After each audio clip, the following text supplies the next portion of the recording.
They just love niggas over there. I guess that's what I'm guessing. Shit. You keep hearing the same thing. Like, damn, when the niggas go over there to Thailand, they love them. When the niggas over here in American land, they don't love a motherfucking shit. Damn it. We hate those goddamn fucking nigger.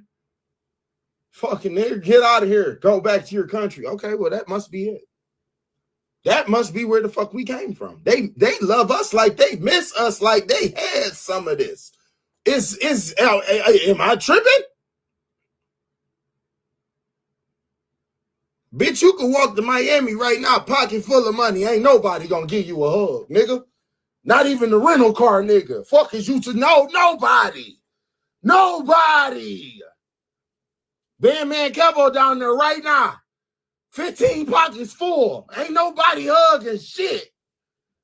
Help me bitch. I'm trying to figure out what's up. We love you, black man. Where? So I can get up and go where I am loved and appreciate. Motherfucker. I got to smoke after seeing that shit. What the fuck, bro? I know niggas. Do they love black girls too, don't they? Oh yeah, we out of here. Everybody gone. Come on, let's fucking let's be refugees, y'all. Let's get the fuck on.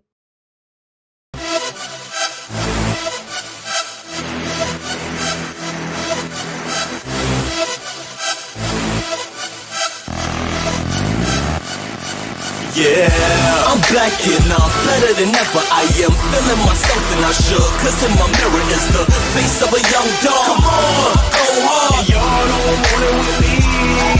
Oh. I'm back and I'm better than ever. I am smelling myself and I should, cause in my mirror is the face of a young king. Yeah, that's no thing. Y'all don't want it with me. I'm back on my ish walk with a ditty bop. Yeah. Baby keep licking the lips at me. I see you, mama. But I proceed to strutting my stuff. I'm listening to the Black Album. No love for the suckers. I got my shoulder brush. Money is folded up. Jeans is freshly pressed. I stopped to fold the cups. I'm smoother than butter, baby. Love it, baby. Swiping the text on the Sprint. Epic, I spit excellence. Get it together. I'm the next to blow. Like a car with over 500 horses. It's hard to catch the flow. So anything that's in my path is just a stepping stone. Only of course a beneficial, I connect the phone. No time for idle chatter, I would rather just be left alone. It's only money on my mind, trying to collect the dough. I'm back with another episode. Let's go. So if you're too slow to see that I am doing my thing, I gotta show them that I'm living my life. You can't stop me now. I'm back and I'm better than ever. I am feeling myself and I should, cause in my mirror is the face of a young dog. Come on, go hard. And y'all don't want it with me. I'm back and I'm better than ever. I am smelling myself and I should, cause in my mirror is the face of a young king. Yeah, it's no thing. No, want it with me. I am smoother than peanut butter, still I'm rough around the edges. Like you ain't cut the crust from off the bread. My talk is slick enough to get a fiend to loan me $1, but still I'm thug enough to bust a head. Listen, I bring the balance just like one of them wristbands, and stay grounded while you dudes is sinking like quicksand. I'm always up like a bike with a kickstand, so if you think you'll ever catch me sleeping, better switch plans. I grab the latest flavors off the kickstand. My dress code is always on point like a snitch hand. Yeah, I got the same desires as a rich man, so I can't leave the earth without having a pot to piss in. I'm only twisting up the pot when I'm pissed in. I know for a fact that if I can't smoke the fifth pin, y'all old dudes are playing dirty like a pig spin. I give them not a minute like a clock with no big hand. I'm back and I'm better than ever. I am feeling myself and I should, cause in my mirror is the face of a young dog. Come on, go hard. And y'all don't want it with me. I'm back and I'm better than ever. I am smelling myself and I should, cause in my mirror is the face of a young king. Yeah, it's no thing. No, don't want it with me. Winners aren't losers. They're winners like me. A loser's a loser. Which one will you be? Winners do deals and winners get rich, while sad little losers sit there and beg.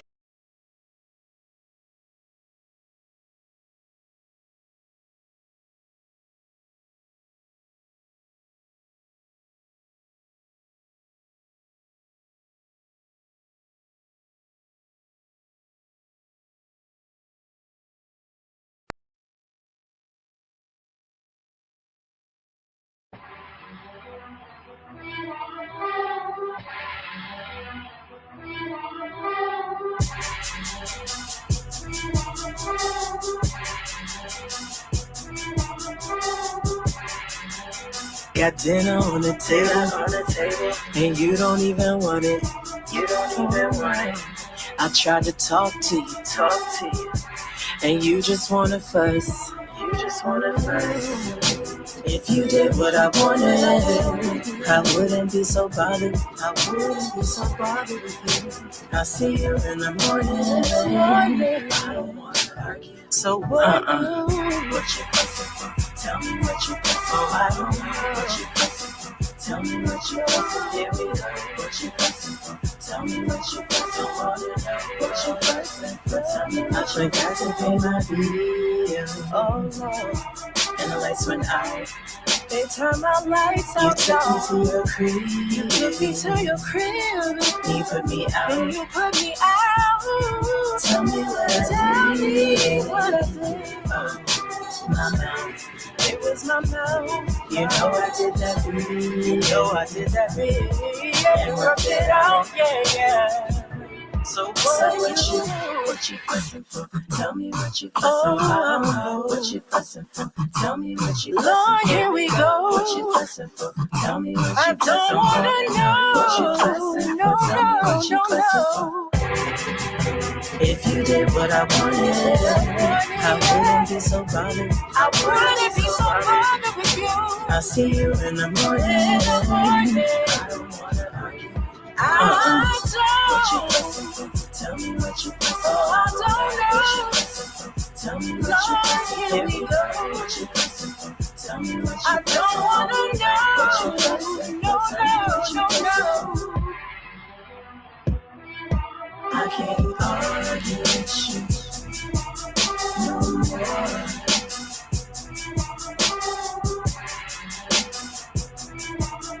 Ooh, I love you.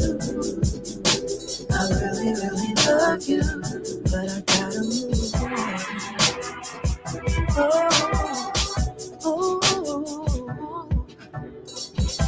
I love you.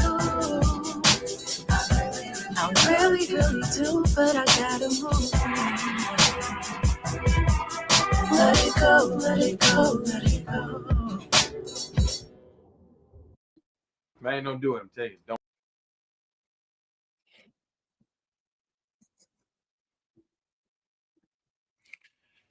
Yo, what's good, everybody? What's the deal? Yo, it's your man's Izzy Bands, aka Israel Mills. You know the drill. This is the real Spill with Mills show. Let's go. Let's get it. Let's put that purple and go. I put that purple and gold in there for a little while. You know what I'm saying? While there's still hope. You know what I'm saying? We gotta put that purple and gold in there for a minute while there's still hope in this motherfucker. You know what I'm talking about? You know, anyway, yo, did y'all miss me? I miss y'all. We gonna do things a little different. If y'all ain't noticed, we probably stream Tuesdays, Thursdays, Fridays and Saturdays, and then possibly on Sunday. We don't know. We're going to do Tuesdays, Thursdays, Saturdays, and Fridays and Saturdays, and possibly Sundays. We're going to see. But in the meantime, in between time, let's talk about the likes, because likes are totally 100% positively free. Likes don't cost you. They don't cost you. Likes are free 99. The LIKES are free, but the LIGACS costs money. It costs money. So if you be so kind, if you feel so inclined, support the show, support the stream. You know what I mean? And show me the money. Yo! the spot for a Glock. I took a loss over frost, but still got a knock. Money! Show me the money. Yes, sir. Let's do good business. Let's do good business. Yo, let me welcome the people in the building. What's up, my man? Salute to Raj Wills in here. Ignorant TV. Salute. Yeah. What up, Chicago Loso? What's good? Yo, we all feel it. Something's cracked beneath the surface. But instead of the fracture, we chase flattery, drown in distraction, and trade truth for temporal validation. The elephant isn't in the room anymore. It's stomping through, and still we stay silent. Why does it work? Why does it work to act like we don't see what's going on? Why does it work to pretend like we don't know what's happening? Why does it work to keep seeking validation and flattery and approval? Well, what's up, KO Black? What's going on? Salute, Vash, salute, Vash, what's going on? Abundance to you. William said, not that simple. Shout out to William Graves. Emotional honesty captures collective anxiety, disillusionment,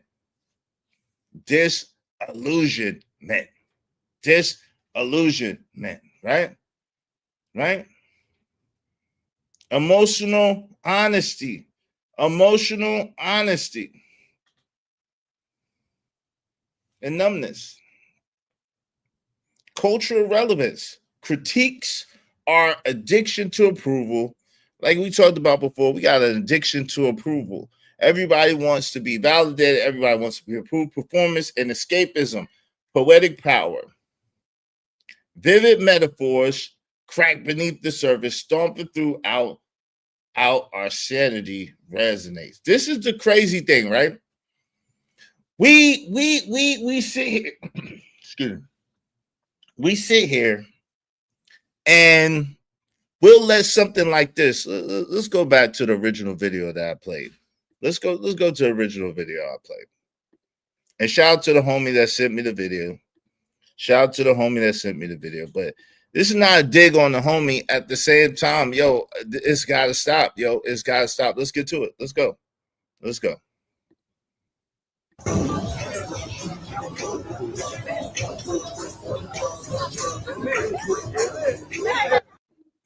Now, first of all, they're in Thailand, right? Shout out to Thailand. I've heard a lot of great things about Thailand. The brother from the brother Reggie, there's Zoom to Thailand. There's brothers that's out there in Thailand. They speak very highly of Thailand. There's some sisters who went to Thailand that speak heavy of Thailand and good things of Thailand too, right?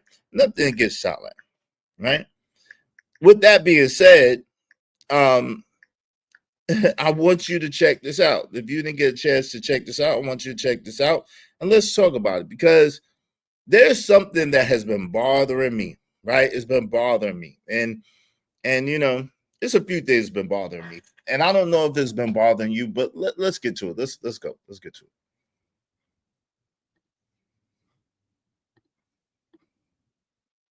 I guess they just love niggas over there. I guess that's what I'm guessing. Shit. You keep hearing the same thing. Like, damn, when the niggas go over there to Thailand, they love them. When the niggas over here in American land, they don't love a motherfucking shit. Damn it. We hate those goddamn fucking nigger. Fucking nigger, get out of here. Go back to your country. Okay, well, that must be it. That must be where the fuck we came from. They love us like they miss us, like they had some of this. Am I tripping? Bitch, you can walk to Miami right now, pocket full of money. Ain't nobody gonna give you a hug, nigga. Not even the rental car nigga. Fuck is you to know? Nobody. Bandman Kevo down there right now. 15 pockets full. Ain't nobody hugging shit. Help me, bitch. I'm trying to figure out what's up. We love you, black man. Where? Where? So I can get up and go where I am loved. And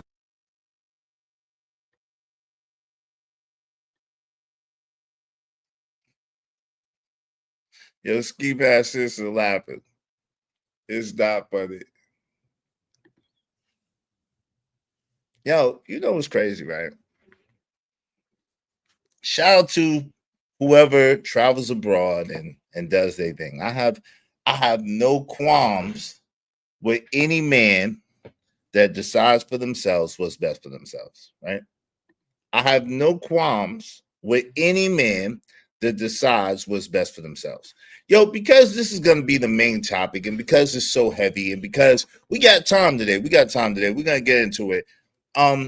Let us put this on a quick side. We're going to put a pin in this, and we're going to put it to the side, because there's something else I wanted to address before we get into all of that, right? That's related, but not quite related. Well, what do you mean by that? This is what I mean. Yo, there's a YouTuber that I like. The brother, I like watching his content. Let me say that. I don't know the brother personally. I like watching his content from time to time. And although I don't really trust chest naked niggas. I really don't trust niggas who walk around with no shirt on all the time. I don't trust you. You chest naked niggas, y'all scare me because you walk around with your shirt off all the time. I don't know what your issues. Put on the shirt. Put on the shirt. Is it really that hot? You don't have no AC.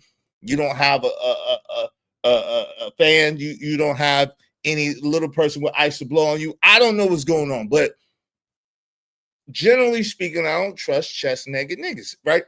And I'm starting to see that this is for good reason. Even though I like the brother's content and I don't have a problem directly with the brother, I noticed that people hear with a very, very biased ear. People hear through their experience. People hear through their pain. People hear through their projection. People hear with confirmation bias, all kinds of biases, attribution bias, confirmation bias, and it shapes their reality, which they try to call reality. Right? What do you mean by this, man? So let me break it down. In the Diddy trial, this particular gentleman that does his thing. Again, I'm not going to say his name because I'm not beefing with the brother. I actually like his content, but I do notice that it's heavily biased. Just like Tisa Tells, it's heavily biased content. Now, they pass this content off as if it is an expert opinion, as if it is a educated perspective and point of view, an insider's point of view. But the insider's perspective and point of view a lot of times comes from your own experience. And we're going to get into this. Yo, what up, JD? What's going on? Salute to my brother, JD. Yeah. Who got the taco meat? Hey, man, the brothers be having the taco meat out. They be having all types of stuff out. What's up, my man? Mashed up, troll with the soul. I had to come down for the clouds of the chest. Shout out to my man Troll with the soul. Good to see you, brother. Always. Salute. But let me. So we all know about the Diddy trial, what's going on. We all know that I'm not really covering the Diddy trial. We all know why. We spoke about this. At the same time, I do want to cover the jurors' response to the Diddy trial. Now, it's very interesting. Shout out to this is News Nation. Shout out to News Nation. News Nation did an interview with one of the alternate jurors, which, if you don't know, which I didn't know, the alternate jurors are there the whole trial. They're there. They're hearing the same thing as the regular jury. They are there, right? And so with that being said, the alternate juror was up there, and they did an interview with this woman at News Nation. Now, y'all probably are familiar with this woman. I don't know who the hell she is. I'm not familiar with her at all. I don't know who she is, so shout out to her. Fair use, fair use, fair use. Now, I did find that this particular interview was extremely interesting, right? Extremely interesting. I didn't know that the jury could come, that anybody from the jury could speak to the media yet until after the judge renders his verdict. I didn't know that, right? There's a lot I didn't know. There's a lot I didn't know. Shout out to my guy, Casey Darkfire. What's up? What's up, brother? What's up? I'm bold, but not that bold. We're going to get into it. Hey, tell a friend to come on in. All right, so this is News Nation. This is the actual interview, right? Now, if you were to listen to this particular podcaster, YouTuber, content creator, whatever you would like to call him, he would have led you to believe that the jury was talking and the jury was deliberating and the jury already had its verdict before the judge gave its instructions. And he cited this particular interview as his source. Now, when I listened to it, I didn't get that from this at all. I'm curious what you got from this. Do you agree with the gentleman? I'm not going to say his name again. Do you agree with my chest naked nigga brother? Do you agree with the chest naked nigga that that this juror and the jury, according to this interview, has sat and they had deliberated on Diddy in this case long before they got the instructions from the judge? I'm curious what you see. All right. I want you to listen closely, and you tell me, according to this interview, not according to anything else you ever heard, not according to anything else you ever seen. We're talking about this News Nation interview. Tell me what you hear, and we're going to go through it. Let's go. About the month of October, because that month used to be a very lucky month for one Sean Diddy Combs. His #1 album, Press Play, it dropped in October of 2000. Now, let me say this. Even though Diddy's looking real polished, he's looking real dark. I told y'all before, and that's why I haven't covered this Diddy trial. I stopped covering it, let me say that, because I don't like these white media pundits and their disparaging, disgraceful, distasteful lynch mob. Let's just call it what it is. They're lynch mob. You know what I'm saying? I don't like their lynch mob. I don't like these people who have taken off their sheets and have gone to the streets. You know what I'm saying? I'm not feeling that, right? At all. Not even a little bit. Not even a little bit am I feeling it. So that's why I have digressed. But look at even this picture. Look how dark they make Diddy. I mean, Diddy is a brown-skinned brother, right? He's a brown-skinned brother. But look how dark they trying to make Diddy. This is a media tactic. This is a media tactic in which they try to make the black man public enemy #1, right? It's a media tactic, but let's get into it. Shout out to Tony Browder, who been exposed this a long time ago. Let's go. In the Browder Files. Let's go. 2006, his cable TV network, Revolt TV. See, you see the difference? You see the difference? Diddy wasn't that damn dark. That damn album cover doesn't look that dark. Let's go.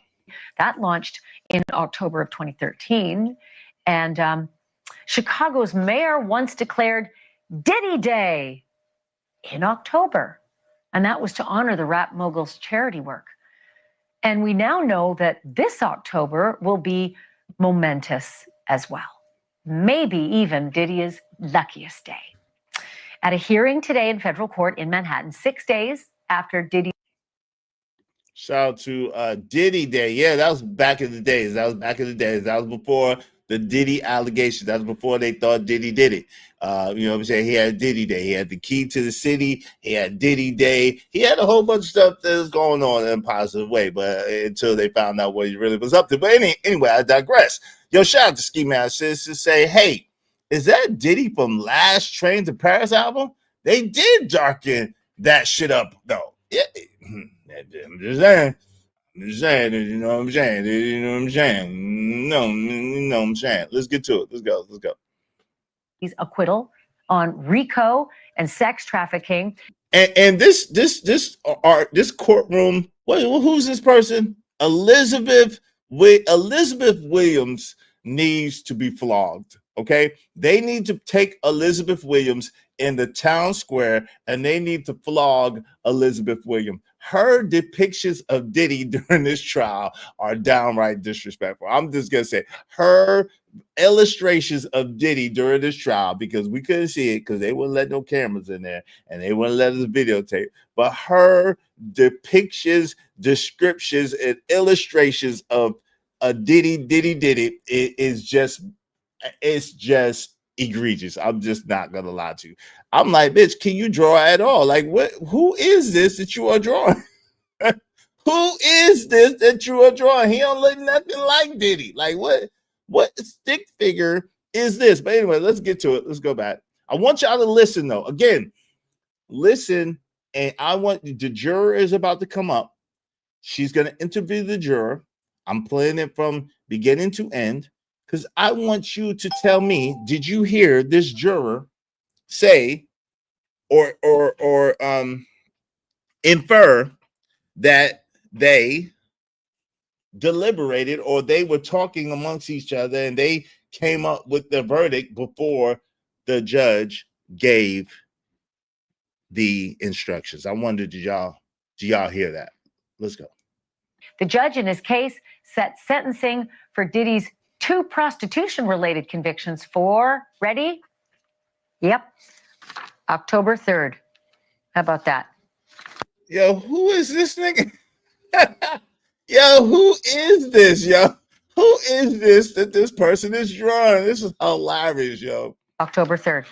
By which date he will have spent 1 year and 17 days behind bars. And every day of his involuntary stay is going to count towards the final number of months or years of his sentence.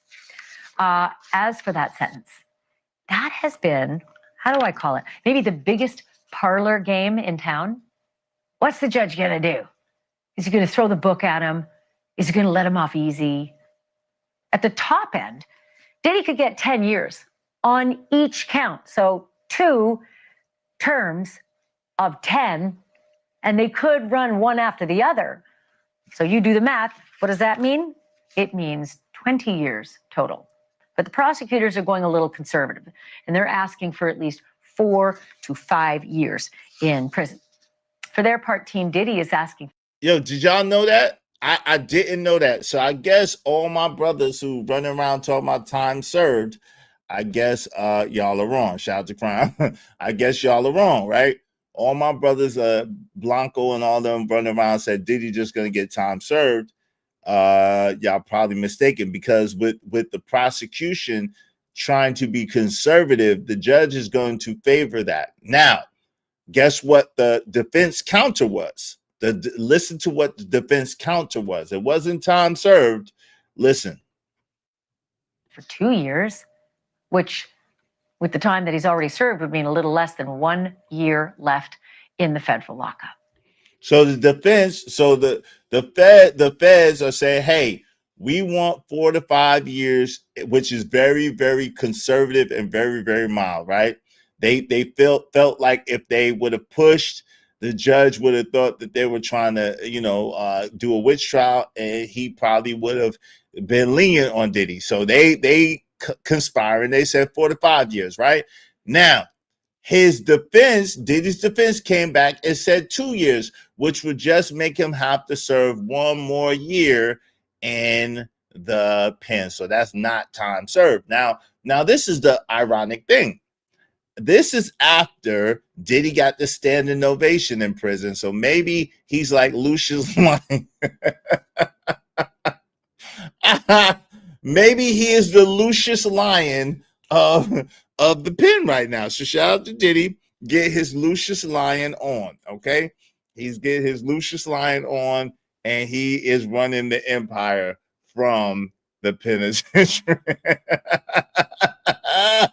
That nigga Lucius, man. That is Lucius, not Luscious. Lucius. Now, don't get it confused or twisted or misconstrued. That is Lucius Lion Diddy, okay?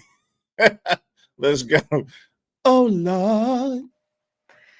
As you know, the reason that he's in a prison before a conviction is that he's been locked up without bail at the Metropolitan Detention Center in Brooklyn, known far and wide for its awfulness. But apparently it's a lot less awful for Sean Combs than it used to be, because his lead attorney says after last week's verdict, when Diddy was transported back to the lockup, his fellow inmates gave him a standing ovation, saying, quote, "We never see anyone beat the government." See? Okay. So now why would his attorney report that? I don't know. That doesn't make much sense to me, especially since he hasn't been sentenced yet. That doesn't make sense to me. Maybe they're saying that if they leave Diddy in prison, he's going to be even more empowered and he's going to be immortalized. Maybe that's what I don't know what they were trying to do with that, right? She's a hater. Of course she's a hater, ski bass citizen. Of course she's a hater. Of course she's a hater. You ain't gonna get one white woman to get up on Beyonce's internet. You ain't gonna get one white woman to get up on Oprah's internet. You ain't gonna get one white woman to get up on Charleston White's internet and sit here and praise Diddy. That just is not gonna happen. I'm just sorry to tell you. That ain't gonna happen. They had 6 white women on the prosecution side, and 100% of the white women in America are against Diddy. Okay, you better understand that. You better understand that. Okay, and maybe who's that girl for Flavor of Love? Who's that white chick for Flavor of Love? The one that wasn't that cute but had the personality. Who was it? Y'all remember her? Who was that one chick that Flavor wouldn't touch? The one that had all the jokes. She was cool as hell. Maybe she would be on Diddy's side. Maybe her and a couple other big white bitches would be on Diddy's side. But overall, we know what it is. Now, the juror is about to come up. She's about to introduce the juror. She's about to have the interview with the juror. I need you all to listen and tell me, did you hear this juror confess, imply, or infer that the jury got together and were talking about the case before? Yeah, Goldie. Yeah, Goldie. Maybe Goldie. Yeah, Goldie's on this side, allegedly. Let's go. Let's get Which did Goldie and the Catch Me Outside girl. he did not do entirely, right? And to that Allegedly. end, I want you to check out this picture of the actual verdict sheet that was filled out by the foreman on his jury. Big check mark next to the words "not guilty" on the biggest charges: racketeering and sex trafficking. But guilty on counts 3 and 5, transportation to engage in prostitution, which is AKA the Mann Act. Wouldn't you have just loved to be a fly on the wall as those jurors slogged through 7 weeks of this trial together? Well, tonight you're in luck, because juror number 330 got the summons and showed up for jury duty months ago, only to be picked among 17 other fellow citizens to sit in judgment. So this is juror number 330. Juror number 330, okay? And he is going to give his account of, in his experience, to a small degree of the Diddy situation. Let's get into it. Of Diddy, to sit on the jury that would hear his case. His name is George, first name only tonight, and he sat in that courtroom every single day of Diddy's trial, which means he sat through 7 weeks of testimony, 34 witnesses, and clip after clip of Freakoff videos. In the end, 12 of his colleagues on that panel of 18 were chosen and sent off to deliberate Diddy's fate, but George has come to talk to us tonight. George, welcome to the show. Boy, oh boy, have I ever wanted to talk to you. I'm really thankful that you're doing this. And first, can I just say thank you for your service? Well, thank you. Thank you, Ashley. Why is she acting like this woman? Why is she acting like this nigga went to serve his country or something? Why is she acting like thanking him for his service, like he done joined the military and he done ended the war across seas or something? What the freak is happening here? He just went to jury duty. That's it. Who exactly? Yo, it's child's play. Who painted the abuse? That's what I'm saying. Who painted any of it? It's crazy. All right, but y'all pay attention. I have to. Y'all know I have to stop it. I hate that I have to stop it, but this is just how YouTube is. I have to stop it in between time. In the meantime, but let's get to it. Let's go. Thank you for having me on. Yeah, it's a lot.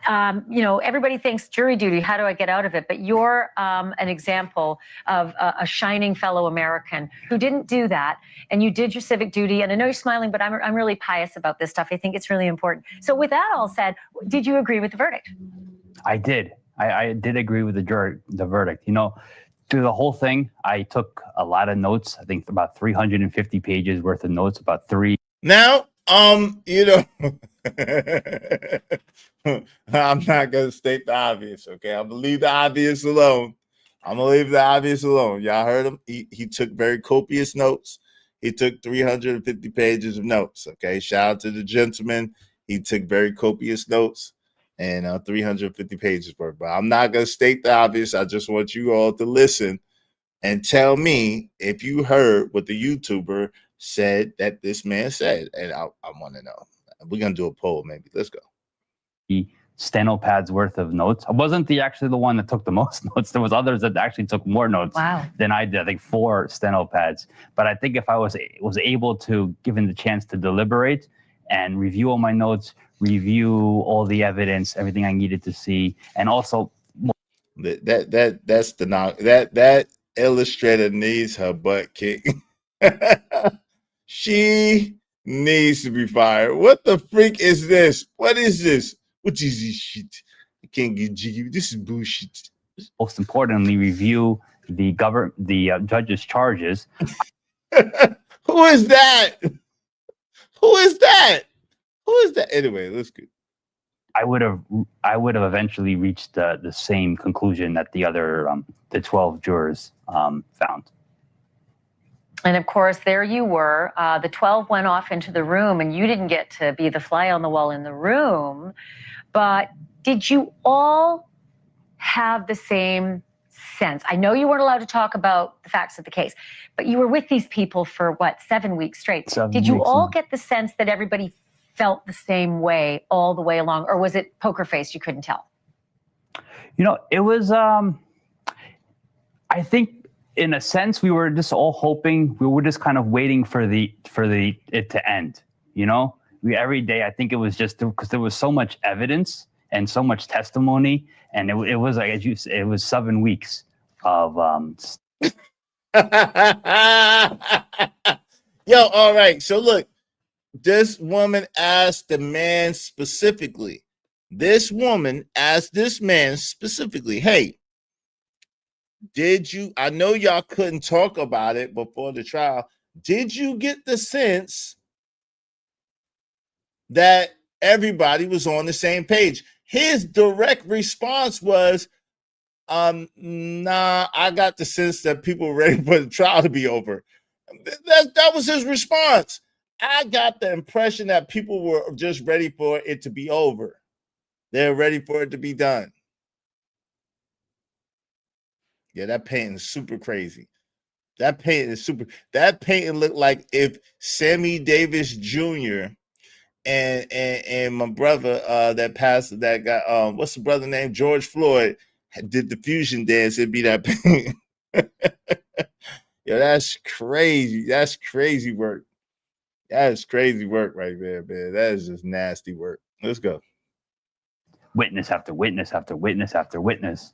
So I think we were hoping for it to come all together. And we were really waiting for the judge to give us his instructions to know, you know, what the definitions are, what we're actually looking to do.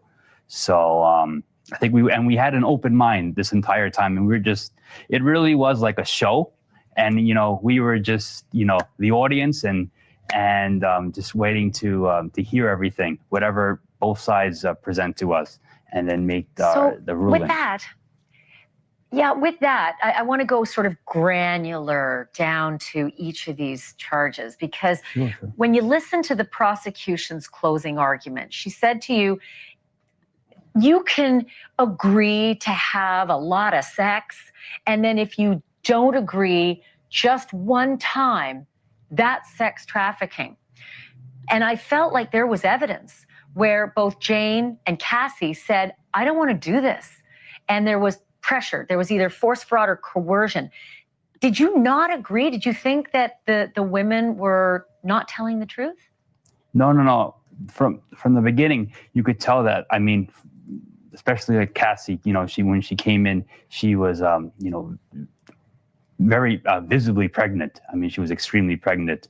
So and even when Jane came, I think both of them were very credible. But as you listen to their testimony, and both of them, their testimony went for days. I think as you listen to them, some parts of their story at times, you know, seemed like certain parts didn't really. There were a little bit holes, especially when under cross-examination, you know, it raised a little bit levels of doubt. So apparently, they don't only get the black folks with the bonnets. Apparently, they don't only get the black folks with the bonnets on the news. Apparently. Now, I wonder if they did this intentionally, because I'm not gonna lie to you. Yeah, this brother seems to be struggling a little bit. He seems to be struggling just a lot. He seems to be struggling a lot to articulate and to speak eloquently to his point. It seems as if perhaps, and I could be off with this, but it seems as if the elevator might not be going all the way to the top. It might not be going all the way to the top. Seems like a relatively decent dude. At the same time, it does seem like there is some sort of something going on there. I can't quite put my finger on it, but it does seem to be something going on. Something's going wrong. Let's go. And especially in my mind, George, on certain things. So I get that. I definitely get that. It raises certain levels of doubt, because I love free coughs, right? There's that text message. I love to free cough with you. But do you believe, George, and do you think your fellow jurors believed that Cassie, and let's just put Jane aside, that Cassie at least one time did not want to be a part of that? Say, for instance, after the escort testified that he could hear what sounded like Diddy beating her in the next room, and then they came back in and he said, finish strong. Did you believe that maybe that was an instance where Cassie truly did not want to finish, but she was coerced into finishing that free cough? You know, when looking at everything, and then because the defense, when they were showing, you know, the counter arguments, they would always show, you know, the after effects of some of the, especially the text messages. And in those instances, there was also a lot of saying thank you sometimes, or, you know, I had a great time. So those kind of instances, they really did, I think, raise a little bit of doubt. And then just to know that these freak-offs were, you know, done in with free will. Well, that's what I mean. So and again, and y'all could correct me if I'm wrong, it seems as if he's speaking strictly from his perspective. And but the ironic thing is, obviously the jury saw it that way because that's the way they voted, right?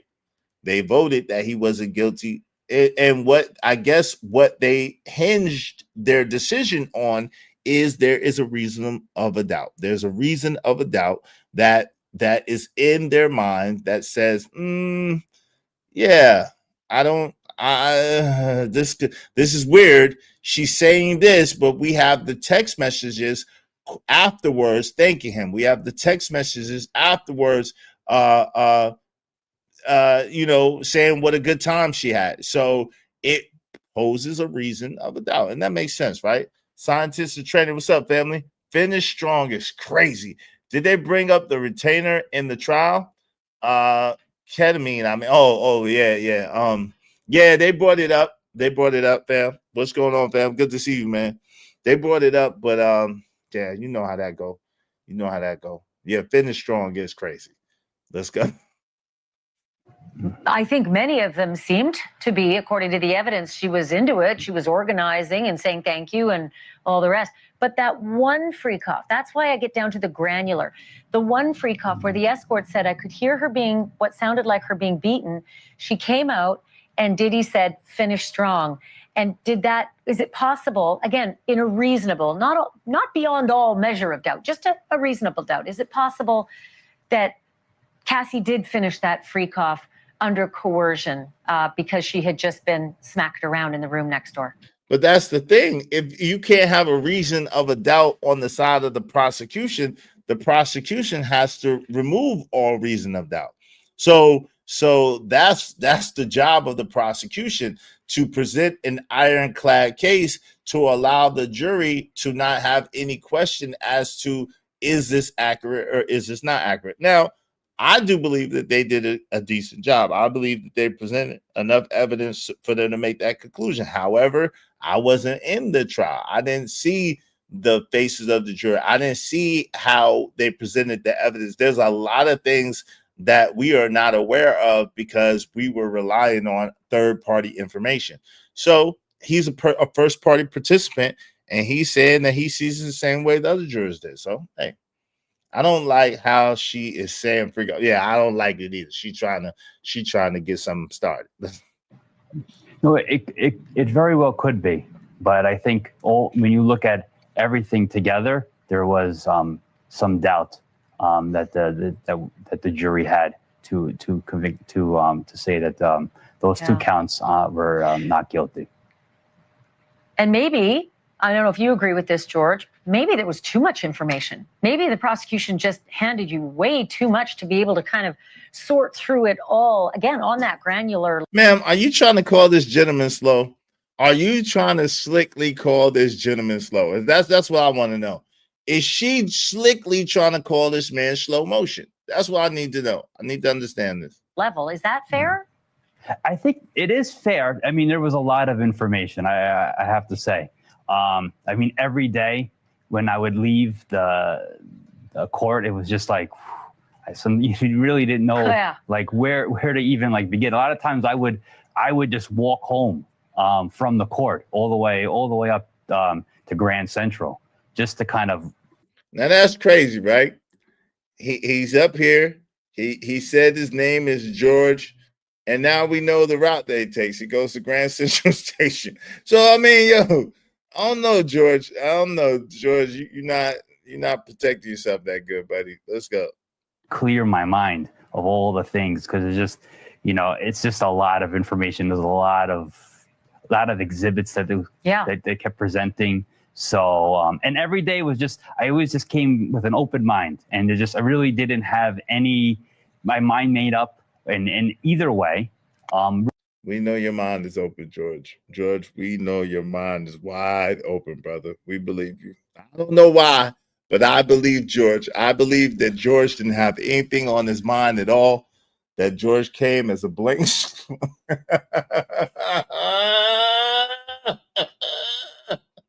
I believe that George came as a blank slate. There was nothing on George's mind at all. I believe that George came. He came as an empty vessel, ready to be filled up. Shout out to George. Let's go. Really, until the end, until we were really waiting until the judge gave his 62-page instructions on what we need to do, and that's I think what I was waiting for, was just why are that's what a are we long here walk, for? By the way. It is. That's like but almost every an day hour. I try If to I do do my math 12,000 right. steps. So. That's a lot. That's a long walk. I have one last question. I'm going to make it brief because I'm running out of time, but I am so curious, because as I watched all of this testimony and the witnesses every single day, I felt like I saw evidence of bribery, kidnapping, extortion, assault, corroborated by several witnesses, testimony and messages. And those were all the predicate acts in order to find RICO, the racketeering, and yet the jury found no racketeering. Why do you think that is? I think, racketeering, and I mean, I'm not roasting George, yo.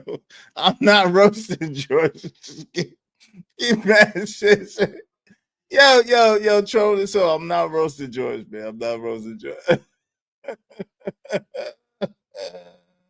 He likes freak off. He looked like he might like a freak off too. He looked like he might indulge in an occasional freak off if he had the opportunity. he looked like he would rather like to engage in a freak off if he had the opportunity. I'm not gonna hold you. If he can get there, he looks like he would go. Okay, but we cannot judge a book by its cover. We don't know George like that, so we're not gonna judge George. Okay, let's go. Shout out to George. From what I understood, it's all the charges are very high bar charges. But when you look at the different counts, I think the defense raised some doubt in each one of them, especially kidnapping, arson, forced labor, all of those different charges because you had to find them in two. I think there was always a little bit of doubt. The prosecution did an excellent job. I have the highest regards for all the prosecutors. I was very impressed with them, but the defense did poke some holes in the witnesses' arguments on some of those charges. They did their job. They did their job. They did what they were paid for. They poked a lot of holes, George. Yes. They got you to reasonable doubt. They got your colleagues to reasonable doubt. One last quick question. I knew that I said that was my last question, but I do have this one. Can I ask you this? What do you think of Sean Combs as a man? Well, any man who does domestic violence isn't much of a man, in my opinion. What do you think of Sean Combs as a man? Any man who engages in domestic violence, according to George, is not much of a man. Very interesting. Okay, George, just what George has said. The man has said any man who engages in domestic violence is not much more. George sits on the special seat in the back of the NYC bus. He's on the train. George is on the train. George has won, and George has had a dressed hot dog or two in his pocket. Shout out to Mike Epps. George has absolutely had a fully dressed hot dog in his pocket. George has worn corduroys and had a fully dressed hot dog in his pocket at one point or another. We cannot lie. I cannot lie. I cannot tell a lie. George has absolutely. George is a feminist. I don't know. Let's see. Shout out to George. So let's go. It's anyone that beats a woman, hurts a woman, is not a good person. And that was from the beginning. They had even the defense admitted that Sean Diddy Combs is he's a very flawed individual. So I'm glad that the evidence was overwhelming that he's found guilty on these two charges. So I'm glad that he is going to face justice. Serve some time. Yeah. So I'm happy for that. George, and I hope he gets the max, whatever he can get. And George added, because he was getting some coochie coupons, he thought, and I hope he gets the max he can get. Shout out to George. Lord have mercy. Lord Jesus.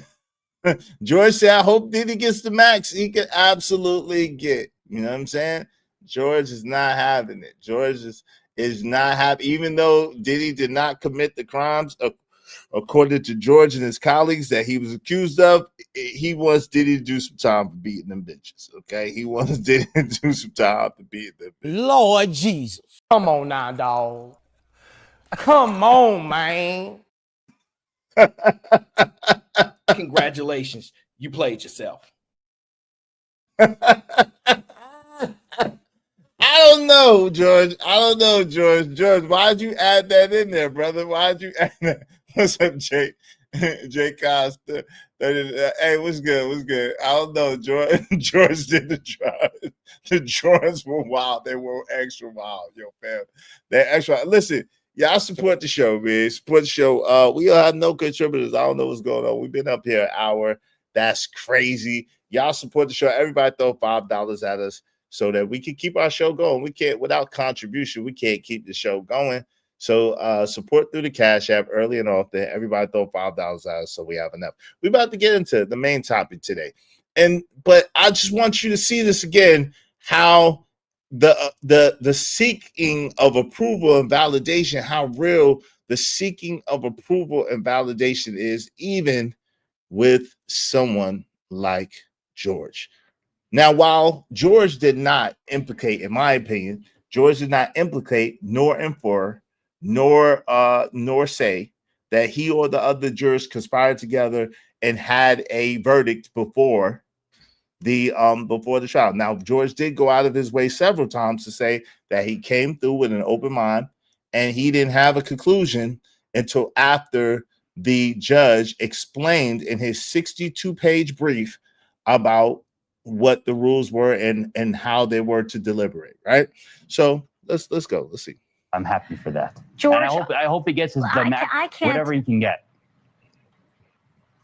So, you know, I'm glad that, and the evidence was overwhelming that you know, he's found a good person. And but I do have this one. Can I ask you this? What do you think of Sean Combs as a man? Well, any man who, you know, does domestic violence isn't much of a man, in my opinion. You know, it's anyone that beats a woman, hurts a woman, is not a good person. And that was from the beginning. They had even the defense admitted that Sean Diddy Combs is he's a very flawed individual. So, you know, I'm glad that, the evidence was overwhelming that, you know, he's found guilty on these 2 charges. So I'm glad that, you know, he is going to, face justice. Serves the time. Yeah. So I'm happy for that. George, and I hope he gets whatever he can get. Were you about to say you hope he gets the max? I said, I hope, you know what, it's the judge's discretion for whatever, however the sentence, but I hope, and I know the judge has been fair this whole time, so I hope, you know, it's the maximum, whatever is possible. That's interesting. I want to thank you again for your civic duty and all those days and weeks and the mental anguish of going through it. It's a tough job, but all right, shout out to News Nation. Shout out to News Nation. Shout out to News Nation. What up, Ogu Network coming soon? Good to see you, man. Ogu Network coming soon in the building. Good to see you, family. What's up, family? Woo! Yo, they taught us to choose approval and avoid conflict, but never have to confront what's real. That's why we're hurting and can't seem to heal. They taught us to chase validation, to chase approval, to chase coupons and Scooby snacks. Why do we keep begging for validation? In a culture that thrives off our insecurity, what are we really running from when we avoid the truth?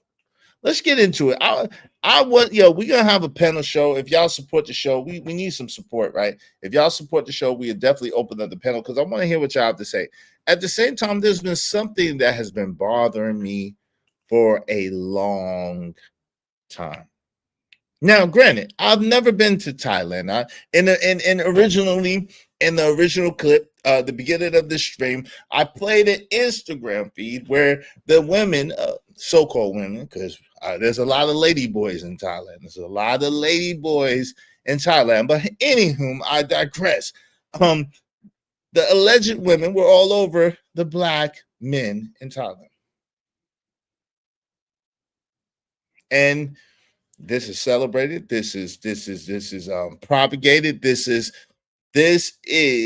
something that is praised and pedestalized. Now, what they don't say is that these are red light districts. Okay, there is a penance and a price attached to that affection and attention. Now, granted, these particular women seem to have excellent customer service, right? Excellent customer service, right? They give you service with a smile. And I can understand when brothers say, hey, look, I'd rather have service with a smile than to be slapped in my face and kicked in my ass and send the problem my way. And I understand that. But the first question and the first thing that bothers me is why settle? Why settle? A 304 is a 304 no matter what language she speaks. A 304 is a 304 no matter how beautiful she is. A 304 is a 304 no matter what her body type looks like. A 304 is a 304 no matter how good she treats you in the moment that she's with you.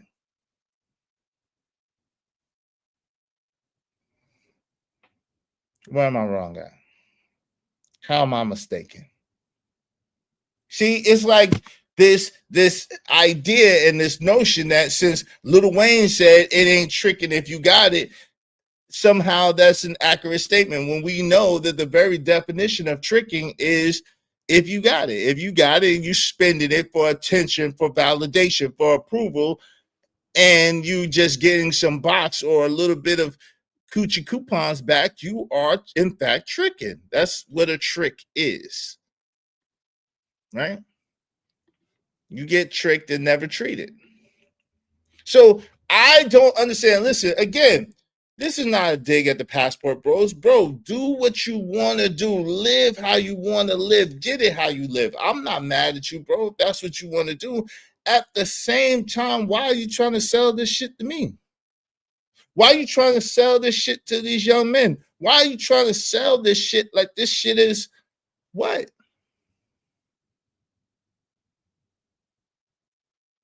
As far as I know, historically, the people in India who are of dark skin hue, shout out to my peoples, man. Thank you very much. Thank you very much. My people setting it off right. Y'all be like my guy, the Sanchez. What's up, Scrap Skillerilla? What's going on, good family? How you doing, man? Be like my mans in them. Be like my mans in them. My mans in them, the scientists. I appreciate you, bro. Thank you very, very much. And support the show, support the stream. Scientists in training, man. Be like my brother, the scientist in training. Support the show. I appreciate you. I appreciate you. I appreciate you. Because of him, we just need 24 more people, at least $5 a piece. Y'all support the show, support the stream. I mean, preferably through the Cash App. Thank you very, very kindly. Thanks, man.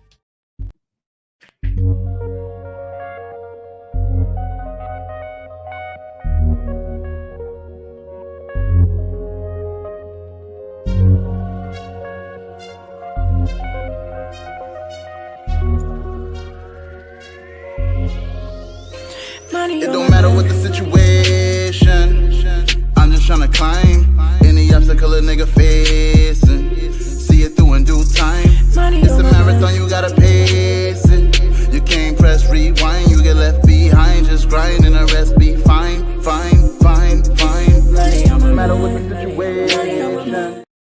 Yo, name me a culture outside of the so-called black culture, but even within the black culture, name me a culture that has celebrated darker hued people. Name me a culture that has celebrated darker hue, melanated people, a modern culture that has celebrated people of dark hue. Go. See, it's interesting to me that now all of a sudden we are being passed off like Asian people celebrate dark-skinned people. That's a goddamn lie from the pits of hell. Historically, and even in modern times, dark-skinned people have been persecuted, have been ostracized, have been alienated, and have been discriminated against. So now all of a sudden, you trying to sell me on this dream that these Asians, Hispanic, Latinos, yo, do you understand? Amara La Negra on Love and Hip Hop was trying to tell you the amount of discrimination she faces as an Afro-Latina. The Dravidians in India will tell you the amount of discrimination they face for being dark-skinned Indian. In Indonesia and in all across Asia, the actors and actresses of renown are light and they try to whiten their skin. In places in Africa, in countries in Africa, you had the phenomenon of these people trying to lighten their skin. Shit, Sammy Sosa, we seen it. Michael Jackson, what more do you want from me? But now you are trying to sell me on the fact that, yo, if I travel around the world, because these brief pockets of celebration,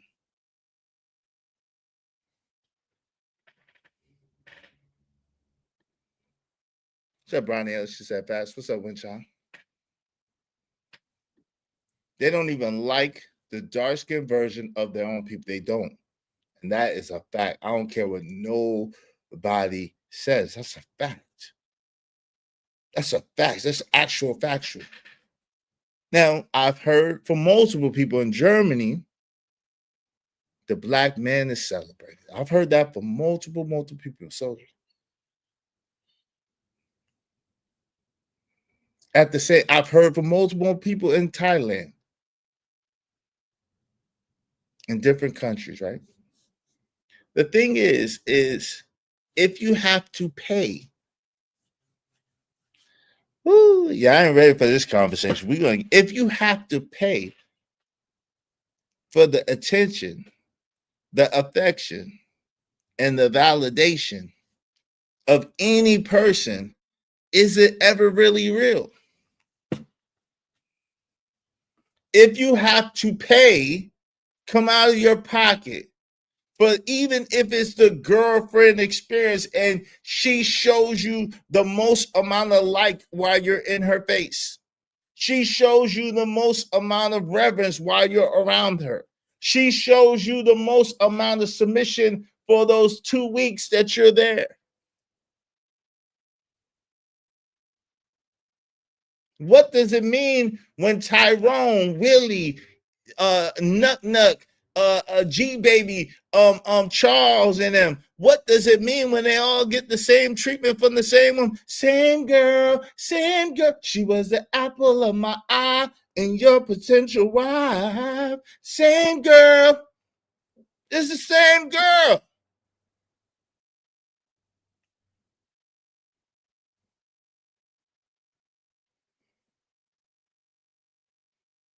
It's the same girl. You are celebrating. It's amazing to me. It's astounding to me why people would ridicule 304 culture in their own community, but go elsewhere to promote it and to fund it elsewhere.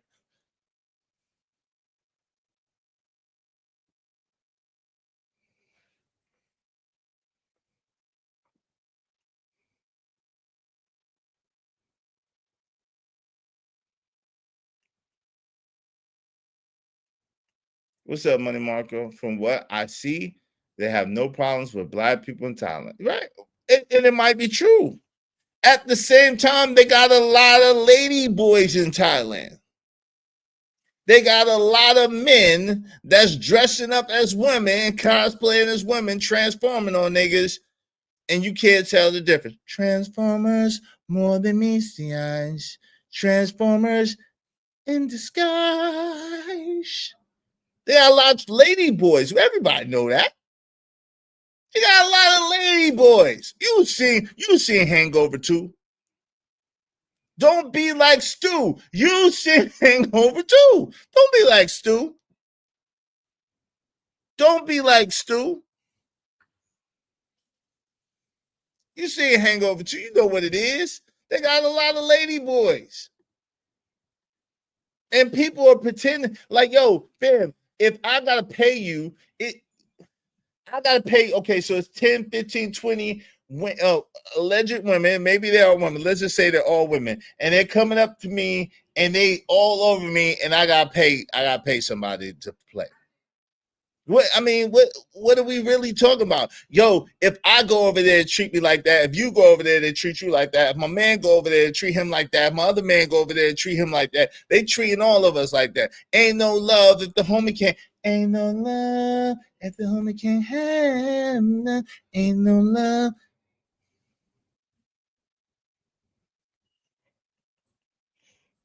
I need to understand. Since when have we, if you have a field and the field is cleared and the grass is laid down, if you have a field and the field is clear and the grass is laid down, what does that mean? What does that mean?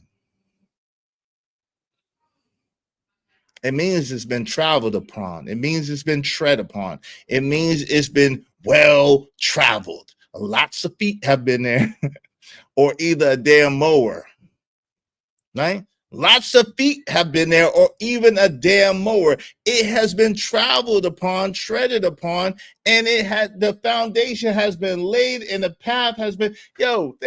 They got mad at me when I reviewed the video for Lucky Marie. Shout out to Lucky Marie, and she showed the man who was sad because he was with the girl. She gave him the time of life, and then the damn next day she was with the next man,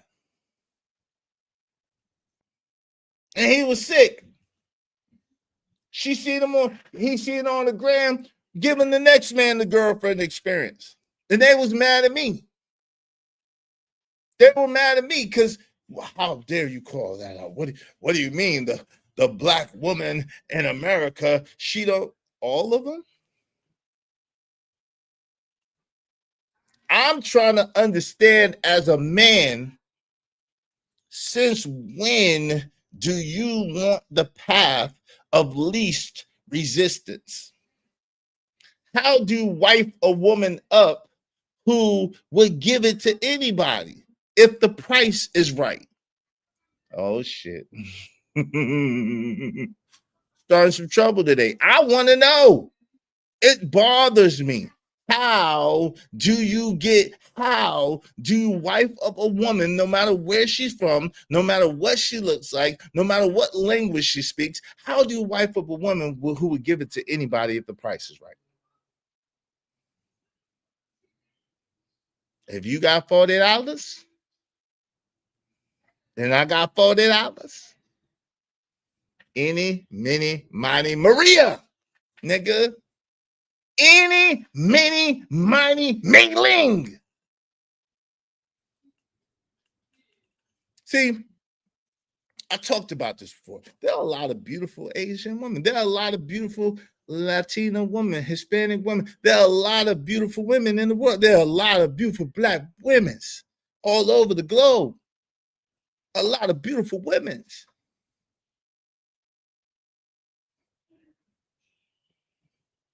If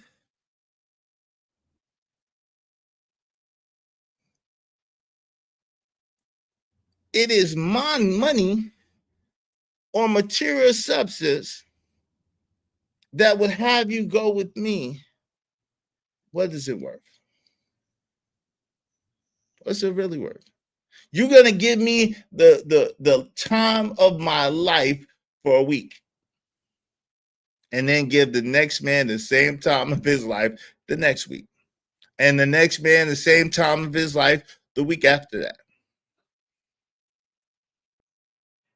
And then we wonder why these diseases and these sicknesses are spread all across the world. Shout out to Big Dog Barker. What's up? Too feminine for you said I am in Brazil. I bet. You probably got that Brazilian package too. I bet you in Brazil. That's why you talk crazy. I bet. What up, Ronnie? What up, homeboy? What's good with you? Ronnie 313 in the building. Hey, make sure y'all support the show. Everybody hit the like button. Come on, man. Come on, hit the like button. But damn, can y'all throw $5 at me? Help us reach our goal. Raj, where's the lie at, yo? Where's the lie? Where's the lie? Like, yo, it's crazy. It's crazy. And then they wonder why the package be spreading around like that. Because you paid $40. You paid $60 for it. And Mike and Ronnie and them and Tyrone and Terrence and Willie and them and Schmitty and all them, they done paid the same. Yo, they done paid the same $60. They done paid the same $60.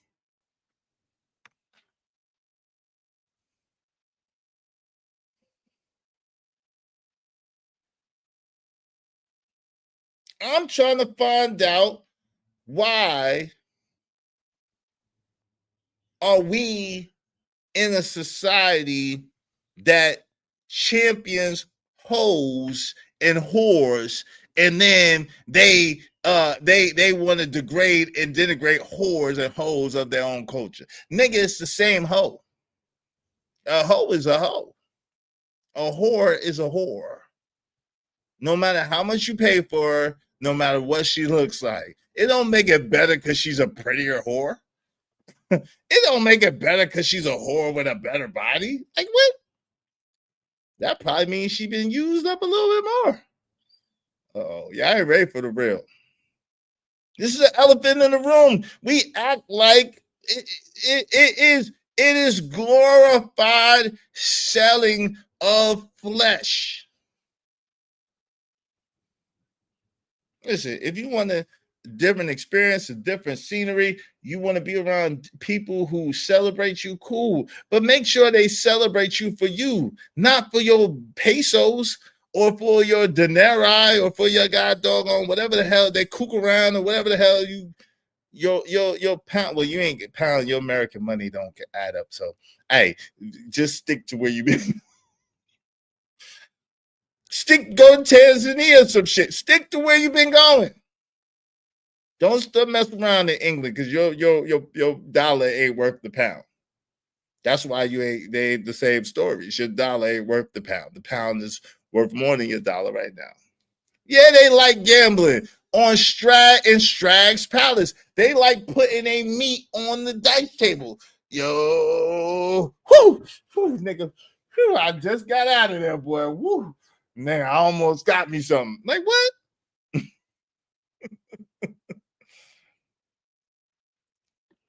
Via said all women doesn't. Okay. Okay. There's a lot wrong with this. There's a lot wrong with this. The sentence structure is off, sister. Talk about all women doesn't give anything to anyone. No, if you got $60, nigga, you can get it. You got 60 for 40, you can have it. 60, you can get it. Man, you think I don't know? You think I don't know? Like I said, my people's been put me onto it. And I told them the same thing I'm telling you way back 20 years ago. They've been talking about, yo, fam, yo, Iz, I'm telling you, bro, come on, you got to go with us to Brazil, baby. I'm telling you, Brazil. Yo, I'm telling you, there's a club in Brazil, right? Well, really, it's everywhere, yo. But there's a club in Brazil that when you go in the club, it's like a baddie, batter. And they're all lined up on the wall, right? And when you walk in there, you know what I'm saying? You walk in there and you got your $40 in your pocket, right? Don't come with too much more than 40, right? Put your 40 in your pocket right here. And then you just be like, any, mini, miny, Maria. Any, mini, miny, Consuela.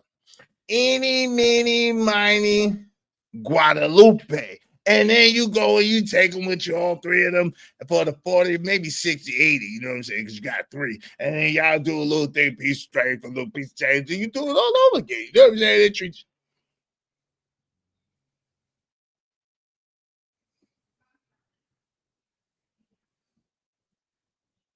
The homie. Yo, is. I just came back from Santo Domingo, bro. Yo. So I told the homie to take me to the hood. I was like, word? He's like, yo, I almost didn't make it up out of there. But the cab driver was cool, and the cab driver helped me get up out of there. These two chicks tried to set me up. If I'm lying, I'm flying and I don't got wings. Niggas talk about, yo fam, I messed up and I wore my new J's over there. I wore my new Jordans over there, and they tried to get me. It was when I came out the club, it was like 60 niggas in a circle. I thought I was gonna lose my life. But lucky for me, you know what I'm saying, I got cool with the driver, and the driver said something to the people, and they let me go and they let me out. Bro, heard the stories, all of them. One of my homies got married. One of my homies, shout out to my homie, one of my good homies got married in Dominican Republic. To a woman who's a great woman. I love his wife for him. Shout out to him and his wife. You know what I'm saying? He one of my close homeboys, and I was excited that he got married to the sister, because he married a good woman that loved him and that treat him like gold. Shout out to him and shout out to his wife. He got married to a good woman for him that treats him like gold. But they got married in Dominican Republic. And it was almost a problem.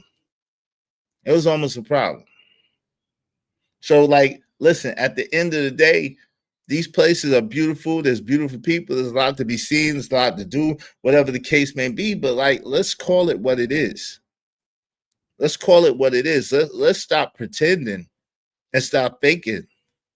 I'm going over there to find a wife. Oh, you mean the woman who slept with everybody for $60?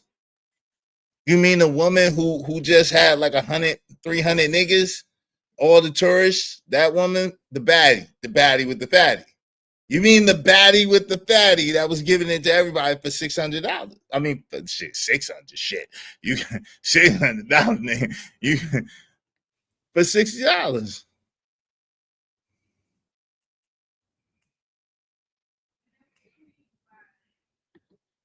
Yeah, she treats him like a king. She does. Shout out to, and she's from America. She's a Black American woman, and she treats my homie like a king. And I love her. You know what I'm saying? Because that's my partner, my boy, and I'm glad that he good. Of course, she's not perfect. He's not perfect, but she treat the brother with respect. She always show him love. She always go out of her way to make sure he good. And I love that for my brother. Right? So there are some good Black women out here who do still show love to their man, who are loyal to their man, faithful to their man. I mean, it's not going to be, you ain't going to just go outside and find that, right? It's not going to just jump out the sky. At the same time, if you're a brother that's looking for the path of least resistance, how do you expect to find anything special? Diamonds are made from millions of pounds of pressure. Gold is forged by unbearable heat. And then the impurifications are smelted away. And then you have gold. How do you expect to get a quality woman who is down for you and for you if you're paying like you weigh?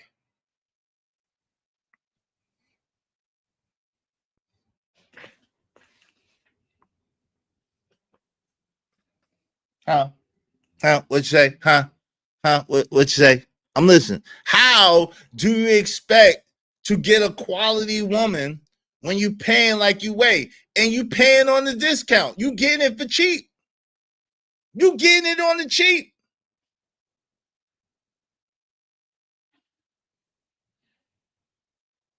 I don't believe in paying like you weigh regardless. But I'm just saying, at least if you're gonna pay like you weigh, you might want to pay a premium price because then you pay for exclusivity. God dog.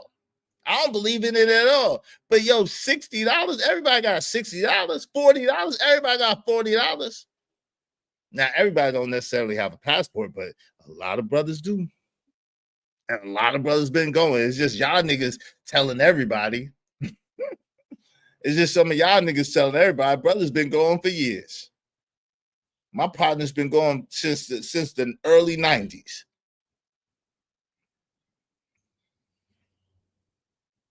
But I need to understand. I need to understand.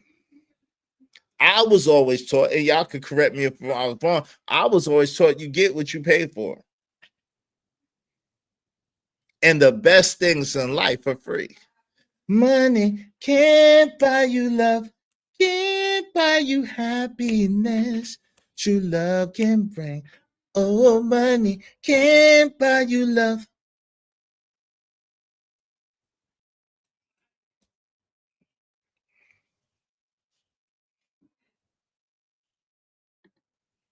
And nobody wants to pander to you, natural mammy. Nobody wants your ass anyway. What you mean you don't deal with men that pander to you? Who wants to pander to you? That's crazy. Who wants to pander to you? That's crazy. I don't deal with men that don't pander to. No one's. That's why you don't have a man. Nobody's gonna pander to you. That's why you ain't got no man. Nobody's pandering to you. We don't. Who cares? Who cares? Pander these nuts. Pander these nuts.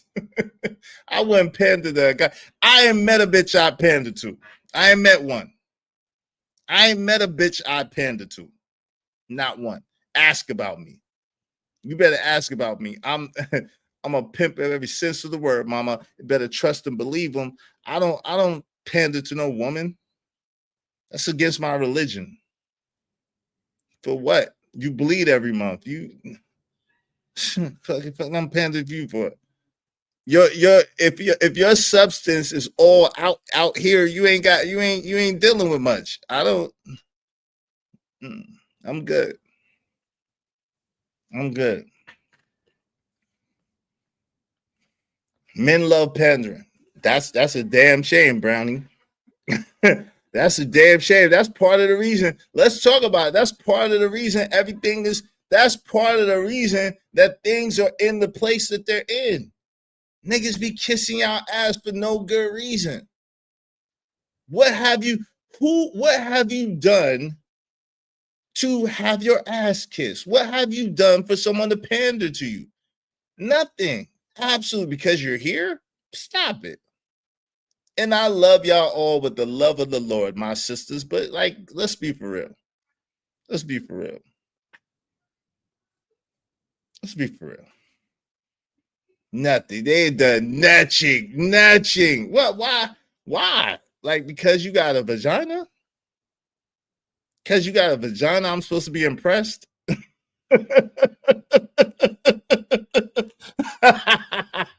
Silly woman. Because you got a vagina, I'm supposed to be impressed?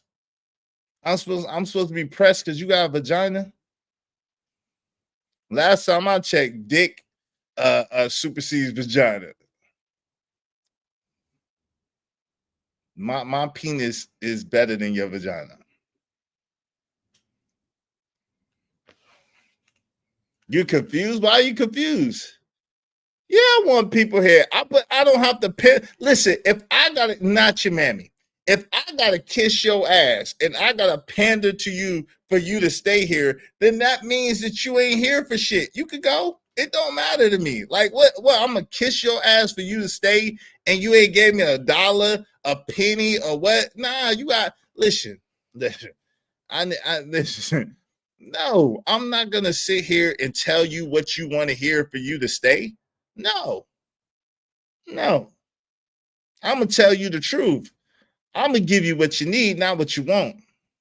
because I don't want nothing from you. Now, if you want to support my show, I appreciate it, but at the end of the day, I don't want nothing from you. I damn sure ain't trying to get your coochie. Just ask any of these women who, like men pandering to them, are married. No, they're not married, Trover. So they don't know they're not married, bro. They like men to pander to them, to give them what they want so they can use them and keep it moving, bro. That's what it is. They like the things. They like the stuff. And if a dude is dumb enough to give them the things and the stuff and not require anything from them, that's his dumb ass fault. Nothing to do with me. I ain't that dude.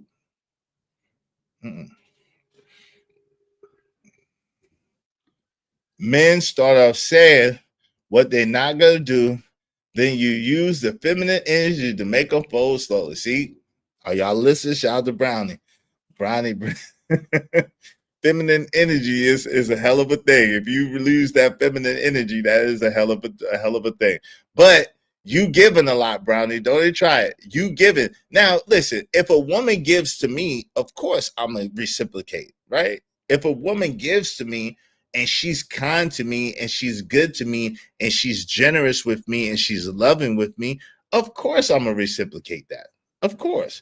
But that's not her getting over on me, because she done gave me as much as I gave her. But if it's just a thing of she has some vagina and I'm supposed to bow down and I'm supposed to give everything because she has some vagina, that don't make sense. And this is what I'm saying. Even if they have good customer service across seas, you're paying for it, bro. And you're paying a 304 in a literal sense for good customer service. Now, don't get me twisted, because I know how some of y'all think. Y'all be like, oh, well, you just want us to be on the plantation. You just want us to get back. No, silly rabbit. I'm saying you shouldn't settle. If the ones on the so-called plantation, the ones here don't treat you like you want to be treated, there's over 2 million more than them than you. So you could find one that would treat you like you deserve to be treated. And if you want to go across seas, that's cool. But don't be trying to sell me on the idea that these women are so much better and so much better women. They're not. They're not. They're women. All the same. They're not. They're women all the same, except in their country, $5 goes a whole longer way than in America. That's it. That's the only difference. If you want to go across seas and live across seas and live your best life, I congratulate you, my brother. I have no objection to it. I'm not mad at you at all. It's all love. Do that. Enjoy yourself. Be celebrated. But don't be fooled. The difference is that your money goes a longer way. And so the same shit that's here is there, except they have good customer service because your money goes a longer way. If you was here and you had a whole lot of money, I would good and guarantee you would have a whole lot of women who would treat you the same damn way to get your resources. That's all it is. So instead of focusing on that, if what you really want is appreciation, if what you really want is love and attention, if what you really want is affection and someone to be genuinely caring about you, work on you and get the money. Work on you. Because what you're really craving is something deeper than what you can buy. You're buying a facade. You're buying a lie. You're living a lie. Work on you. What's up, P? Hey, CBP 1012, good to see y'all. Yeah, don't supply leeches. She's not the only one made with the exactly. Never fold 10 toes down. Exactly. Damn. KO is facts, KO. Y'all support the show. I know. To support the show. $5, man. $5. So Yo, if we need 10 people, at least $5 a piece, and I'll share something very, very personal. I want to share it, but I'm not gonna share it for free. We need 10 people, at least $5 a piece, and I'll share something very, very personal. 10 people, at least $5 a piece. Y'all support the show, man. But it's mind blowing to me, right? Now, on the surface level, this is great, right? You know what I'm saying? On the very, very surface level. Hold on.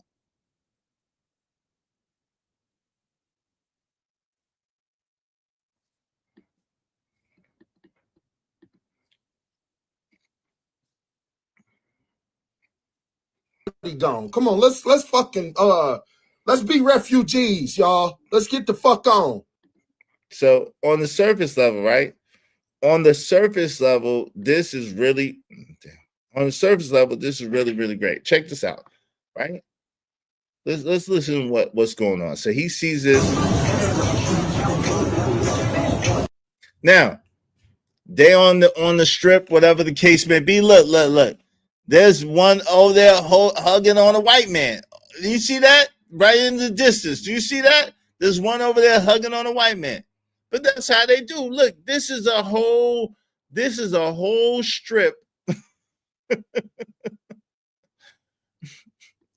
That's the stroll. Yo. It's the stroll. Why are we pretending like the stroll is not the stroll? Why are we pretending like the one, like that's not the stroll? Look at it. Hold on. Let me take myself down. Hold on. Hold up. Look at it. That's the stroll. Look at it. Look at all these places. All these places are filled with women who are there to supply your desire. They are there. That's their business. Yo. In Fayetteville, they used to have these bars, right?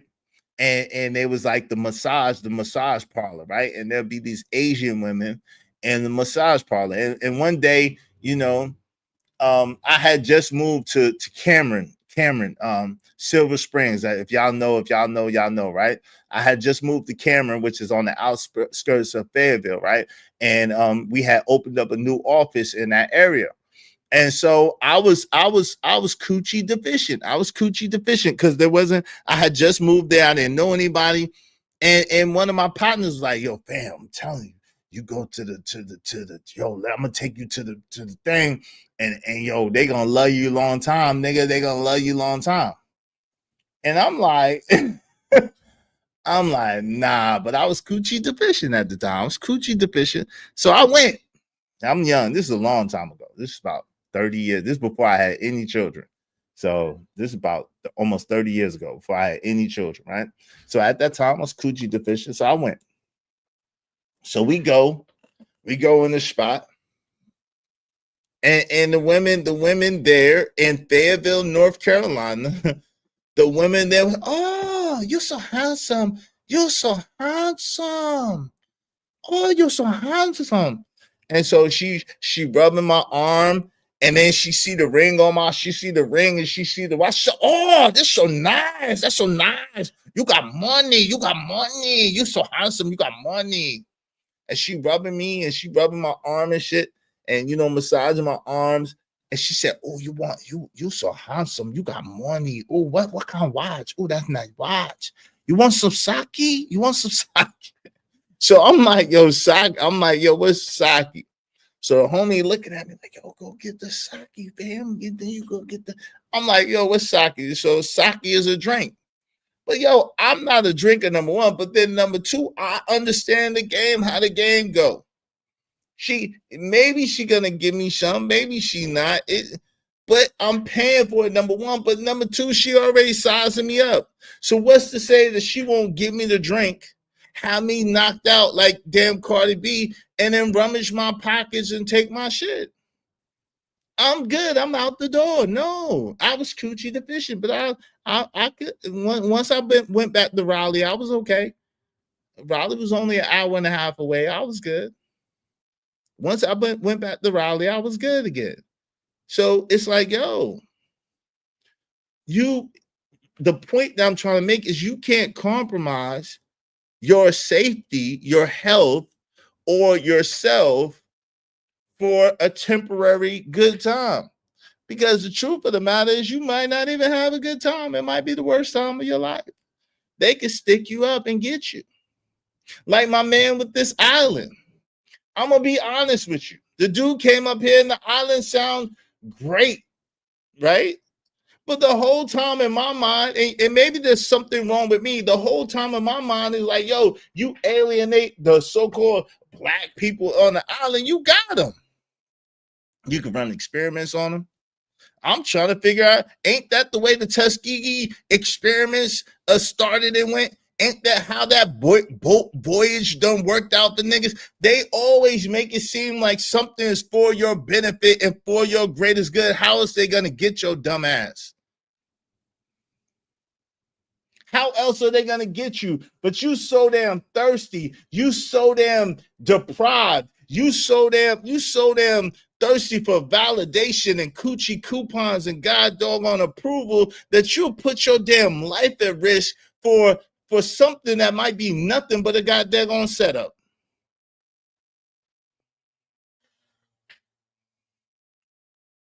Nah, I haven't seen the movie Blink Twice. Nah, I've never seen that movie. If it's a scary movie, I wouldn't have watched it anyway.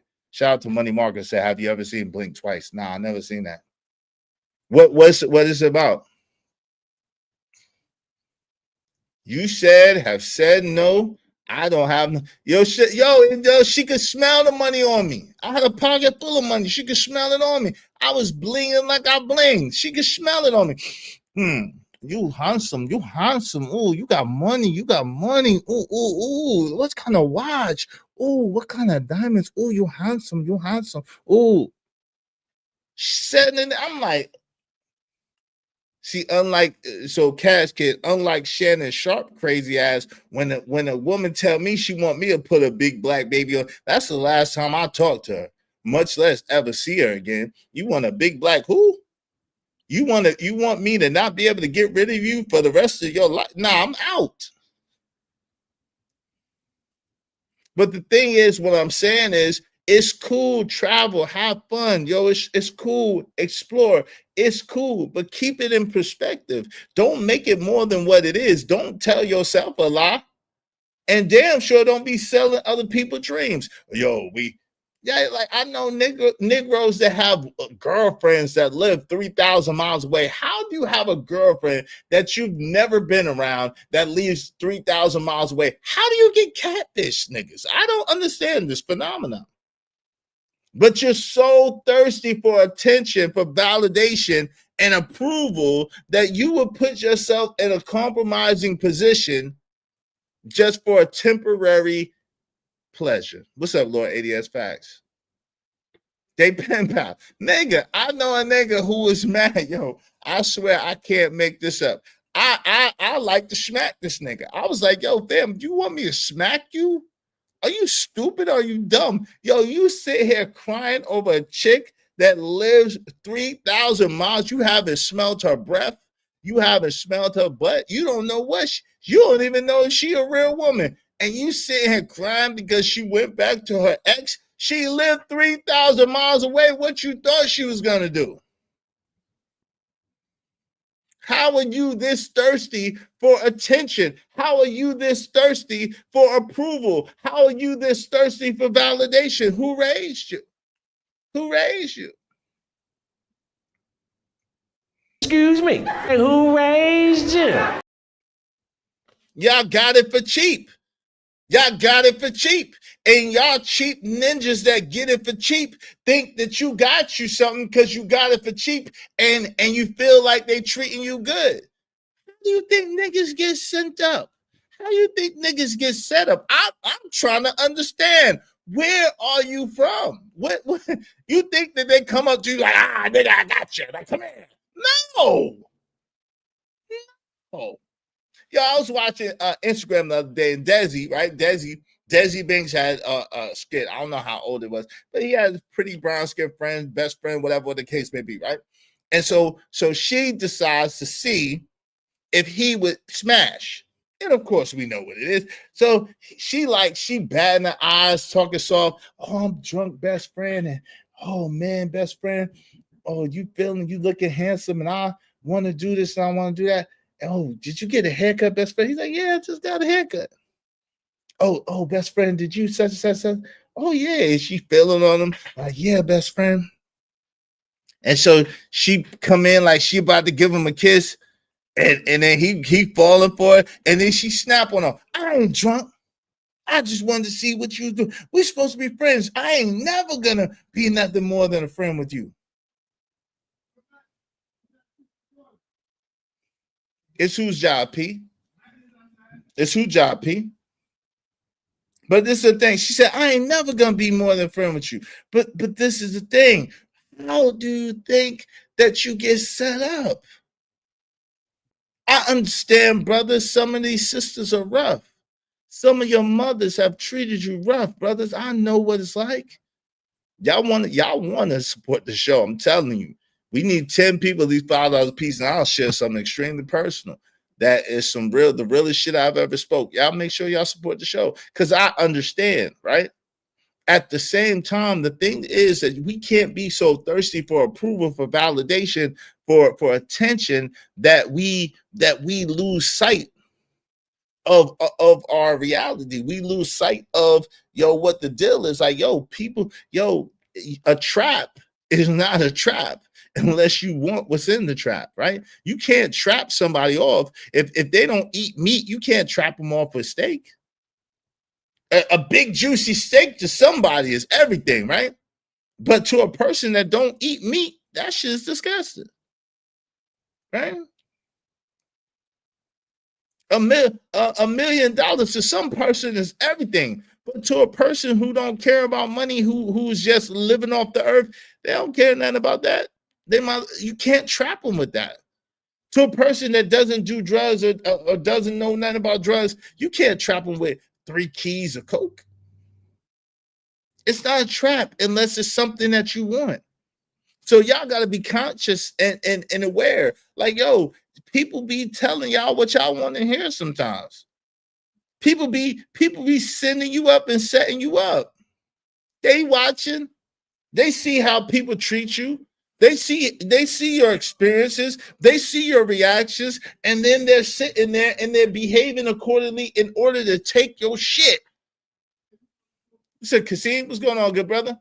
Anyone can be seduced to misbehave with the right temptation. See, that's what I'm saying. It's about temptation, though, Kasim. And if you're susceptible to fall to temptation, then you're in trouble. All I'm saying is take your time. Even if you're paying, you get it for cheap. Don't think you necessarily got you something. If that's what you want to do, that's what you want to do. But go into it eyes wide open. Go into it understanding what you're getting into. Go into it understanding that that's just the experience that comes along with that price that you pay. And over there, it might be $60. But over here, that same thing might be $5,000. You see what I'm saying? But it's all relative. That's the point that I'm making. We're going to open up the panel.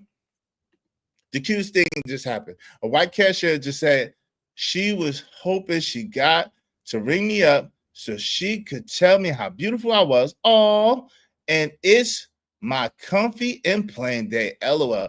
Shout out to CBP 1012, who was looking for the approval of a white woman cashier. Salute to you.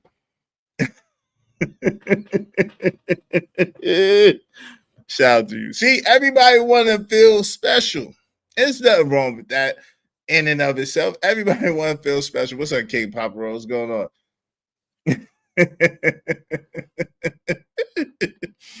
Any man that rules himself can never be finessed by a broad. Yeah.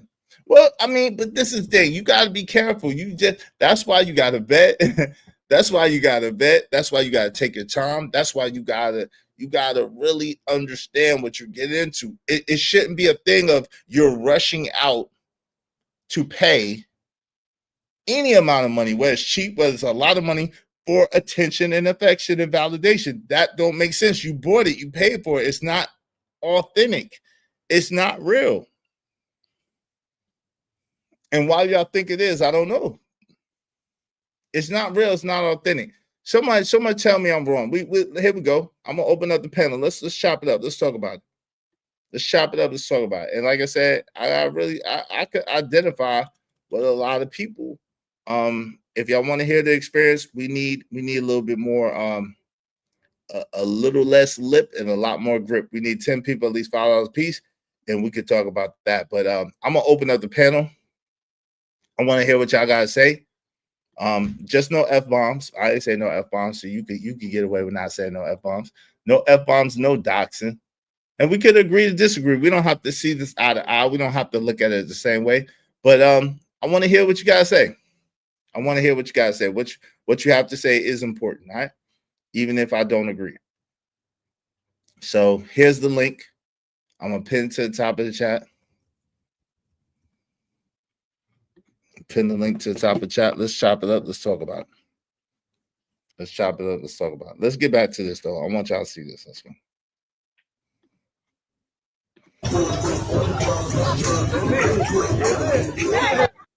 I guess they just love niggas over there. I guess that's what I'm guessing. And so the crazy thing is he skipped past the white boy that was right behind that dude that had the same thing happen to him too. The crazy thing is he skipped the white boy that was right behind him that had the same exact thing happening, right? It's a stroll. That it's I guess it's a famous place in Thailand where the whole street is nothing but women, and that's their job.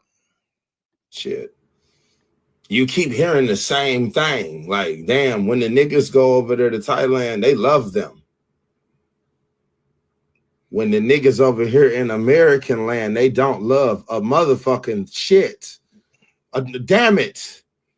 We hate those goddamn fucking nigger. Fucking nigger, get out of here. Go back to your country. Okay, well, that must be it. That must be where the fuck we came from. They love us like they miss us like they had some of this. Am I tripping? Bitch, you can walk to Miami right now, pocket full of money. Ain't nobody gonna give you a hug, nigga. Not even the rental car nigga. Fuck.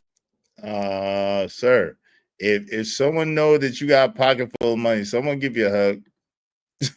If a woman know you got a pocket full of money and she feel like she could finesse you out the money, someone will give you a hug, bro. What you mean? Someone will give you a hug.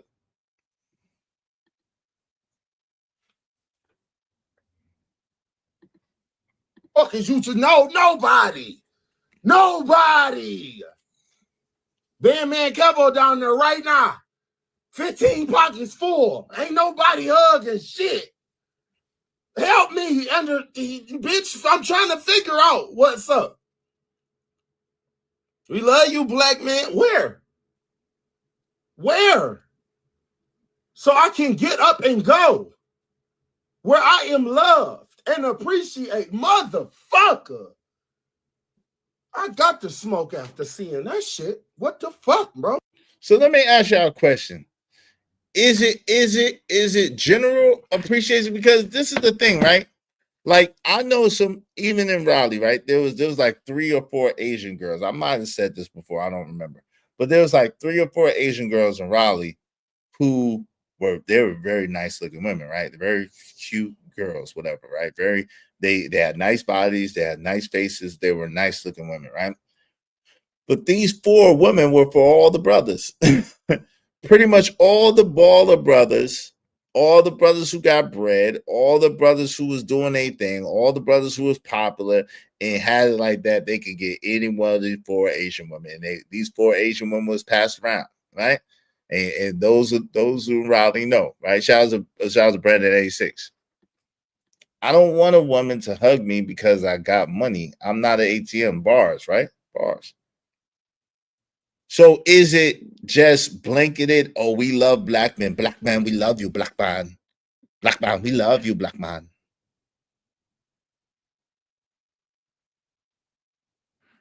And you don't think that there's nothing behind that? You don't think that there's no type of motivation behind it? How that's like, why would you want someone to want you just because you belong to a particular race? Why would you want someone to want you because you're a particular height? Why would you want someone to want you because you have a particular amount of money? Help me understand. Because to me, those things are all superficial, and that means that anybody who has that qualifies for you. And for me, I never would want a woman who anybody could qualify for. I want a woman to see me, understand me, and be down with me. Now, of course, she might see some characteristics. We all have preferences, right? We all have preferences, and we all have attraction points, right? So there's some things or attributes of people that we see that we like, oh, I like that.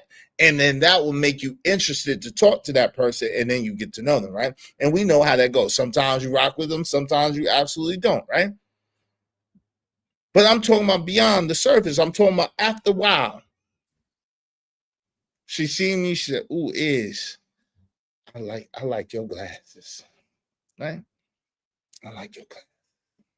Your glasses are nice. And then she get to know me, and then she go, oh, damn, you got this and this and this too. Ooh, ooh, ooh, ooh. And then she get to know me, and she's excited about is.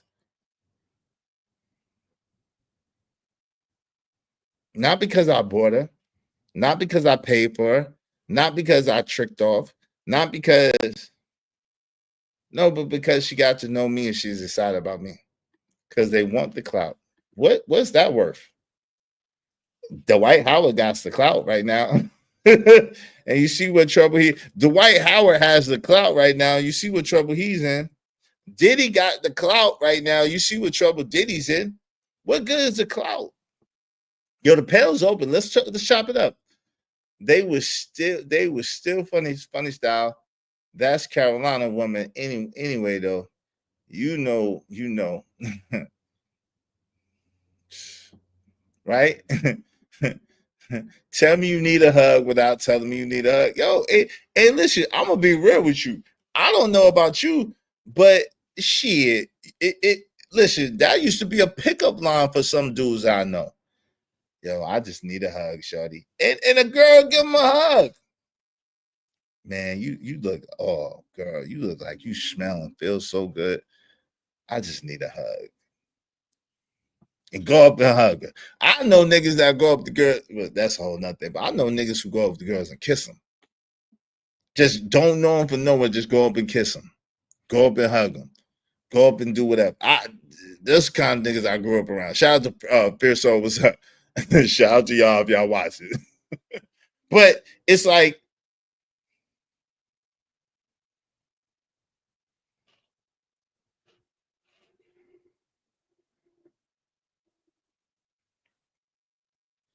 people have that happen, like celebrities have that happen all the time. It's called groupies. Speaking of, times have changed. I could believe that. I could believe you should probably do that. That's why I was reluctant to say that, KO Black. I believe that you should not be just going up and touching nobody that you don't know. However, I've seen on Instagram, whatever, the little black dude walking around like this, you know what I'm saying, try to hug people. Some people hug them and some people don't. But you know the hug line. Shout out to Conscious Moron. Yeah, but like, listen, I'm telling you. It's really very rarely what you say. It's a lot how you say it, right? If you say it like you're used to it happening, or you're used to it happening, they just kind of fall in line. But if you say it like, oh, I need a hug. I'm just so lonely, and nobody likes me. Like, why should and nobody likes me? I'm so lonely. I need a hug. I just feel so down. Now, you might get a sympathy. I'm not even gonna lie. Even in that, you might get a sympathy hug, but who wants that, right? Who wants that? Who wants that?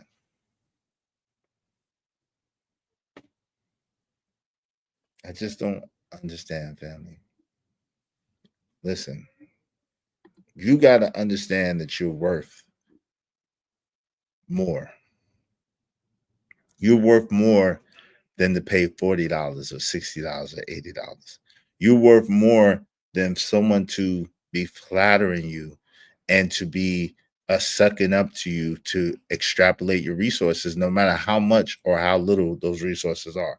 You're worth more than people just liking you because you belong to a particular race and they think there's something that they could get from you because of that. You're worth more than that. You're worth more than that. You're worth more than that.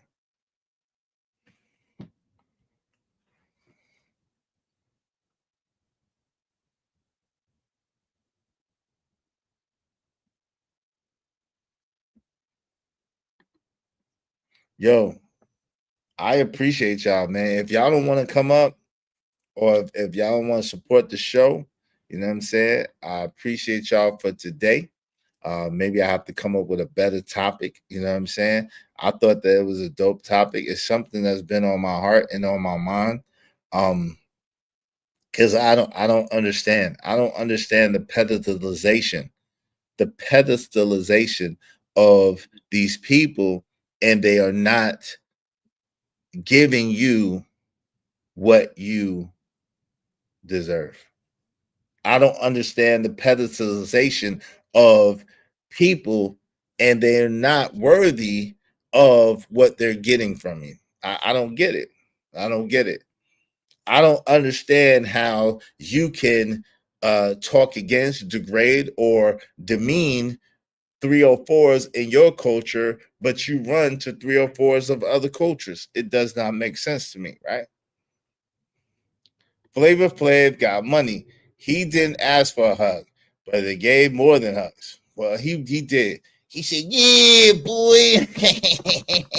Yo, fam, 90s video vixen Superhead just went on Piers Morgan talking about Diddy, Irv Gotti, and pro ballers, old freakouts from her book. Yep, I believe it. Her brother did not.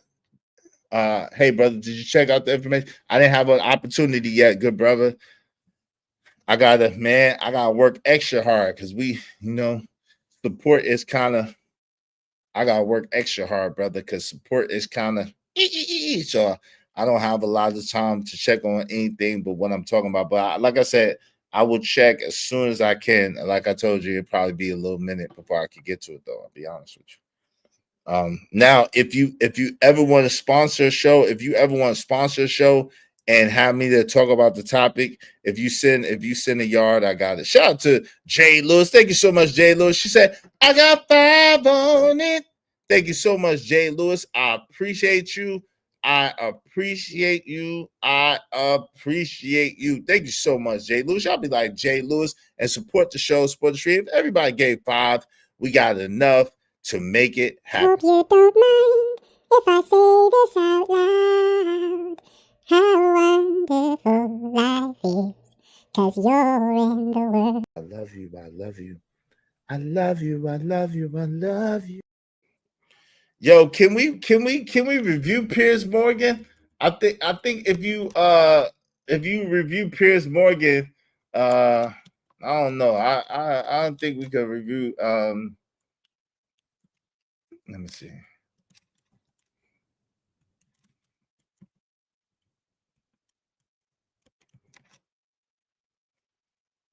Let me see.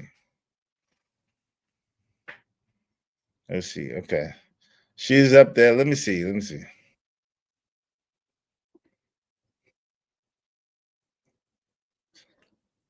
Yo, can we review Piers Morgan, y'all? Can we review Piers Morgan? Shout out to my people, KO Black. Appreciate the 5. Thank you. Y'all be like Jay Lewis and be like KO Black and support the show, support the stream. Help us reach our goal. We just need 8 more people, at least $5 a piece. If y'all want us to share that personal information, 8 more people, at least $5 a piece. Support the show, support the stream. I mean, Thanks, man. bro.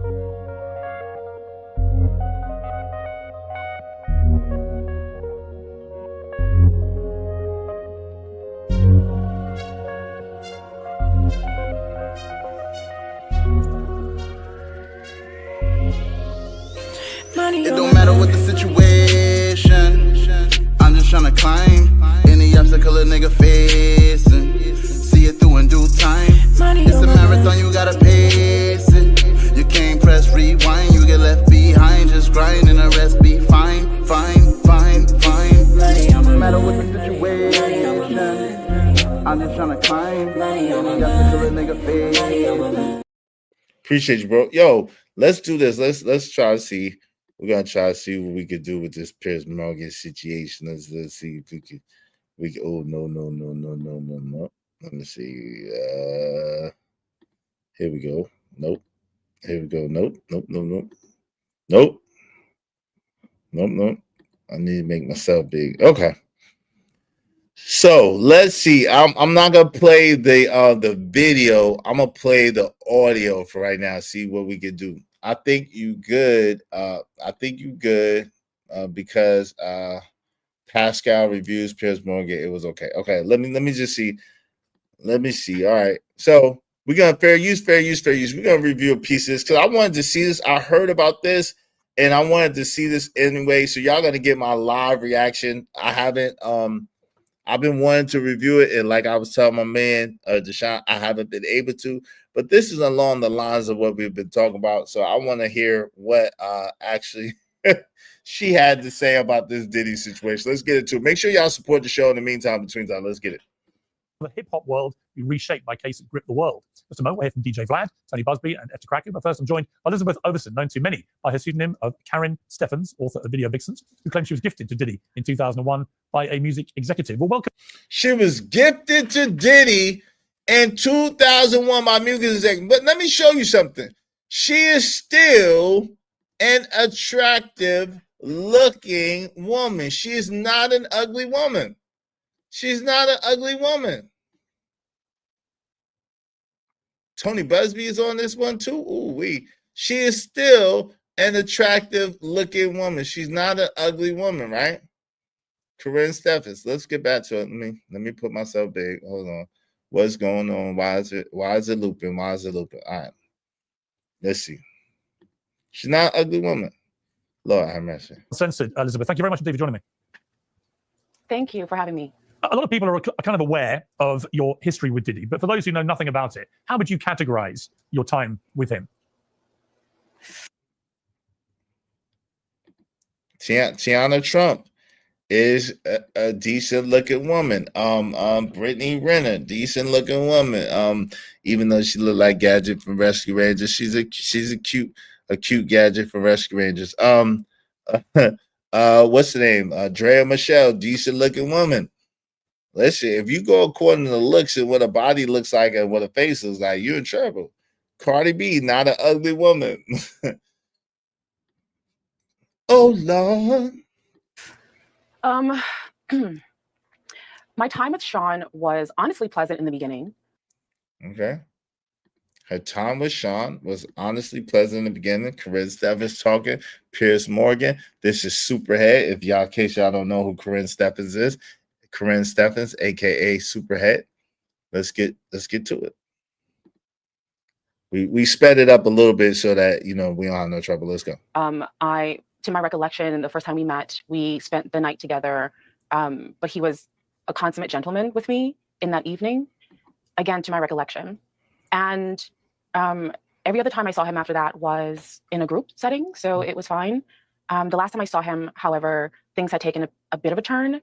It was after Confessions of a Video Vixen, my first book had been published, and he was seething when he saw me at Prince had a party at his house, and we were there, of course, before Prince died, and he was scowling at me the whole night, and I found it amusing, but he was obviously very angry with me by that point in our relationship. Why was he?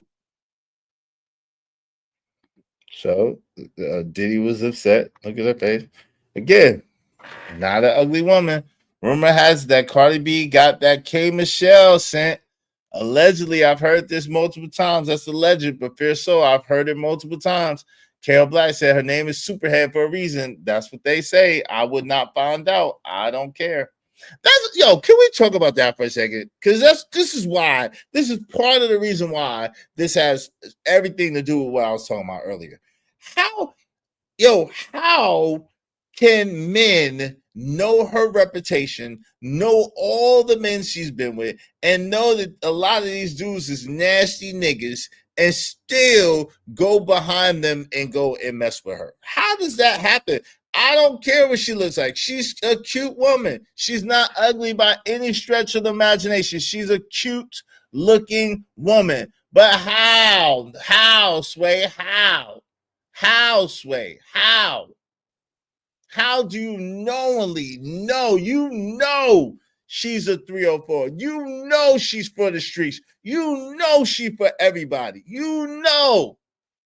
How do you still go and participate and partake? I don't get it. I don't get it. It makes absolutely zero sense to me. I don't get it. But let's get it.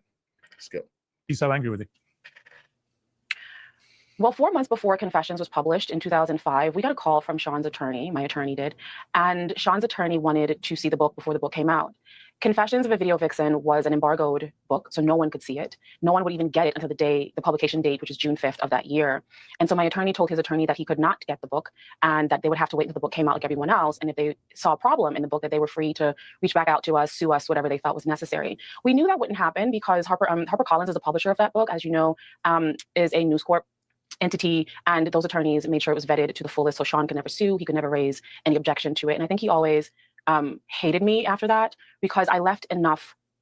I posed questions in that book that that I think sent certain people down the direction that leads us to where we are now. Just explain that a little more. What were the questions you think that we're talking about? Well, honestly, I'm just now getting context on a lot of the questions that I had then. After the trial. The trial gave me way more context, but just about, I think, his sexual proclivities and what we saw in hanging out with him, the kind of clubs he took us to, even conversations he and I had, one in particular where I didn't understand it at the time. And honestly, Piers, I'm getting new understanding about this line of questioning. I wrote about this in Confessions where my boyfriend and I at the time had gone to his home for New Year's Eve, Christmas, New Year's Eve kind of festivities. And he pulled me to the side and was just like, we're friends, right? We're friends. And I was like, yeah, we're friends. And like, we're good. And I'm like, yeah, we're good. And I couldn't figure out what he meant. And I wrote about this where I didn't know what he was talking about. And he just kind of went on to say, I have kids, I have a mom, and if anything got out, it would really hurt them. And I honestly, at that point in stage, did not know or remember what he was talking about. And so we just kind of laughed it off. Like, what's going on with him? And things that he said to my boyfriend, like, don't trust her. She might have her on video with, in precarious positions. And this is back before cell phone cameras. So I was just like, what video? I didn't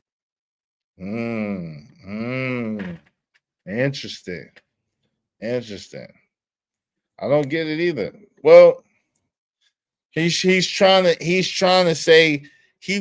say back then. You gotta remember that's back then, right? He was before she came out with her book, before she came out with her first book. So he's basically saying that are we good? Meaning that you won't come out me. You won't tell the things that you know that we've done or the different positions I've been in or my likes or whatever the case may be. But I've heard that a lot, that he used to go to a lot of very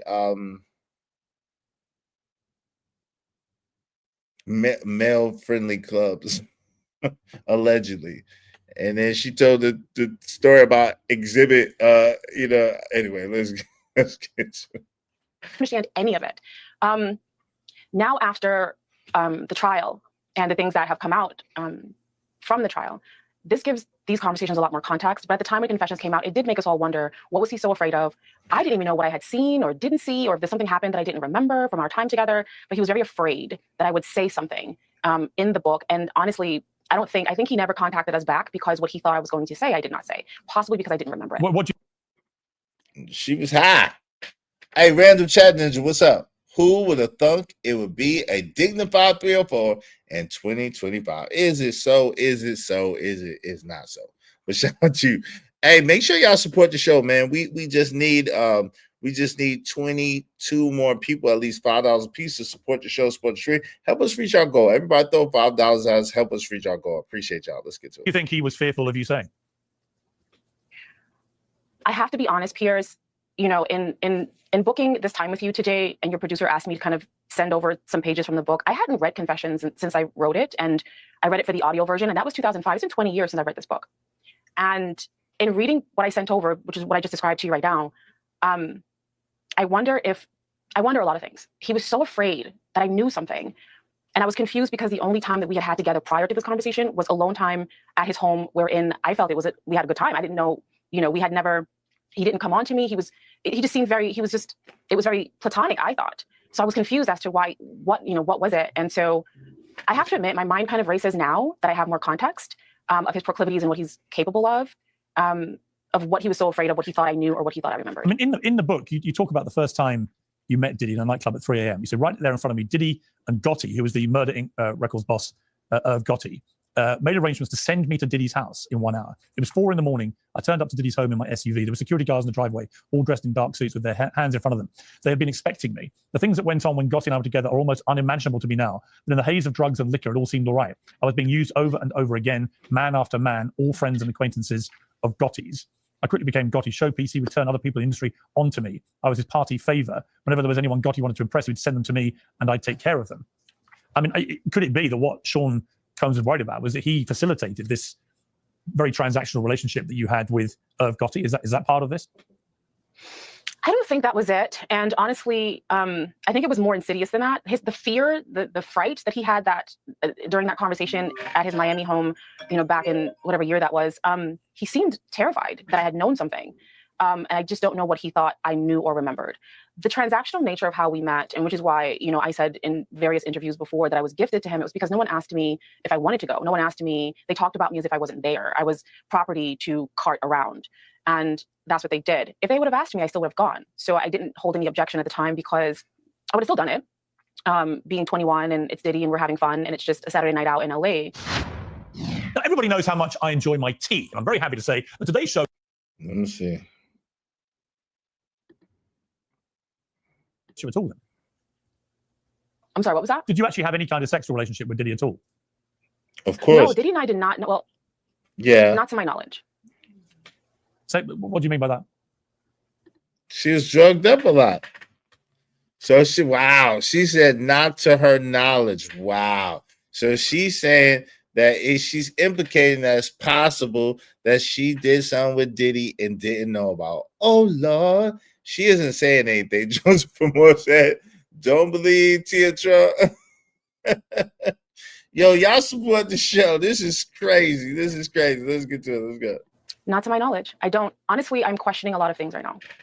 What you think? So not to my knowledge. I don't think anything right now. Just not to my knowledge because honestly. That's a very strange response, though, to not remember whether you did or not. Yeah, isn't it? It is. Yeah, it is. Because honestly, Piers, before I went through my text, I hadn't read Confessions in 20 years. I wrote it. It was painful to write. So I never wanted to re-traumatize myself and go through those years again. And think about this. I'm a middle-aged woman at this point. I don't want to go back into my 20s and see what happened. But in gathering information for this interview here, reading that passage again for the first time. And again, this is where she's a middle-aged woman. She older than me. This is what she looks like. She's a good-looking woman. This is what she looks like. She's a cute, cute girl. She's lived she has a lot of mileage. She's lived a very, very, that grass has been mowed down. That grass has been mowed down and knowingly mowed down. Like it's known that the grass has been mowed down. How do you tread that path? Hey, yo, what's up, Poppy? Ran through. And that's the more unpolitically correct way of saying it, but mowed down. How do you choose? Even though she looks like this, well, she's a nice looking woman. She's understated. You said Blanco. She's understated right there. She doesn't have on a ton of makeup. She doesn't have any gaudy jewelry. She has a classic black shirt on. Her hair is nicely kept. Her teeth are nice. She has nice, she has nice features. Her eyebrows are done. She's presenting well. Let's put it like that. She's presenting well. At the same time, the ghosts of niggas past jump up out. I'm just saying. Let's go. In 20 years, I questioned a lot of things. Like, well, why was he so afraid? And why did he try to, make my boyfriend feel as if I wasn't trustworthy? And do you think he took advantage of you when you were under the influence of alcohol and drugs?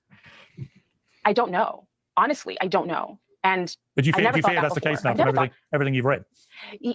Honestly, yes. Given the context, now that I know, because again, I never knew any of these things about him before. So the things that I learned in the trial, I did not know. I never saw that side of him. I did not know. I never understood. And again, in 2005, when I published Confessions, it says I didn't understand why he was so fearful of me, because our time together was pleasant. And I was like, wait, what is he so afraid of? What does he not want me to tell? I didn't see anything at that point. At that point, I hadn't seen anything. At that point, we had. Does she see something now? Does she see something now? Does she see what's called opportunity? Does she see something now? And is there something that she sees opportunity? Hey, I was around Diddy. Hey, he was drugging bitches, right? Maybe he drugged me too. Hey, maybe he beat me too. I just don't remember. I don't remember. Dangerous. That is wow, that's dangerous. She said, I don't know. Not that I know of. Maybe without my consent and my knowledge. The link is pinned to the top of the chat, man. The link is pinned to the top of the chat. I think, let me just make sure. Let me make sure, Blanco. I thought the link was pinned to the top of the chat. Let me make sure. Yeah, the link is pinned to the top of the chat, man. If y'all want to come up, the link is pinned to the top of the chat. You're more than welcome to come up. The panel is open. Let's chop it up. See you too. I thought just a friendly, platonic night together. So I was confused then, and 20 years later, I'm confused now.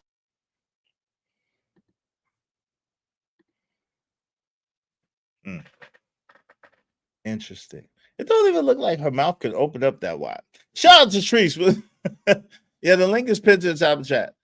Imagine a 304 who wrote a bunch of books snitching on married ninjas. Now she doesn't know what happened to her. Oh, Lord. Truth over emotion, she said, if she sues every rapper or pro athlete for $20 million she had freakouts with, she might be richer than Cassie by tomorrow. Shit. Ninja, she be way. Cassie only got 20 million plus 10 million for the hotel. She be way richer than Cassie. What you mean? She be way richer than Cassie. What you mean? Let's get to it. Y'all know I gotta take breaks, and I'm not gonna show it just so you know what I'm saying. It'd be a little copacetic. Let's get to it. Oh shit. Let's get to it. Hold on. Fair use, fair use, fair use. Fair use, fair use, fair motherfucking use, okay? The panel is open, though, if y'all want to come up and kick it. So, to my knowledge, I've never had sex with Sean Combs. We never had that kind of relationship. But you can't be sure. Given what we know now, I can't be sure. Oh, God. Yo, Blanco, wave the back. Given what we know now, we can't be sure. I might have had it with him and just didn't know it. Y'all make sure y'all supposed to show. Blanco, wave in the back, bro. All right. You got you. What's up, Blanco? What's going on, good brother? How you doing, man? I can't hear you. Yo, what's good? What's good? Can you hear me? Yes, sir. I can hear you now. What's good, man? What's good, fam? How's it going, man? Just sit here, listen to Superhead talk about she can't remember. Maybe she did, and she just didn't know it. Well, she know one person. She think one person had sex. It was Diddy. That's crazy, man. Damn. She's like such a terrible actress. Like she couldn't even sell it correctly, bro.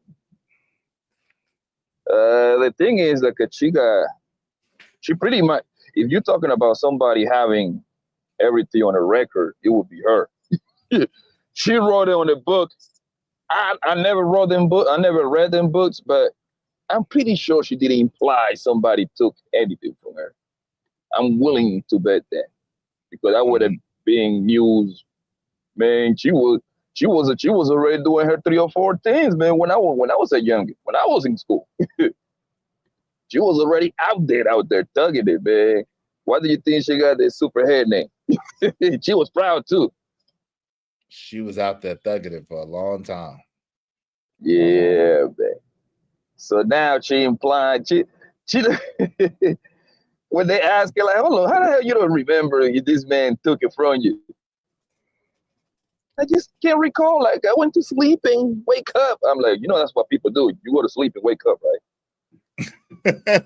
Knowing what I know now, like she said, knowing what I know now, I can't say I didn't have sex. Like what?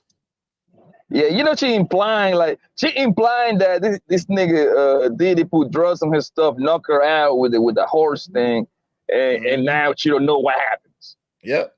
Even though if anybody that followed the damn trial, everybody was taking drug willingly. Everybody. The workers. Yep. They agreed to take everybody. It. Right. Some way, somehow, man. But you know what's crazy, bro? Son, and this is what's sad, man. This is like a slap in the face for the woman and the kids, and even some men that actually get taken advantage of. This is like a slap in the face, because now everybody that most likely nothing happens to, they get to scream that, and it's getting harder and harder for you to believe everybody. You see what I'm saying? Yeah. Oh, absolutely. I agree 1,000%. Like it just terrible, son. Like, I feel bad for the women that get taken advantage of, bro, because of people like this. I said the same exact thing, bro. I agree 1,000%. My people Fear Soul said the mushroom tips push her dome cells back in. too much semen in the stream. Hey, Easy Bands, if Michael Rubin invites you to a mansion to participate in all-white party with LeBron and Diddy, you pulling up? All expenses paid. No. I mean, I might have pulled up if it was Bron. If it was the LeBron party, I might have tried to pull up and hang out with Bron for a minute. But nah, I'm good. I don't even know who Michael Rubin is. Who's Michael Rubin? I don't know. Michael, I think he misspelled it. It's the guy that owns the Scissors. Oh, he got like the majority owners, a bunch of owners, but he got like the majority owners. He got a lot of money. He be doing the white parties nowadays. Oh, okay. If you Google like a picture, little baby, Michael, damn, I forgot his last name. It's like a little weird picture. They hugging on with each other and stuff like that, man. Okay. Is that okay? You know what I'm talking about? Yeah. I seen that picture. Yeah, the white man with gray hair, right? He got gray hair. Yes. Yeah, he like around his 50s, around that area. Yeah, I seen that picture. I seen that picture floating around the internet. I didn't really pay attention to it, but I seen it. I thought it was photoshopped. No, it was like a real patty picture. I know it was him. It was little baby. I forgot who was the other white man. I forgot who. Like it was because they call it the reverse Oreo. He got the black guy in the middle. Oh no. Yes, that's crazy. But your hunger, man. Like, you know what's sad, son? Superhead is actually a beautiful woman, fan. Yeah, she's an attractive looking woman. Yeah. I remember seeing her years ago. I was like, damn, she got such a beautiful eyes, bro. Sun, skin, everything. Like a hunger is low body. Yeah. Even now, she was like 45-ish, maybe. Yeah, I think she's older than that. I think she's older than me. Yeah. I think she's older than me. You think so? Yeah, hold on. I'm gonna look at for sure, but I think she is because her and Coogee Rap had a baby before. Well, I was in high school, so I don't know if she started that young, but the crazy part of this is what I'm trying to say, bro. Even now, I'm saying she at least 45, but you might be right. She probably around closer to 50. She's still a good-looking woman, bro. Yeah, she is a good-looking woman. I can't deny that. Like, yeah, she looks better than half of this 20 bros on their 20s, man. Right now, them big backs. But that's why you can't. That's why you can't judge a woman just over looks anymore. That's the thing. You can't with technology, with surgery, with all the stuff they got going on with makeup, whatever. Even though she looks like a natural beauty, whatever. But yes, you know what I mean. It's still like you can't go off of looks, man. You can't not looks alone. You know what I mean? Looks could get you in the door, but you gotta look for way more than looks, man. You got she's 46. Wow, she's younger than me. Wow. But she definitely don't look 46 though. Nowhere near 46. I say 45. She was 46. Yeah, like yeah. She started young, bro. Damn. Yo, Oh, she was yeah. like 16 on the scene, bro. Yo, don't you understand with meth and all that? That was 30 years ago, bro. She was like 16, bro, according to that. The freak? Yeah. If I'm not mistaken, wasn't she like a mother, like as a teenage Yes, mama? that's what I'm saying. Yeah, she had a baby with my man. What I just said his name. Cool G Rap. Rap. Yeah, Coogee Rap. Yeah. Damn. Yeah, and after that, You broke up, Blanco. I don't know what happened. how Blanco, about now? Yeah, you good. Yeah, like after Cool G Rap, she took up. Nigga, her son, I think it's a son that she got. Like she got a bunch of kids, but I know her oldest got to be a son. Yeah, he gotta be like 30. Yeah, he got to be. If he's not 30, he got to be real close to it. I'm gonna say 28, 29, around that area. Wait, is he a transformer? Who? Her son. Oh, I have no idea, bro. I'm gonna be honest with you. Hey, whoa. I said how old is, hold on, let me show you this, bro. Wait a minute. Hold on. Is he yo, does anybody know? Wait a minute. Yo, I said how old is Superhead's son? And this is what this is a picture of the game, and they say Naeem Wilson. I don't know what's up with this. Oh my god. I don't know what's up with this, but I mean, what the freak?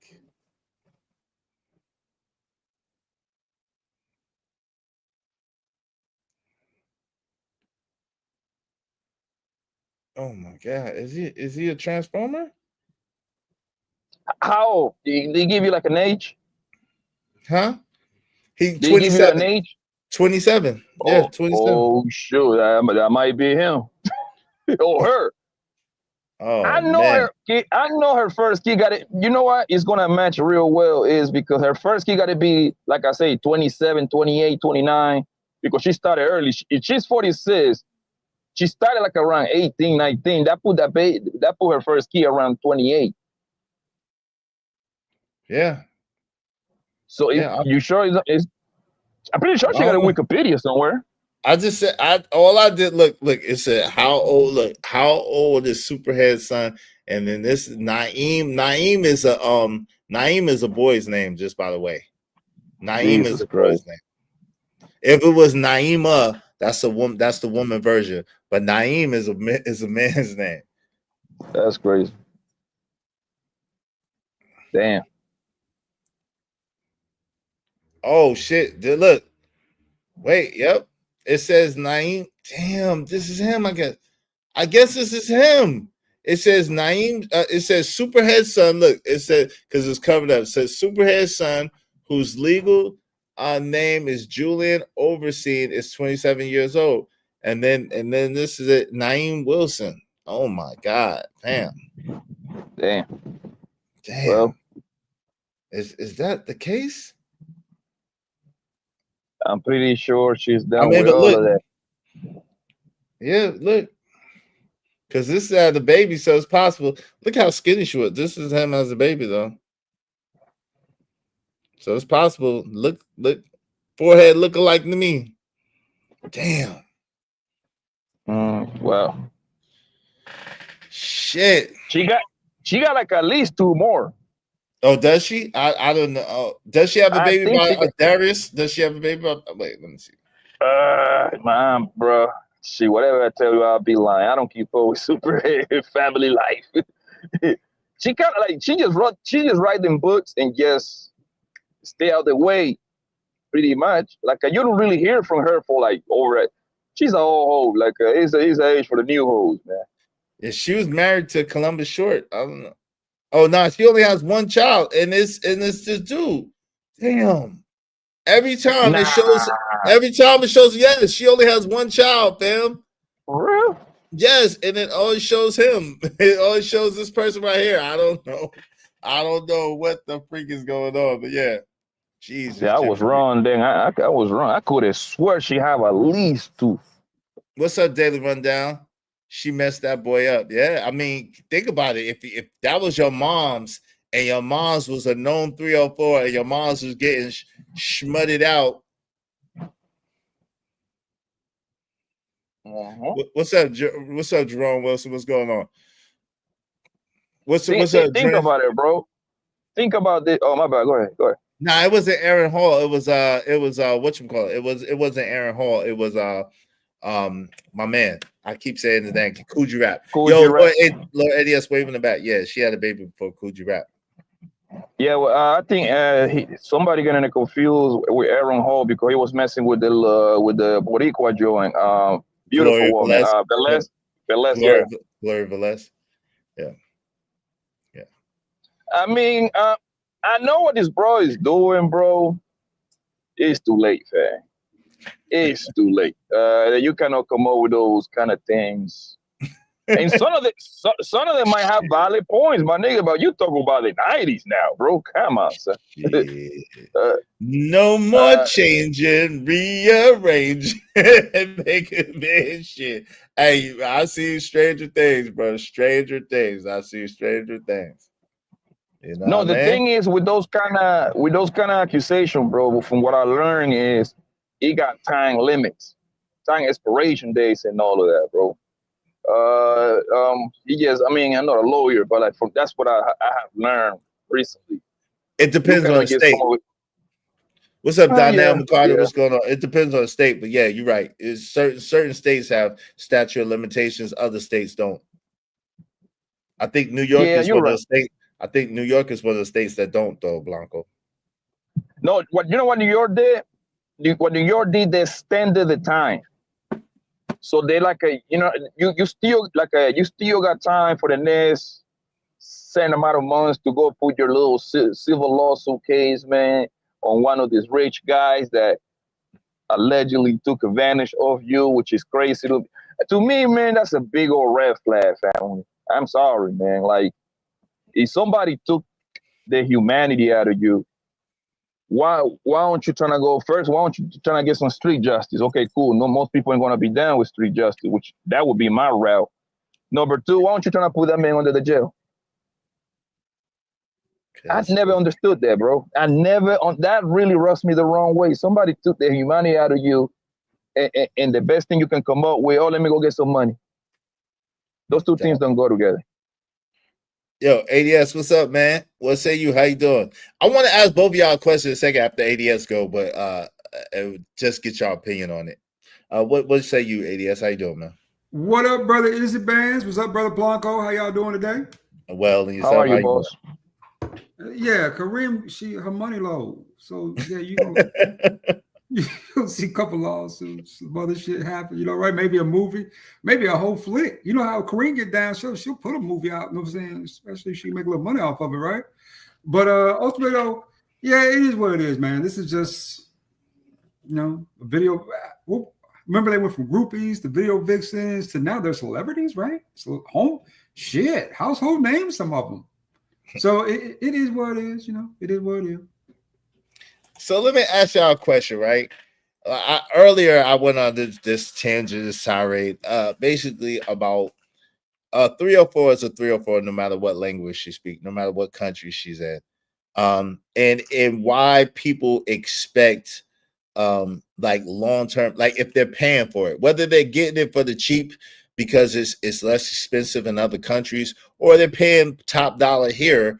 Why do people expect loyalty, faithfulness, a real lasting relationship if they're paying for it, if they're having to trick to get it, even if it's across seas?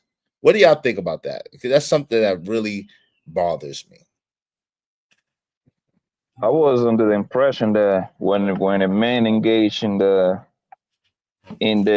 paying for play activity, it's supposed to be, I'm not paying you to stay, I'm paying you to live for the most part. So expectations of expecting when you say a long relationship, meaning like it might be business wise, like I give you $300, go spend a day with me, and then after 8 o'clock come, you go. Can you call that a relationship? Like even though it's not like a romantic relationship, but it wouldn't be that like more like a business. Yeah, that's a business arrangement. That's a business arrangement, right? But I'm speaking of the sense of the brothers that go to like Brazil or go to Colombia or go to Thailand or whatever, and especially Thailand in specific, where these women, they have the strip, right? And the strip is all like bar-like places where there's a whole bunch of women, and their business is getting men and being with the men for money. But these dudes, because they're getting all this love and all this attention, all this validation, they believe somehow it's more than what it is. You know what I'm saying? That's what I'm speaking of. You know, the $40 holla, the $60 holla, and brothers thinking that because they have good customer service, that this girl actually belongs to them, or this girl is actually into them and not into the money. Those guys are delusional. Because if you paying her, man, I guess she's supposed to treat you right, but you know she's treating the next 100 niggas the same way. I hope you know that. The same exact way. And if you pay, but nigga, that means it's always going to be somebody with more money than you, with more to offer than you. So that means you're gonna go for whoever is the highest bidder, like a car option. Literally, that's how them girls go. Whoever's the highest bidder. No matter what country she's in, right? No matter what language she's in. Yes, sir, man. When you in that kind of activity, it doesn't matter, bro. It don't matter, man. Yeah, man. It doesn't matter if you're American, Dominican, Colombian, Filipino. If you on those type of activities, fan, you about that dollar, fan. Do those girls got it hard? Don't get it twisted though. Them girls got it hard. They be having that one guy that they love, but they still giving it to. Yes. No. So that don't count for shit. If you love me, but you giving it to 10 other niggas, I don't give a damn. They ain't love to me. Unless I was the one that was orchestrating it and benefited from it, but you know they got laws against that, so I don't partake in that type of activity. But you know what I'm saying. But other than that, like, nah, there ain't no love. That's love lost. Love lost. What'd you say, ADS? I mean, it just kind of it's multiple things. It ain't just one thing, really. It's the point that, you know, saying a lot of dudes is desperate for attention, and they, even though they're paying for it, they're getting some attention, right? Sexual needs and desires, you know, even though no saying they got to pay for it, that's being met. I think at the core, men are just really simple like that, easy, right? We only require really three things: sex, food, and sleep, you know, and at the end of the day, that's a happy man, right? Even though he's paying for it.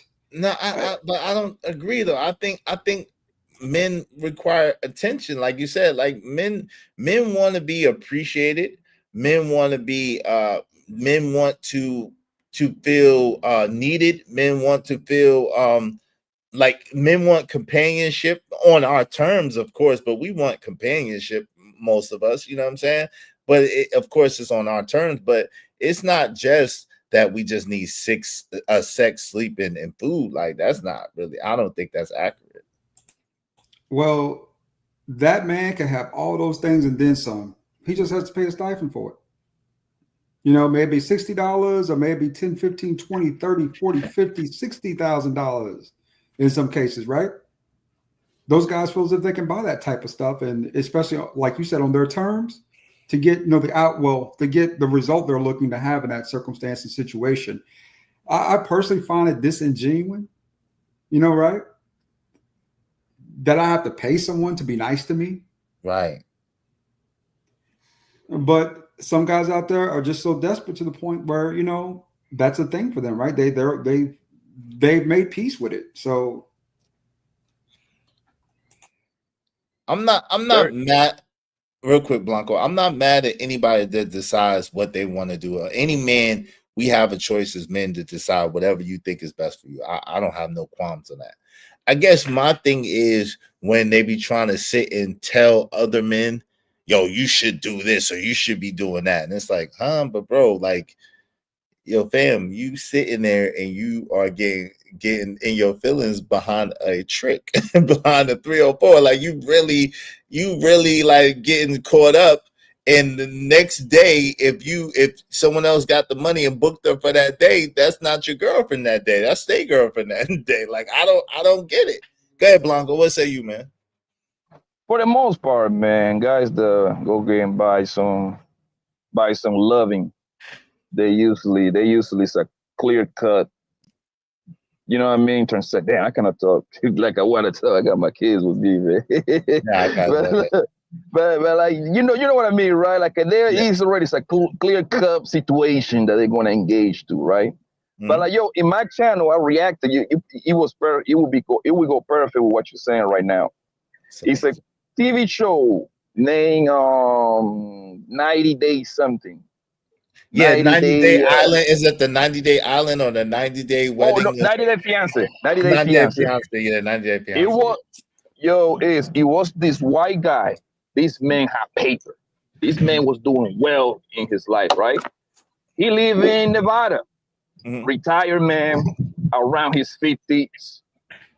Bro, son, this man was quote unquote in love with a computer female. All the way like in Croatia, one of those countries down there. I saw that, yeah. Bro, son, this man was sending he had to pay. He had to pay her to text her, bro, and he was text. He wasn't even getting. He wasn't even getting a FaceTime, fam. He was getting text messages. He was paying for play, right? He went to Croatia. I think I got the country wrong, but I know it was somewhere in those countries, bro. Super white country. He went over there 4 times to meet Hunger. I think it was Prague. I think it was Prague. It don't even matter. But go ahead. I got you. Prague or Bro, it don't matter. Go ahead. What happened? Family. He went to that country 3 or 4 trips to meet her. She was playing with Buddy, so obviously they play. Most likely he was talking to a man. But then I didn't finish. Wait. Hold on, Blanco. You saying that he went 2 or 3 times, 3 or 4 times, whatever the case may be, and they never actually met up? He got ghosted. He got catfish, ghosted. Yes. But from what I heard, this is something you probably can Google real quick, bro. From what I heard, the nigga actually ended up meeting Hunger. Like he actually ended up meeting Hunger, bro. Like I'm pretty sure it's a quick short YouTube video somewhere, bro. Yeah, I gotta look that up. Actually, this was like 2 years ago. Go ahead. No, what is it called? What 90 Day Fiance? Yeah, 90 Day Fiance. The man, God damn it, bro. I wish I can tell you a name. The man went to Croatia somewhere to meet Hunger a bunch of times. He got stand up. I got you. Go ahead, Uncle Jeff. What say you? What's up, fellas? Did Passport Bro keeps lying about the 600,000 he spent? Is that it? No. Okay. Go ahead, fam. I'm listening to you. Is it Michael and Juliana? Well-off entrepreneur and Juliana, a stunning Brazilian model. 20 years his junior, met on a yacht. Yacht party. Did he meet a yacht party in Croatia? Look, they said met in a yacht party in Croatia. Is that it? I don't think so, but you can. No, I don't think it would be that one. No, they met on the computer first. Okay. I think it's this one. Okay, hold on. You put it in the back. Hey, Cash Kid, wave them back so I know it's you, bro. All right, put him back, Uncle Jeff. Let's see. What's up? What's up, man? Yeah, put him back. I think it's this one. I'm not sure. Blanco could tell me real quick. Okay, yeah. Is that the one, Poppy?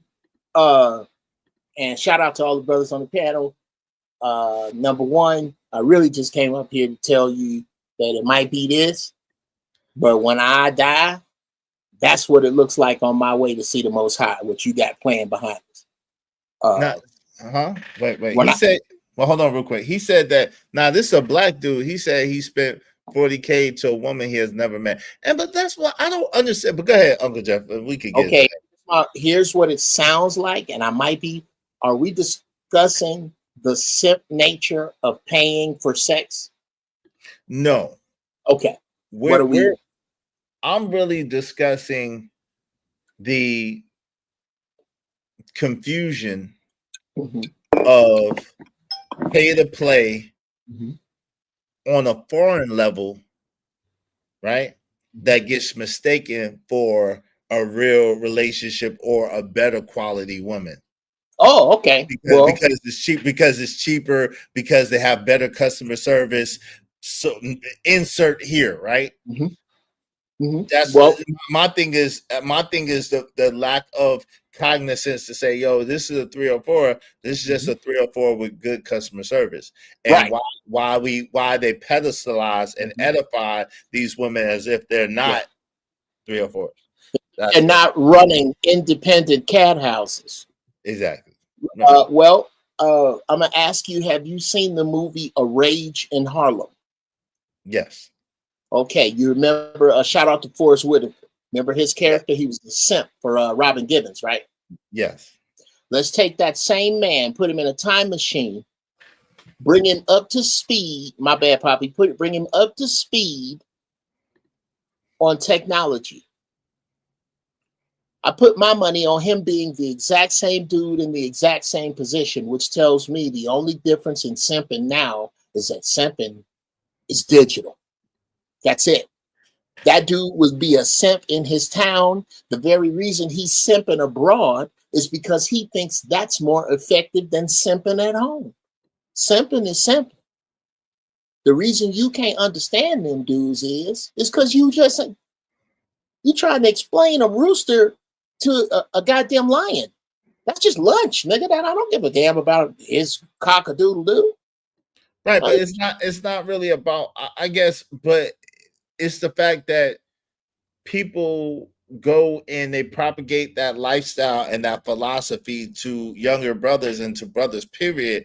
And I'm just trying to dissect the mindset that would send 40,000 or 300,000 or 60,000 or 5,000 or 3,000 to a woman that you don't know what her breath smell like. You don't even know she really is a woman. You don't know what her ass smell like. You don't know nothing about this woman for real. Like, where is your mentality? Why are we so thirsty for a validation, attention, and approval that we would even put ourselves in those type of positions? That's the exploration now. I need you to, as long as you're willing to put on the same short yellow school bus. Oh shit, I got a new term. As long as you're willing to put on the same short yellow school bus, the niggas who go to strip clubs and leave 20 grand behind when it's kids that go to school with their kids that can't eat.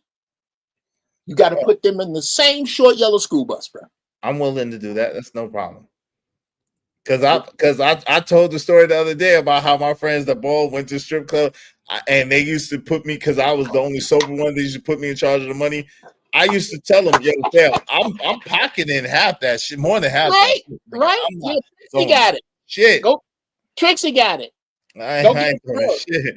Yeah, but there are guys who would rather trick off on women and their homeboys are struggling, but they would brag about how much money what good time they had, how much they had, and they'll spend money on women, but won't give them homeboy $1. But they'll spend hundreds or thousands of dollars on women that they don't even know. How come your boy can't be on a policy like this? Bro, you just got out, okay? I'm tired of seeing you go around and everybody put all their clothes together, and now you got on just got out clothes. You were out here with a leather 8-ball jacket on. Here what we gonna do? I got this bread I can easily trick off. I'm gonna give you an apartment, a car, neither of which is floss worthy, for a year. When you come back to me and write out as best you can what it is you want to be in 5 years. We're going to work on that for a year with the same bread. If you got to go to night school, if you got to go be a plumber's apprentice, whatever it is you own, I'm on with you. But them brothers ain't on that, bruh, because they don't see themselves as connected. They don't see the responsibility. I'm going to land it here. Bruh, I have just as much responsibility to Lil Is as I do my little ones, just as much, to include if I'm in the same space and his life is in danger.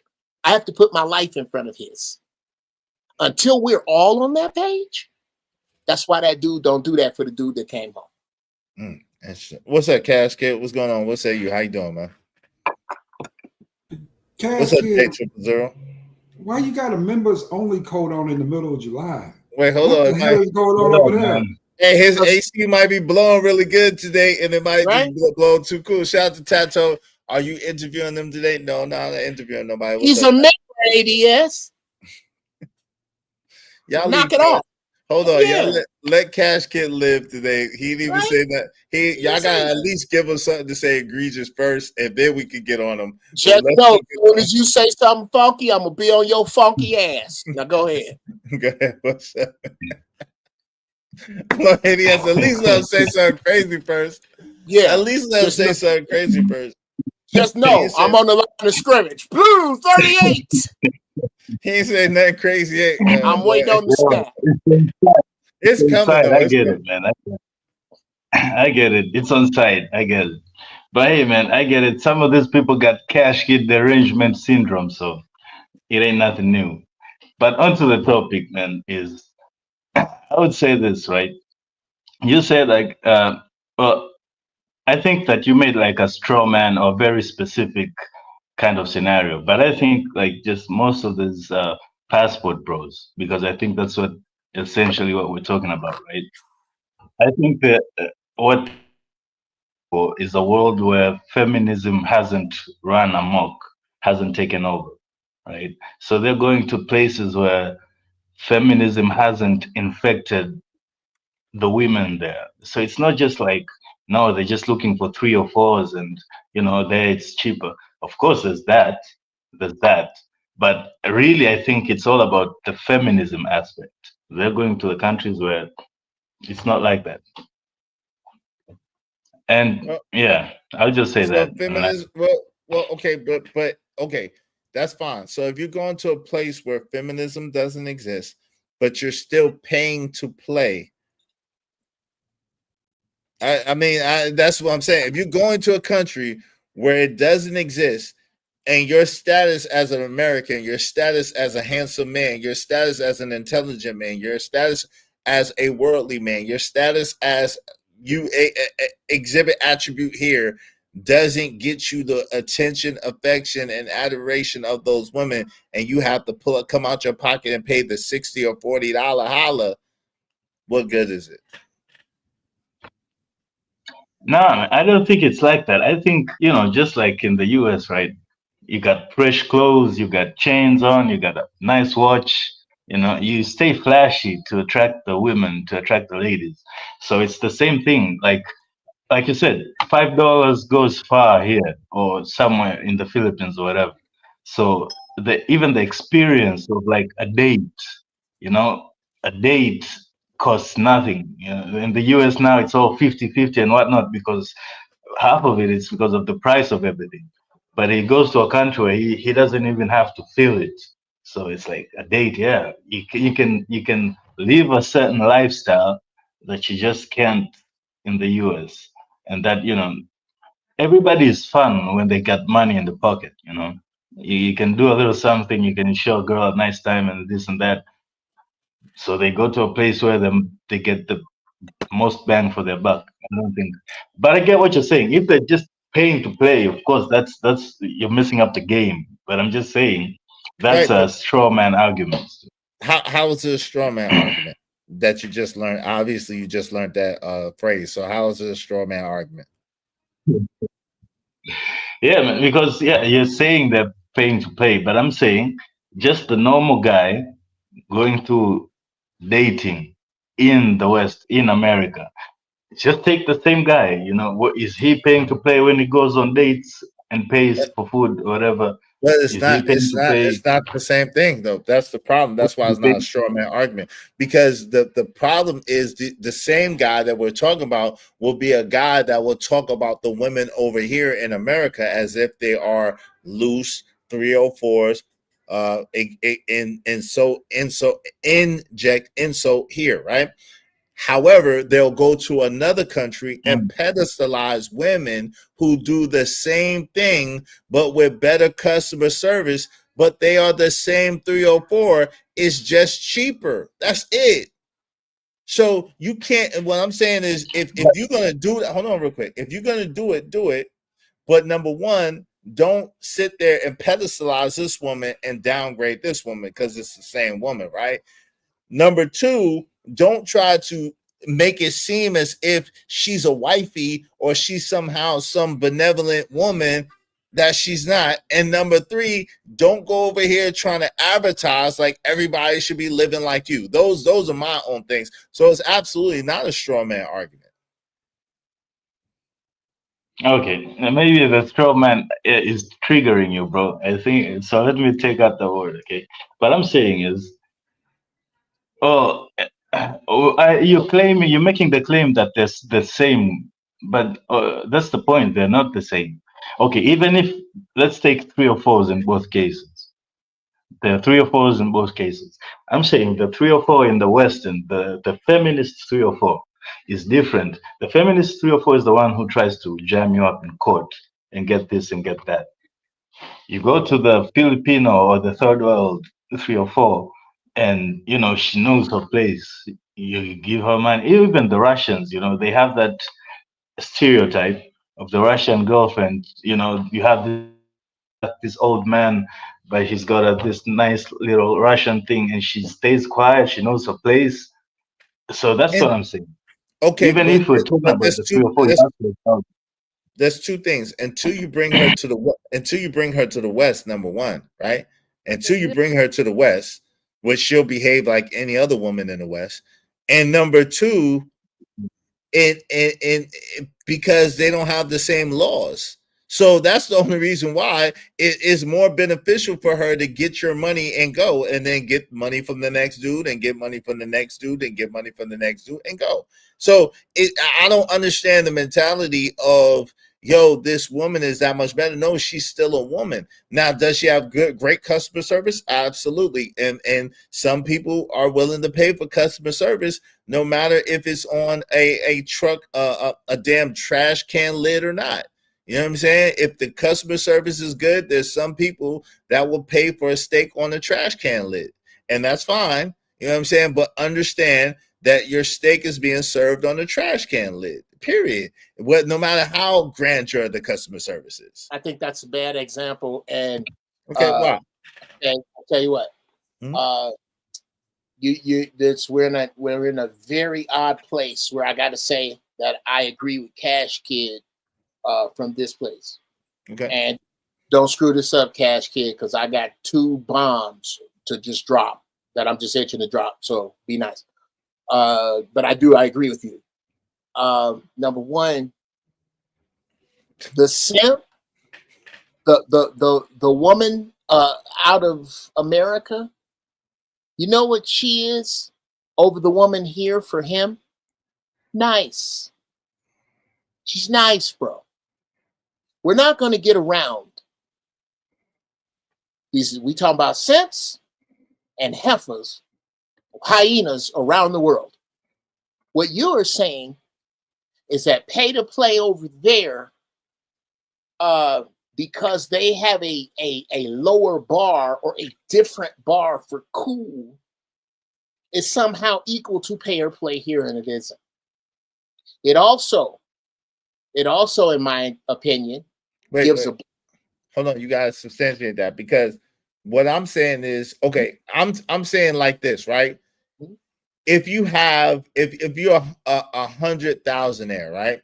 Yeah. If you're a 100,000aire and you get the top of the line Honda Accord, right? Or you get the top of the line Toyota Camry, the top of the line Lexus, that's a very nice car, right? Sure. But if you're a multi-millionaire, you get the top of the line car as a multi-millionaire, you ain't gonna get the top of the line Honda, top of the line, but you're gonna get a different car, right? And so, right. So what I'm saying to you is, it's the same thing in the sense of when excuse me, he threw me off a little bit. I apologize. If you have millions of dollars, for example, this thing, think about this.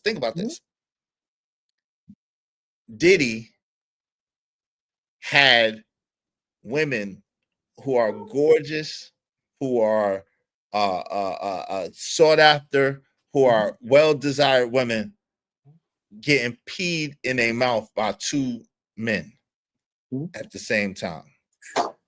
these women would do anything for Diddy, giving Diddy service with a smile because he had a certain amount of money, right? So that amount of money equaled the quality of service that he got from these women. These are Western women, right? So transpose a man who doesn't have the money of Diddy, but he has enough money where it seems like a lot of money where she lives at. She lives in Tanzania, where a dollar is $3,000. So when one US dollar is 3,000 Tanzanian dollars. So he goes over there with $10,000 and he's Diddy over there. So those women are gonna do whatever for him for the amount of money that he has. So it does equate to the same thing in that sense, right? Because if you have enough money, there's women in the Western world who will be whatever you want them to be, however you want them to be, treat you however you want them to treat you. However you want them to treat you. And so then also there are good women here but you have to find them. It's a lot harder to find, but there are good women here too. I'm not and bro, I got one. I got bro. Cool shit. I fight, I advocate for, and when I say women, I say black women first. Sisters, I advocate for classy, intelligent, helpful, respectful, decent sisters. They exist. They litter my family. I get it. That's not who we talking about here today. If I think we're talking about the same people, we are talking about the kind of broads that'll take money from a simp, the simps that give them the money, and the simps that do the same thing abroad.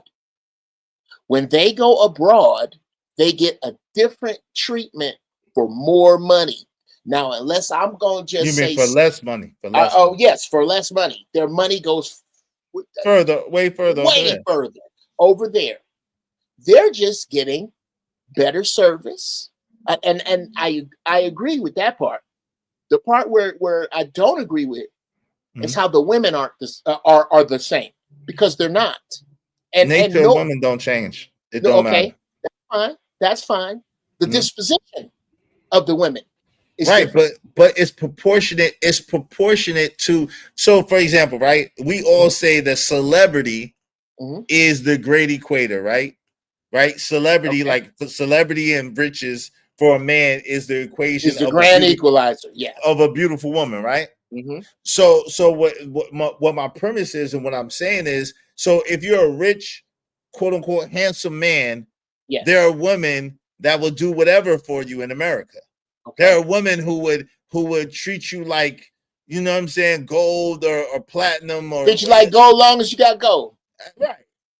But the same thing is equated over there, where these women are looking to you because you're American, because you have way more than them, and your money goes longer. It's the same way. They're going to treat you like whatever because you're paying.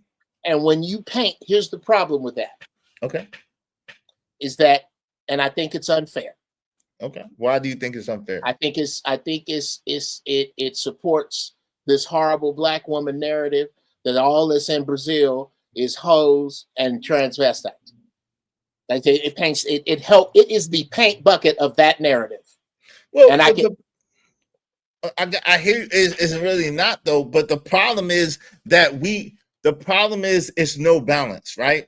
If people were able to say, listen, I like what I like, it's cool, I do what I do, it's cool, it's no problem. But when you try to make a hoe a housewife, no matter what language she speak, no matter what she look like, and what country she's from, when you try to make a hoe a housewife and then try to paint it off to us peeing our cornflakes, tell us it's milk, and tell us this is some wholesome woman, that's where you got a mistake at.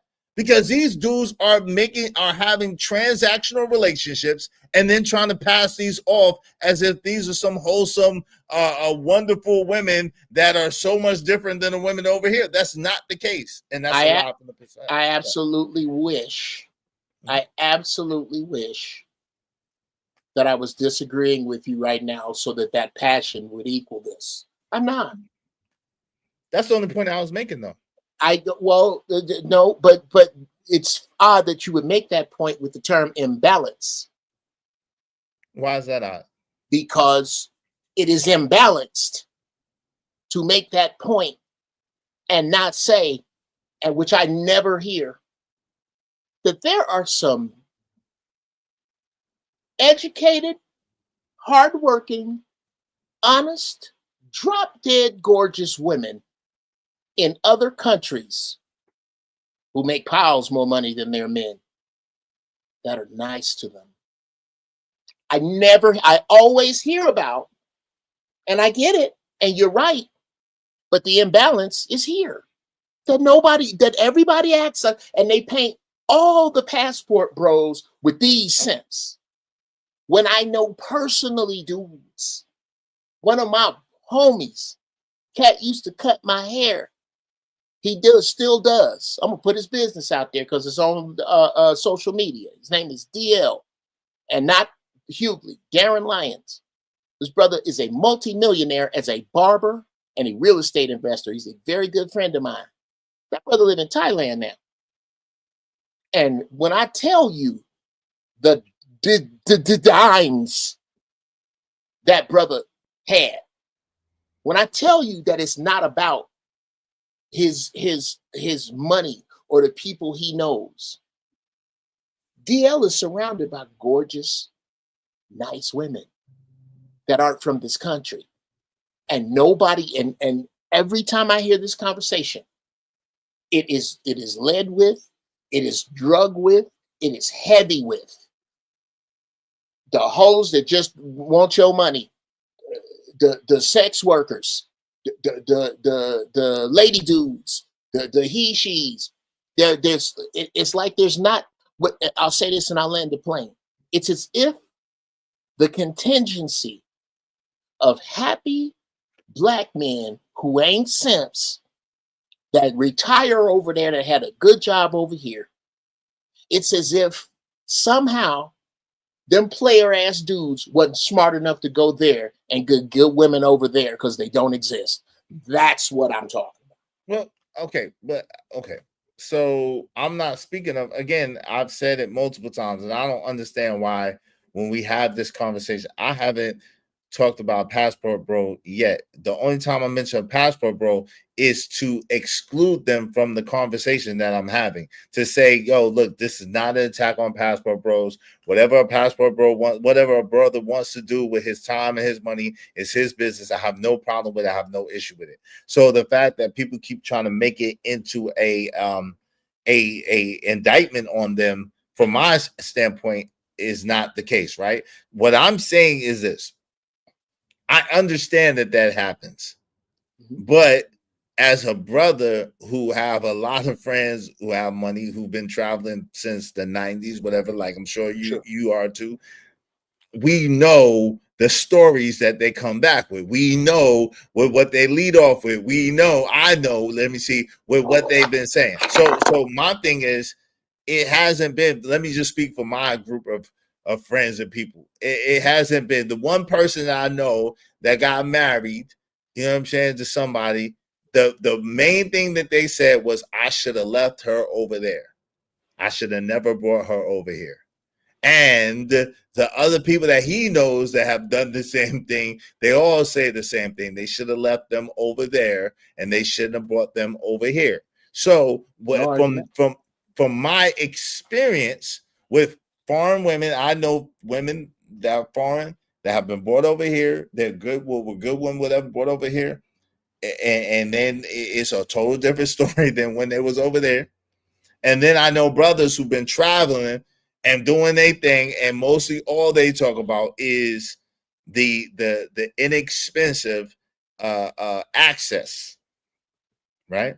So that's the standpoint that I can speak from, because then you have all these other people who make it seem like these women, like for example, I use, this was the video that I used, so you can get context. Did you see the video that I was coming from before?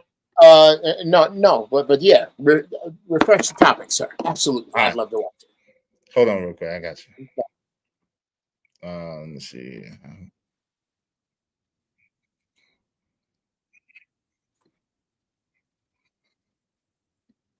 Let me. Did you hear it? Let me pull it up. I can't hear it.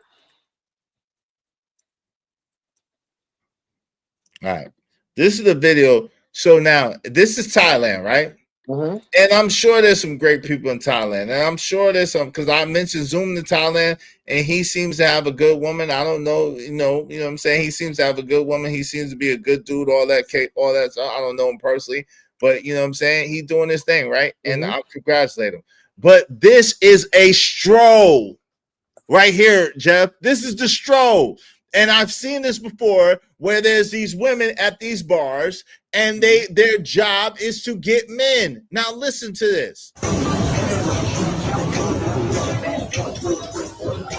Now, I don't know if you saw it, but there's a white man doing the same exact thing as this black man is doing. Okay, I don't know okay. This is a point that was made for me back in 1986 when I was in Subic Bay in the Philippines. I believe I told you the basket store. Yeah, okay. Yes. So this is, bruh, I'm agreeing with you. Most of the Filipinos you know come from Navy simps because the Philippines is a huge port in the Navy. Huge. And what happens? Hey, watch that word simp. Watch that word simp and Navy. Those don't go together. That's right. You were in the Navy, Lord ADS. I'm sorry, that is true. And you know what? The Marine Corps is a department of the Navy, the men's department. Now, as I was saying, when I was in the Philippines, these dudes was marrying not Marines in droves, sailors in droves. I dare you, go to San Diego, California. Most of those people come from their people marrying servicemen, coming here, dissing them and bouncing, and especially white boys by the hundreds of thousands. I'm not kidding you. If you go to right now, if you go on a Navy base and go into PX, meaning like the commissary, where like the store. You know what the PX is. Yeah, or the bowling alley, or any of the services, see how many Filipinos you see there and ask them where they came from. That is absolutely nothing new. I'm arguing this. If you get a girl from Belize, don't bring her back here. Stay in Belize. Because she does not need to be infected by this culture. What you're talking about is that's like indicting somebody for getting the flu. The flu is out there. What do you mean by that when you say that? Because I don't understand. I mean to say that it's a little, I see it as disingenuous to use the fact that you brought a girl raised in a culture where she was brought up to be kind and respectful and to respect her man as lead, that you brought her here to this fucking cesspool, or excuse me, I'm saying somebody, this plucking cesspool, and somehow she got shit on her because she'd been in all this shit that you shouldn't have been with her in the first place. I disagree. What you should have done. Well, no.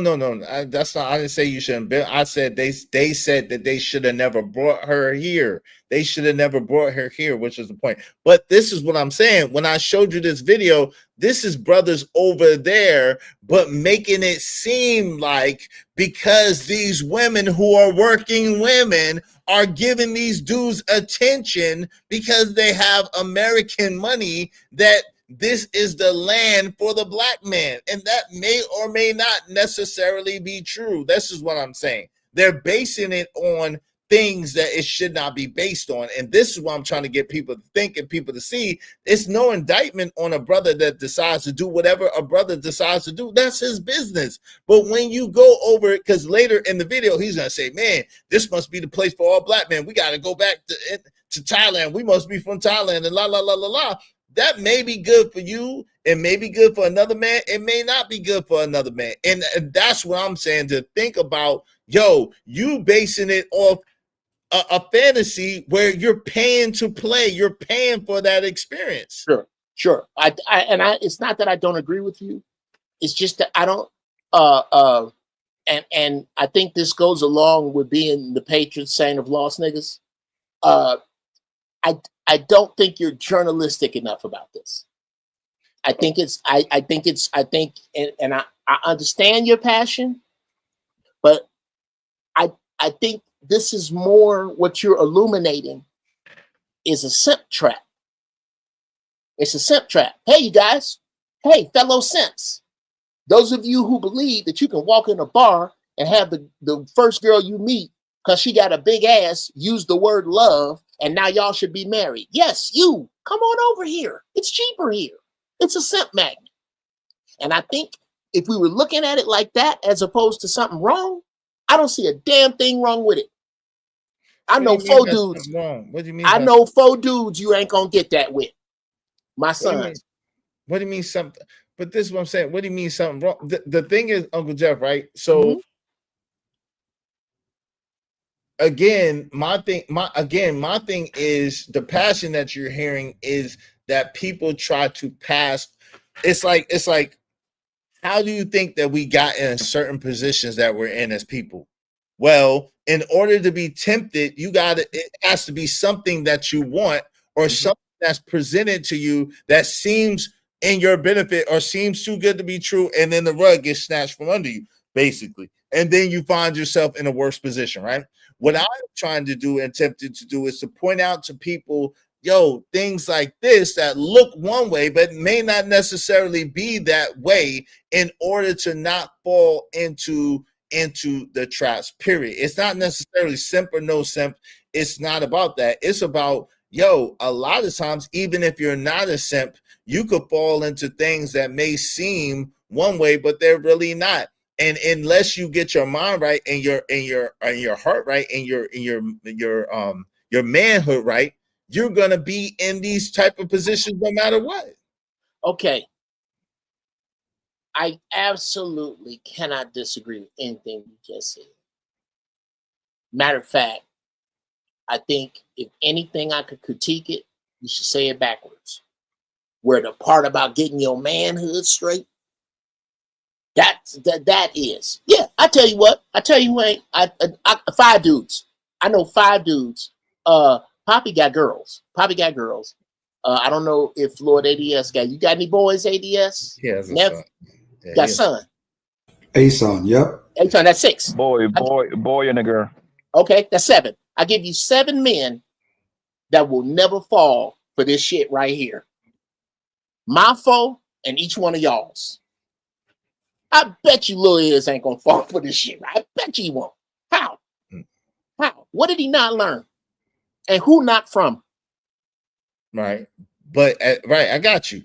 At the same time, so that's the only thing I was pointing out. But everybody don't have a father though, Jeff. Everybody don't have somebody in their corner to point them in the right direction. Everybody don't have somebody to say, yo, man, this might seem like this, but the outcome could be this. And a lot of people are not street smart. Like, I've seen people get lined up. How do you get lined up? Well, you get lined up with a girl with a fat butt, with a pretty smile, who looks good, and she comes smiling in your face and comes telling you everything that you want to hear. And next thing you know, you tied up in the basement and you got to pay the ransom note. So I'm trying to let people understand, you know what I'm saying, from another perspective, that you can get lined up anywhere. A lineup is a lineup. You know You're somewhere in Brooklyn with a nigga with a new set of power tools and plastic under your chair. I've had plastic under my I walked into a room with plastic on the floor, bro. Come on, bro. And walked out of it. I walked in the room with plastic on the floor, bro. And how did it feel? In the 38 special on the table, and walked out of it. Bro. Okay, here's 2 questions. 1, did you think that something untoward had happened in that room before? Like this wasn't the first time that there was plastic on the floor. I knew it wasn't the first time that they put plastic on their floor, but it was in that house. So I think that was the first time plastic was in their house. So. Okay, let me make this declarative. I've had the same experience, and I could feel that the Grim Reaper had been in that room. It was so cold, it was weird. I was like, I got to get out of here. I got to get out of here. Yes. But see, it was friend. But see, The problem was I think that the reason why the plastic wasn't for me though. But the fact that I came there was the fact that nobody was on the plastic. Oh wow. Okay, yeah, I didn't have that experience. But see, but Jeff, this is what I'm telling you. When y'all call me the Painter's Saint of lost niggas, right? I ain't gonna fight that. Y'all can say that if y'all want, right? We love you. That's what love. But this is the thing, though. The thing is, there's sometimes where people put themselves in positions and never really realize that they was the one that put themselves in a position to begin with. And I've been the person in real life that have saved people from their own repercussions. I have been the catalyst to save people from their own consequences and their own repercussions. I've been the person to be able to call off some shit that they would have been some shit that they couldn't have handled. And you know what I'm saying? Yeah, that's just been my station in life, right? So when I'm seeing something and I'm seeing it from this perspective, it ain't to shit on anybody else, because I'm the type of person that, as a man, you could decide whatever you want to do. Sure. The thing is, when you go and you start presenting to people who may not have the same experience or the same gauge or the same be able to juggle between what's good and bad for themselves as you, I gotta speak to that, and I gotta say, this is something that's bothering me, because I'm hearing these people, and let me tell you something from personal experience real quick. I think I told this story before. Me and Lil Iz was having a conversation, right? You say he might not fall into the trap, and maybe he might not, because we've had this conversation, but my son literally said to me that he didn't think that Asian people or Hispanic people committed any crimes. He think that black people and white people commit crimes. And this he was like 10 years old at the time. It's few years ago, whatever the case may be. And he said that he thought that black people committed the most crimes, then white people committed crimes, and Asian people and Hispanic people don't commit any crimes. And I had to let him know that that's absolutely not true, right? So there is a perception that's going around through media, through different things that you see, whatever the case may be, and people are being tricked and deceived.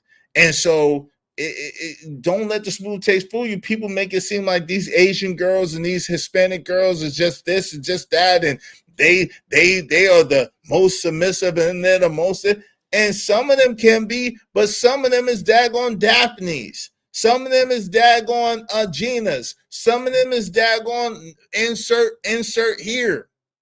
Jenny Maz, or whatever the case may be, insert here.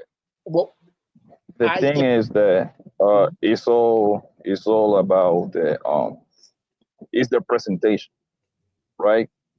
Usually those girls from the other countries, right? They tend to be more quiet. They tend to be more, you know what I mean? They tend to shut up. Low key because with it. usually, exactly. They usually are raised by the not to say too much, because usually it's a very heavy man presence. Absolutely. So they don't got too many opinions in those countries. You see what I'm saying? Their opinion really don't matter, pretty much. One. In America, you can throw Canada in there, England. Those are the countries where females talk the most, because it's more liberal. It's way more liberal. Their opinion is more accepted. Past those countries, I don't know about all of that, bro. You know what I mean? However, you don't see them coming. They can still be. They're going to cook for you. They're going to do all the outside stuff that they do, right? But at the same time, you don't see them coming. So it's pretty much you got to pick your poison, pretty much. You got to know how to pick. You got to know how to exactly, right? So and that's why I think that's where you're going. Like, it doesn't matter what country it is. You can still get guy. Am I wrong by saying that? You're spot on. No, you're spot on. That's exactly what I'm saying. Like, you just gotta understand. You gotta vet regardless. Like, don't let your guard down because she give you a smile, because she giving you good service. yo, that's what she know you missing, so you can get lined up extra easy for that. Shout out to 90s. What's up? He said, not misery. What's up, family? What's going on, Daniel Berry Sports Highlights? What's up, King Rooster? Money Marco said, yep, I said it earlier, Uncle Jeff. All right, go ahead, family. Yeah, usually, right? It's usually right. Like if when you go to those countries, like I don't know about Asia. I never been in Thailand, man. That's not a place that I want to. I'm like eager to go, but like I've been going to other countries, right? You barely see prostitution.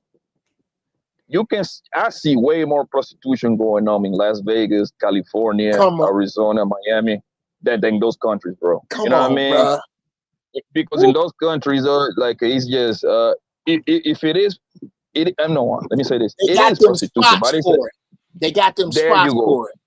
It's different. Yes, Right. and it's very easy. And it's very like in Las Vegas, bro. A girl walk up to you, bro, and give you a business card. Hey, if you get bored, call me. A whole business card, man. Because in Vegas is no legal, but the county right now, I think it's Clark County, if I'm not mistaken, is legal. There you go. There you go. They even got a TV show in that county. That's illegal. It is the Bunny Ranch. That's where that show comes from. It's in Nevada. Yeah. So, and it's like I'm in Miami right now. I just got to Miami yesterday, right? Bro, it's a famous street named 62nd Street. Bro, it be hundreds of prostitutes walking in there. Yeah, can we call them something else? I got you. Can we call them something else just in case? Yeah, it's 100 streetwalkers, working girls, streetwalkers, ladies of the night. Yeah, the ladies are nice. Cooch brokers. The ladies are nice. yeah, the ladies are nice, right? It's spots for that, and I'm talking about some. It's by the hundreds. The same thing in Phoenix. Matter of fact, Jeff probably know about this. Jeff probably know about this one. Are you familiar with the one in Cali, Figueroa? They bro. You walk over there right now. It's literally 200. Probably. We used to get in trouble. Dude. This is how I started hanging out with LAPD dudes back when I was in the Marines. A friend of mine drove his Oldsmobile that he bought from a detective. I'm gonna take you somewhere with this. It had, you remember them spotlights, the driver's side with that old handle with the spotlight, turn the light on? Mm-hmm. We used to drive that car up to LA and roll down Figueroa and hit the spotlight, and the girls would run, and then we'll leave. And then one time we came around to do it, and this cop pulled us over. And he said, y'all just in the service, huh? Well, here's what you don't understand. You messing with a pimp's money right now. And one of these girls will tell one of these pimps, and they'll spray this car, and I got to do the paperwork on your dumb asses. Now get back to the base. And I got to know that dude, Mitchell, wherever you at. What's up? Yeah, dude. We did that. Oh yeah, Tato. If you've seen that movie, that's because it came from real life, dude. People really did that. The car belonged to a dude by the name of Lance Corporal Terrence Harris from Cleveland, Ohio. I'm not making this up. We did that dumb shit. Don't pay attention to Tato. Yo, shout out to Andrew Teller. What's up, man? What's going on? Shout out to Big Dog Barker. What's the deal? Men feel like the product. They want to be chased instead of chose instead of choosing. Well, I mean, I think women choose, but that's a whole nother story for another day. I think women actually are the ones that choose when it comes to being with men. But that's another story for another day. I mean, I understand that some men do like the chase, or some men do like the illusion of, hunting a woman. But I think the women are actually the hunters. But the woman makes the choice to be chosen. Yeah, the hunter. Women are the hunters, right? Think about it, because they're the ones that set the traps. You don't have no traps, bro. You know how to talk to them, but you don't have no traps. Go ahead. But the thing is, like I say, I say this all the time, man. Most men are suckers, right? And when I say sucker, I don't mean that like it's completely a bad thing. It's that most men, it's very easy for most men to get got by a woman. It's not that complicated, right? If she show this guy some loving, some caring, some sort of attention, he gonna fall. Most of us will fall. There is no way around it, right? That's when you put your walls down, and you don't know, because think about it. Let's say if Hunger was a 304 in Denver, right? A straight up 304. All she has to do is move to Houston. Right, she a complete joint. A but complete you're new right. joint. But a place like this, where the whole street is multiple women catcalling men and trying to get the attention of men. Yo, you know, there's a where there's a place. I'm trying to remember where it is, but there's a place. I've been so many places, but there's a place where the women, that's what they do. Like, oh, for example, too, I don't know if you know Blanco, but like a lot of the Dominican, Netherlands. No, I'm talking about in America, right? There's Dominican clubs, right? So in Raleigh, in Raleigh, they'll have it be Dominican women straight from Dominican Republic, don't even speak any English, and they'll be in a spot, right? And what they do is it'll be Mexican men or men from South America, Mexico, whatever.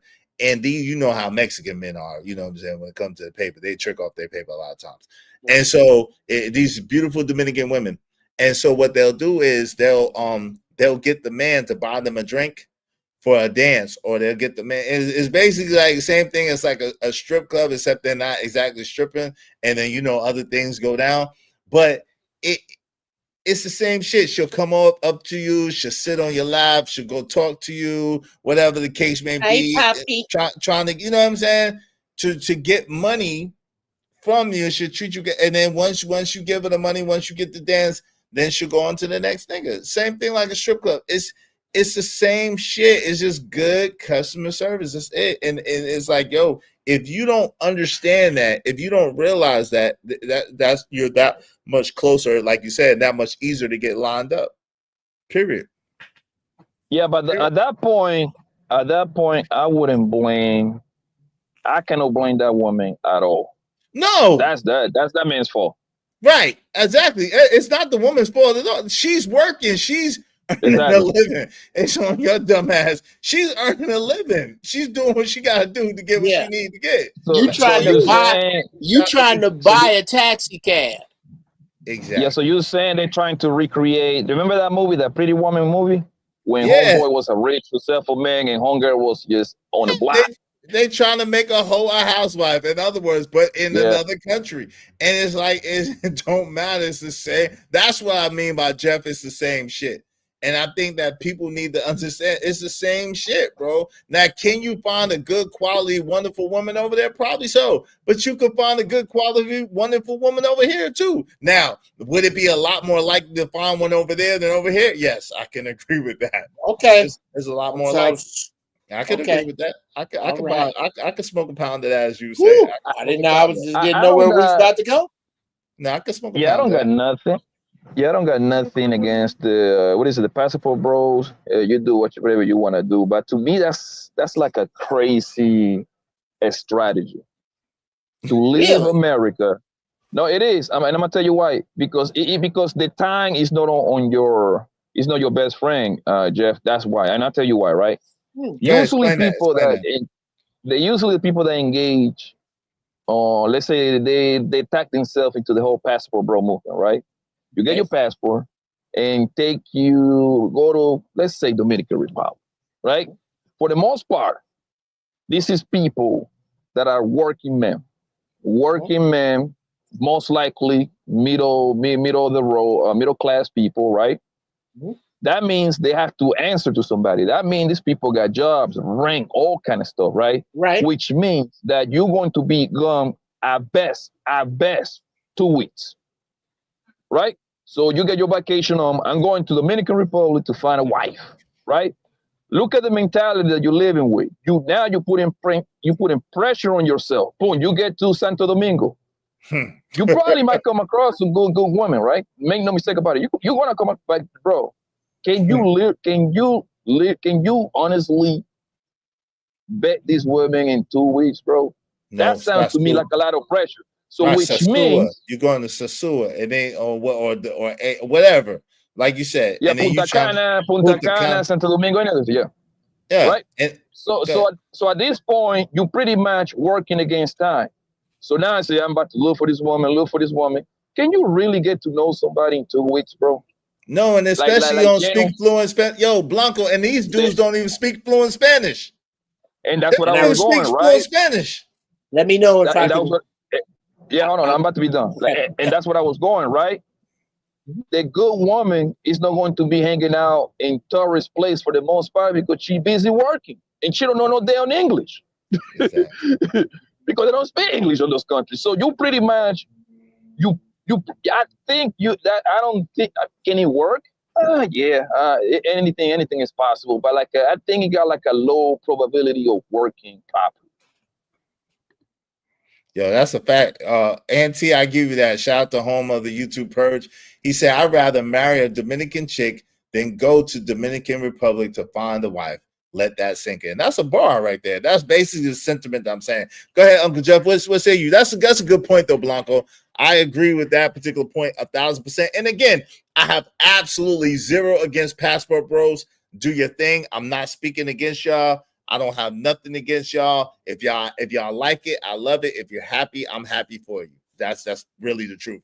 At the same time, I'm speaking to the people with Kool-Aid money and caviar dreams and are really living in a delusional mindset that don't understand how life and things really work. It don't really work like you think it is. Go ahead, Uncle Jeff. What say you? I think we might have missed where I said when you use your passport to find a wife, be prepared to live where that woman is. So what I would say is that, and that gives me far more than 2 weeks. I would say pick some places where you would take your same GS money you making here, your same 80, 90, 100, 110. If you have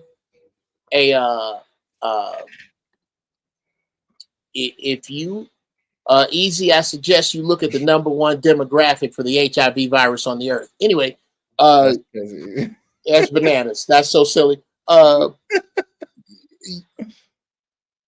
said, ain't nobody talking about finding a wife in 2 weeks. I don't know how that I'm sorry. I put that in the simp bucket. However, I cannot tell you that this is bad advice. Take your government money. Take your retirement money. Take your I make my money, I could be on Pluto as long as I got a good connection money, and seriously consider yourself and the brothers before you and the upper middle class people who no doubt are there on this same program and they swim in the same circles who have been there before you. How they living over there? Get in touch with Black men who are fairly successful, who live in other countries that have more African slaves than this one. Check that out, bro. I can't. That high hurdles the 2 weeks. I was never discussing 2 weeks. Any nigga looking for, yes, by the way, any nigga that think they can find a wife in 2 weeks in a foreign country that don't speak your language, do it today. Hurry up and take your simp ass over there and do that. I'm not talking, that's one group. The other group that wants to find a fine ass, respectable, intelligent, down to earth woman that has not been exposed to Western culture, so much so that maybe you're going to move somewhere and learn to speak Spanish. Bruh, you can have 2 or 3 of them in your house. That's for real. And I ain't going, I'm sorry. I'll never back off of that. What's up, Thelonious? What's going on, man? How you doing? Yo, Blanco, let me ask you this. In Colombia, right? You from Medellin, right? Or Cartagena. Cali. Shit out there. You from, okay. So, with that said, what culturally is it frowned upon a man having more than one wife at the same time in the same house, or what's that like culturally out there? That's the normal. That's the normal. One man, one wife. However, the man usually have all the kids or what else. No, usually, but that's not the majority. But it's seen quite often. It's a high minority. You say a high minority of men that have multiple wives? Not necessarily multiple wives, but like they're gonna have kids in multiple homes. Oh, okay. But what about the multiple wife? Like, what about like like Uncle Jeff was saying? That's minority. That's minority that's because you got to be able to afford. That's going to be. I think it's a minority all over the place. That's because you got to be able to afford it. Thank you. But if you have the money, is it culturally? I'm just curious about culture because I don't know. It's not a loaded question. I don't know. That's what I'm asking. Yeah. If you got the money, you dictate whatever you want in those countries, bro. Simple as that. No, okay. You made the rules. It's simple as that. Yeah. This is Western shit. They say most societies in the world are not monogamous. And the women are, but most countries, the women are expected to be monogamous, but the men are not. Well, right? exactly. Well, and everybody don't have to look, bro. Where we going? What we just described is the predominant future of young women who want to be with young black men in America. Period. The niggas that's worth that. That's why I say we don't need to tell brothers what to do. Not worth a goddamn. All the brothers is doing right is already doing right. Keep doing what you're doing. Sisters, get your shit together and get ready to share a black man. That's what the math says. Them dudes, we ain't got to talk about. Them not to do. Them dudes, unless Isaiah 4 is wrong, is gonna wind up with more than one woman.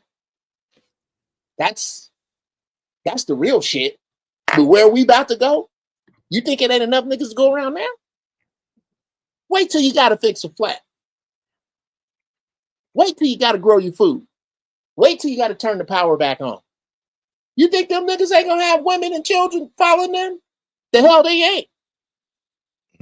It's gonna be like it's supposed to be. A man should be with as many women as he can be honest with and take care of. Period. And that's how it is. Whoever wrote that thing that 50% of the people in the Dominican Republic are AIDS, man, they need help. They need help, bro. Do people even understand? For real, do people even understand how math work, bro? That would be a world issue, fam. That would literally ban that country. That would have to pretty much bring the military to cure everybody over there, bro. Delete. Come on, man. I got you. But you know, people he's just being hyperbolic, man. He just talking. He's saying there's a lot of Dominican Republic, it's an island. So if I'm not mistaken, the population is like 10, 11 million people, like around that area. Bro, talking about the whole island of that. Yeah, the Dominican city is like 10. And the last time I checked was like 10, 11 million around that area overall in that country. It's a small country, right? Half of that would be 5.5 if it is a million. Think about 5.5 million people with HIV/AIDS, bro. Come on, man. Okay, we even got that in America.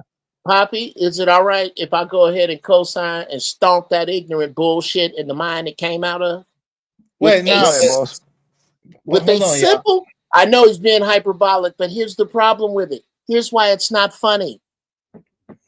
With a simple Google, according to the Centers for Disease Control and Prevention, the estimated HIV prevalence in the Dominican Republic in 2023 is 1%.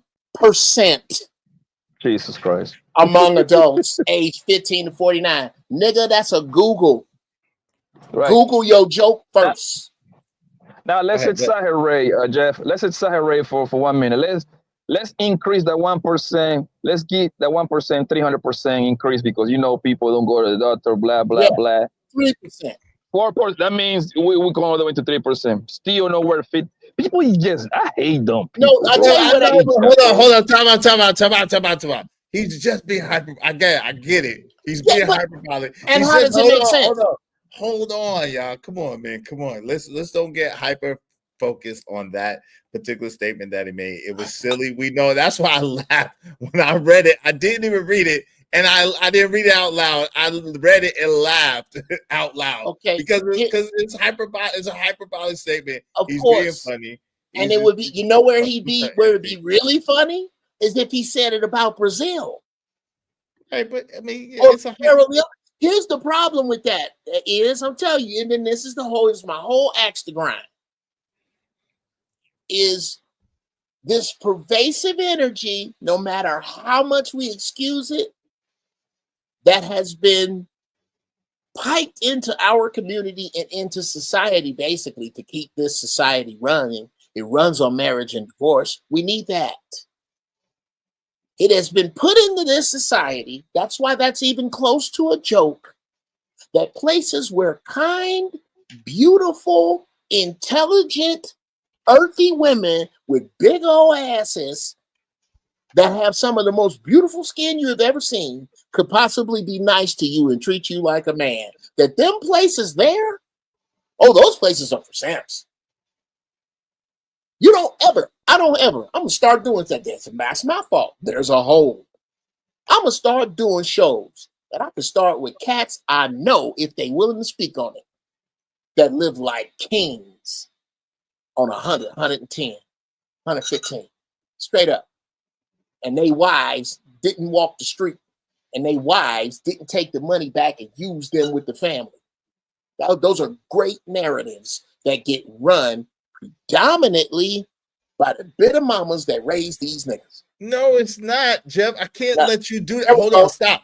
Uncle Jeff, I can't let you do that. I'm telling you for a fact. Listen, I'm telling you, and you know I ain't gonna lie to you. I'm telling you, my word is bond. I had 1, 2, 3, at least 4 or 5 dudes that I knew back in the 90s and early 2000s that went to Dominican Republic. That and a couple of other friends, close friends of mine that went to Dominican Republic. And when they did, they all told me the same story about the $40 holla. So, I mean, listen, it ain't, and none of these people were women. The only time I started hearing women talk about this shit was when I came to the internet in 2023. I didn't hear nobody talking about this shit, but dudes telling me, yo, I'm telling you, fam, yo, man, yo, you think you got all these girls now, nigga? All you gotta do is go there, and I'm telling you, man, they be in the club, and they be in the line, and it be this one. Yo, you want to see Eva Mendes here? You want to see J-Lo here? You want to see this girl that look like this? Yo, $40, bro, $40. I'm telling you. Yeah. But you act like you telling me something. What I forgot to tell you is it's going to be in the tourist area, bro. Obviously, it's going to be there, like it's in the tourist area, bro. Like once you leave that one block, none of that is going down like that, Brody. Like you just. Did they tell you about the dentist they met? Did they tell you about the anesthesiologist? You know they have female anesthesiologists in the Dominican Republic that are fine as hell. Did they tell you anything about the female dentists? They probably didn't tell you about the female hotel workers that are supervisors, nor did they tell you anything about the successful fine-ass female real estate brokers there. Nothing about them. They told you about the $40 hoes that they met in a club that was fine as hell. What does that tell you about them? I'm just saying it was all a lot of them. The $40, yo, Trelawney said the $40 ain't today's price in Brazil, DR, LOA. Okay, well, maybe it's 80 now. Okay, 80. Shout out to Money Marco. What's up? Hey, I'm sure the brothers don't raise. You talking about different groups of dudes? My bad. Yeah, listen, but I'm not saying. Listen again, Uncle Jeff. You can't get upset because I'm not disputing what you're saying. I know that there's men that go and are men or means and go live out there and be amongst the people and find women of the people out there, and those are good women, whatever the case may be. What I'm saying is I'm talking about like the masses of men who go, like you said, like Blanca was saying, they're going to be in the tourist areas. Like most people are afraid. Listen, when we went to New Orleans as New Yorkers, when we went to New Orleans for the first time, you know what they told us? And I was basically straight out of Brooklyn. You know what they told us? And these were people from New York. They say, yo, don't leave. Don't go to the war. Don't leave. Go to the don't leave French Quarters. Don't hold on real quick. Don't leave French Quarters. Don't leave Latin Quarters. Don't leave Bourbon Street. Y'all better not. Yo, I'm telling y'all, if y'all come up missing, we ain't coming to look for you. That's what they told us. So what you think we did? We didn't leave French Quarters, Latin Quarters, or Bourbon Street. So I'm just saying most people. You know what's so funny about this? No, hold on. I'm saying most people that go and visit on vacation are only going to be in the tourist areas. Is the point that I'm trying to make. Okay, but that point that you're making means that. And by the way, I've been places where I was picked up in armored Suburbans with armed guards with military guns, telling me there's nothing to worry about. Well, then why do you guys have these guns, and why is this car armored? Yes, I know all about not going out into town. I also know that in every one of them cities, there are Americans who live in those cities. Americans that both the gangsters and the thugs know not to touch. In every one of them cities, to include the Dominican Republic. If you sitting over there with bread, you're not sitting over there with bread as bait or food unless you're on the food chain with everybody else that lives where you live and go where you go. That is not where the tourists go. If you telling me, well, all your friends were, if they were impressed with two things, the fact that there was that many of them, the fact that they would know three things, the fact that they were that cheap, and the fact that they were that fine. That's everywhere in South America. Yes, the average hoes in South America are much finer than the average hoes on Figueroa. Who-wee. But they hoes. And if you're looking at hoes for any price, nigga, that's about you. That's not what I'm discussing. Right, but that's what I was discussing. That's the point that I'm making. And the fact that that story is so pervasive is perpetuated to the point that it makes the concept of a brother smart enough to take his bread elsewhere instead of trying to dig through pig shit for pearls elsewhere, that makes him in the bucket with all these niggas looking for wives in clubs for $40. No, but it doesn't because you know why? Because dudes get fooled by the looks. So like you said, if the women on the stroll out there are 40 times more fine than the woman on or whatever, sometimes dudes get fooled by the looks. And this is the point that I'm trying to make, right? You can't let the smooth taste fool you. And that's what I'm saying. So if a man haven't seen a woman that fine before and he come across a woman that fine, he thinks she an angel and she could be a demon. Brother, yeah, you're making that point. Here's my point is, I love you, but you're making that point to no one. There is not one man that who was going to fall in love out of this country with a $40 broad or in 2 weeks that isn't once he hears this. That's who that dude is. Them dudes do that. I don't think is. I'm going to put you in the 90s, bro. I'm going to put you, I'm going to put you when I went to the DR. Let's just say me and you was together in 96 in the DR. I really don't think you going to fall in love in 2 weeks with no $40 broad you met in the club, bro. I just don't. Do you? I mean, I think we know the answer to that. Don't even answer this. You don't have Come on, bro. You know what I'm saying? Right? Nah. I mean, we know the answer. But at the same time, that's why I came up here. Like, a lot of folks just get caught. They judge a book by its cover, just like Iz was saying, oh, she fine or whatever. So a lot of dudes, believe it or not, will fall in love with a $40 hoe because she fine. I would say, bro, just come to Miami for 2 weeks, bro. You'll save something, and at least you won't have that culture divide. Because that's the issue. So when people be seeing all of the polygamy or they see dudes with kids in multiple households, like that's a culture thing over there. Western culture has not built most of these dudes to have multiple wives and kids in multiple homes and stuff like that. For the most part, Western culture has kind of raised us to be pretty selfish as people. You know what I'm saying? A lot of dudes over here, and this is dudes of all races, don't want to take care of one household. You know what I'm saying? Let alone other ones. So there's a lot of religions and cultures and you know, and just different nationalities where it's kind of understood that men of means are going to take care of multiple women. That's kind of what it is. So they don't get with multiple women and have kids in multiple households just because they like screwing all of the time. Yeah, they do it because they can handle it. They've been raised to do so. So a lot of these dudes want that. They haven't been raised to do that. They haven't been raised to do that at all. So that's really all I wanted to say. But that's the culture thing. I would say the same thing that I think Uncle Jeff said too. It's like, dude, before you go to the DR and literally get a hoe, you know what I'm saying? Because that's the definition. You get you an ex-worker, you'll get you a hoe and come back over here. Why don't you go move over there and get acclimated to that culture and then see if you're willing to be like you're willing to bring this into your household or make it part of your household or be part of a household like that, because they actually have a cultural background. It's more than just getting a pretty woman. If you think that's what it's about, because you're just gonna be a mark.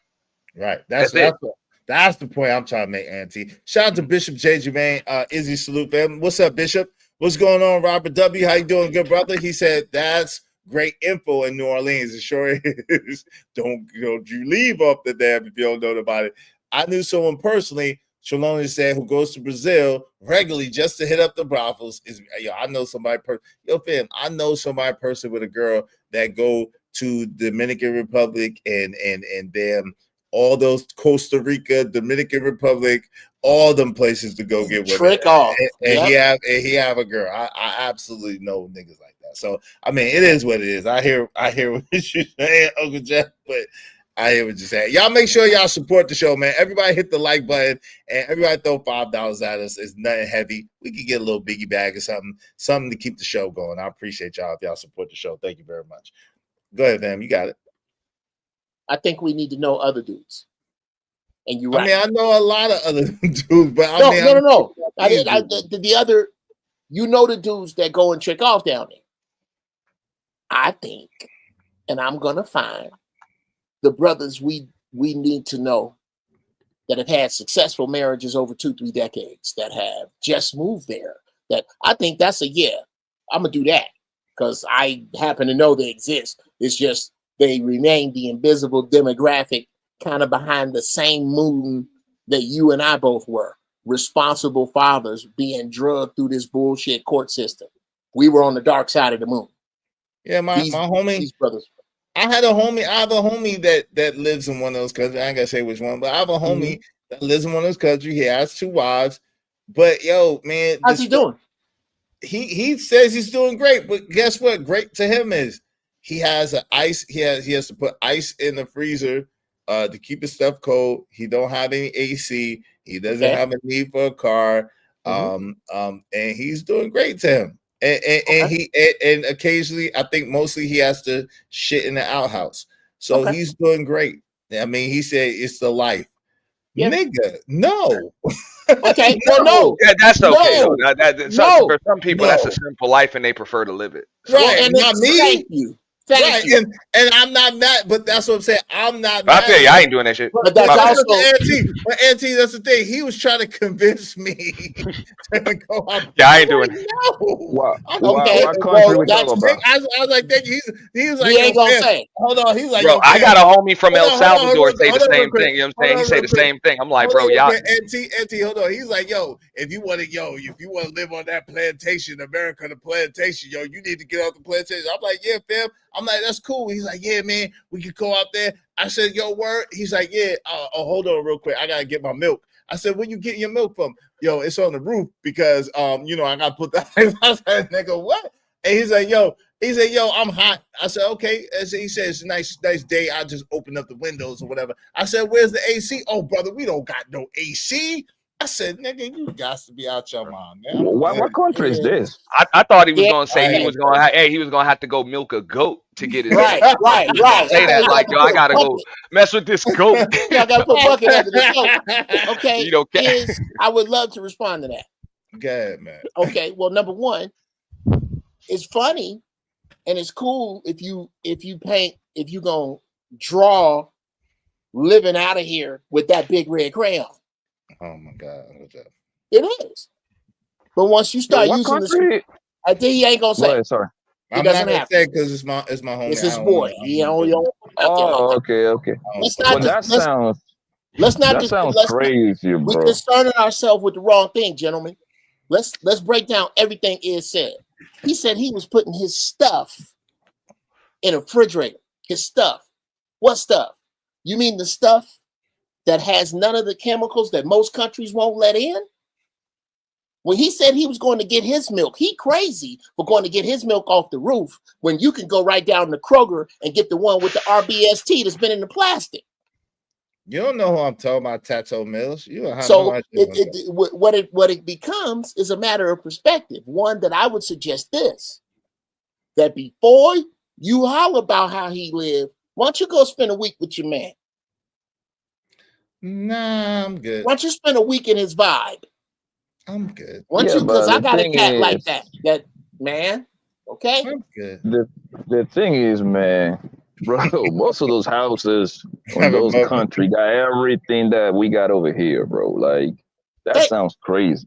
Nah, I mean, like with the biggest thing I be seeing, Blanco, and you tell me if I'm wrong. This is what I heard, especially from like Central America and some places in South America. It's the running water and you know what I'm saying, water like purified water, like you know what I'm saying, filtered water and stuff like that. So they got to go through a lot just to get water they can bathe in and drinkable water, dog. They got to go through a lot. That's something I couldn't live with. Yeah, that's not the entire. That's not going to be the majority of people. Do they got places like that? Sure, you have it. You see what I'm saying?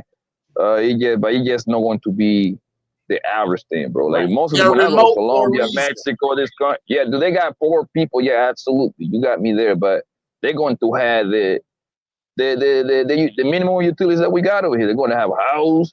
They're going to have some sort of AC, something like that. Hell, the houses that my people owns in Colombia, they all got they got everything, bro. Wi-Fi, AC. You don't need no heater in those countries because those are tropical countries. They never but gets cold Colombia, like that. but that's the thing. Colombia has a gross national product that kind of sells itself. So two of them. Yeah, so, yeah, couple. You know what I'm saying? So that's a whole different. The country that he's in is not quite that Exactly. resourceful. So maybe not that one, but there are. You can't argue. You can't argue his milk or his stuff. You can't argue the way the weight he does not have to carry.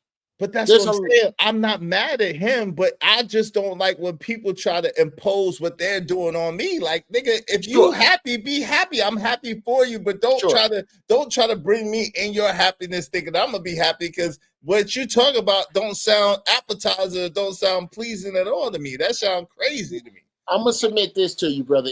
I'll be done with it. I could send you 10 places outside of this country, knowing what I believe, if your taste is in sisters, I could send you 10 places where your money would go much further. There are areas, as long as you want to be safe, you would be safe. You could stay out of the way of the law. You could make a great living and live like a damn king. I could see 10 of them right now. That I suggest you go. Why don't you live in those places, Uncle Jeff? No disrespect. No, very simply because I have 5 children.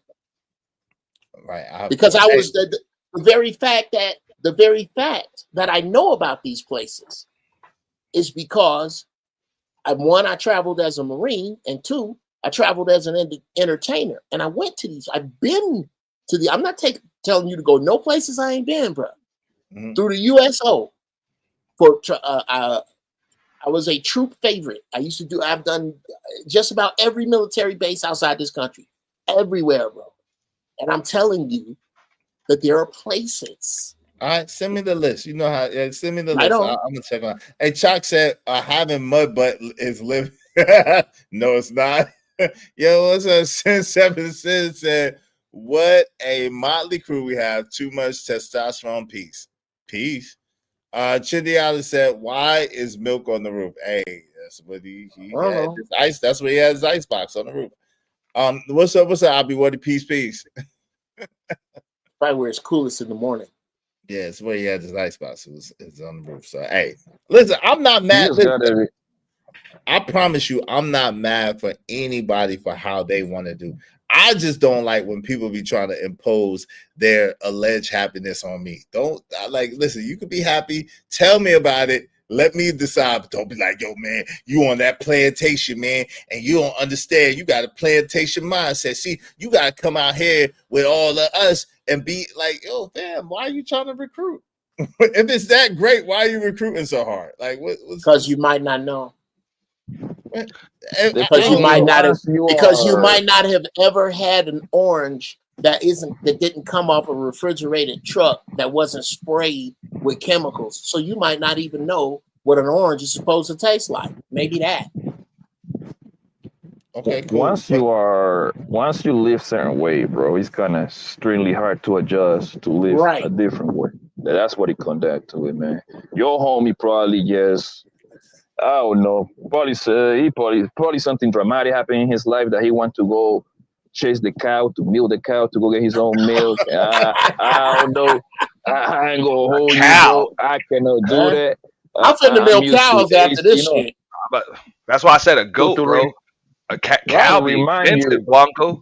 Like for real, cows, bro. Yeah, to remind you, like my grandparents, my grandpa, he owns a farm in Colombia. You see, so I see, like when I go over there, he still got his stuff. Everything he eats, he grows. You see what I'm saying? So every time, like we do a family reunion, he old as hell. He like 90 something, right? But he still drinks. He even made his own alcohol drink. He tastes good as he gets you messed up after 2 shots. That thing is pure alcohol. But they're all old, bro. Like his brother, they're still alive. They're like 95, 80 something. It's different because that's what all he knows. He came to America before, bro. He was like, nah, man, I don't like none of this shit. Because he like his living, bro. You know what I mean? Now he be all sad and everything because my grandma died, so he don't got nobody to boss around no more. God rest so it's a little different. Oh, my old man probably ready to go because his better half is gone. Yeah, he be all depressed and everything, but he still do his thing. So when he came to America to visit, he don't like, because he said American life is a very fast-paced life, and he is 100% right. Man, if you over here hassling, man, you're gonna be living bad. Over there, he lives good.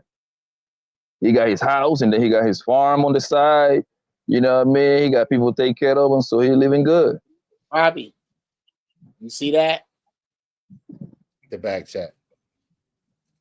1 second. Yeah, I'm fine. I finally dropped off my kids and my sister, man. Shout out to that. Now we can get to it.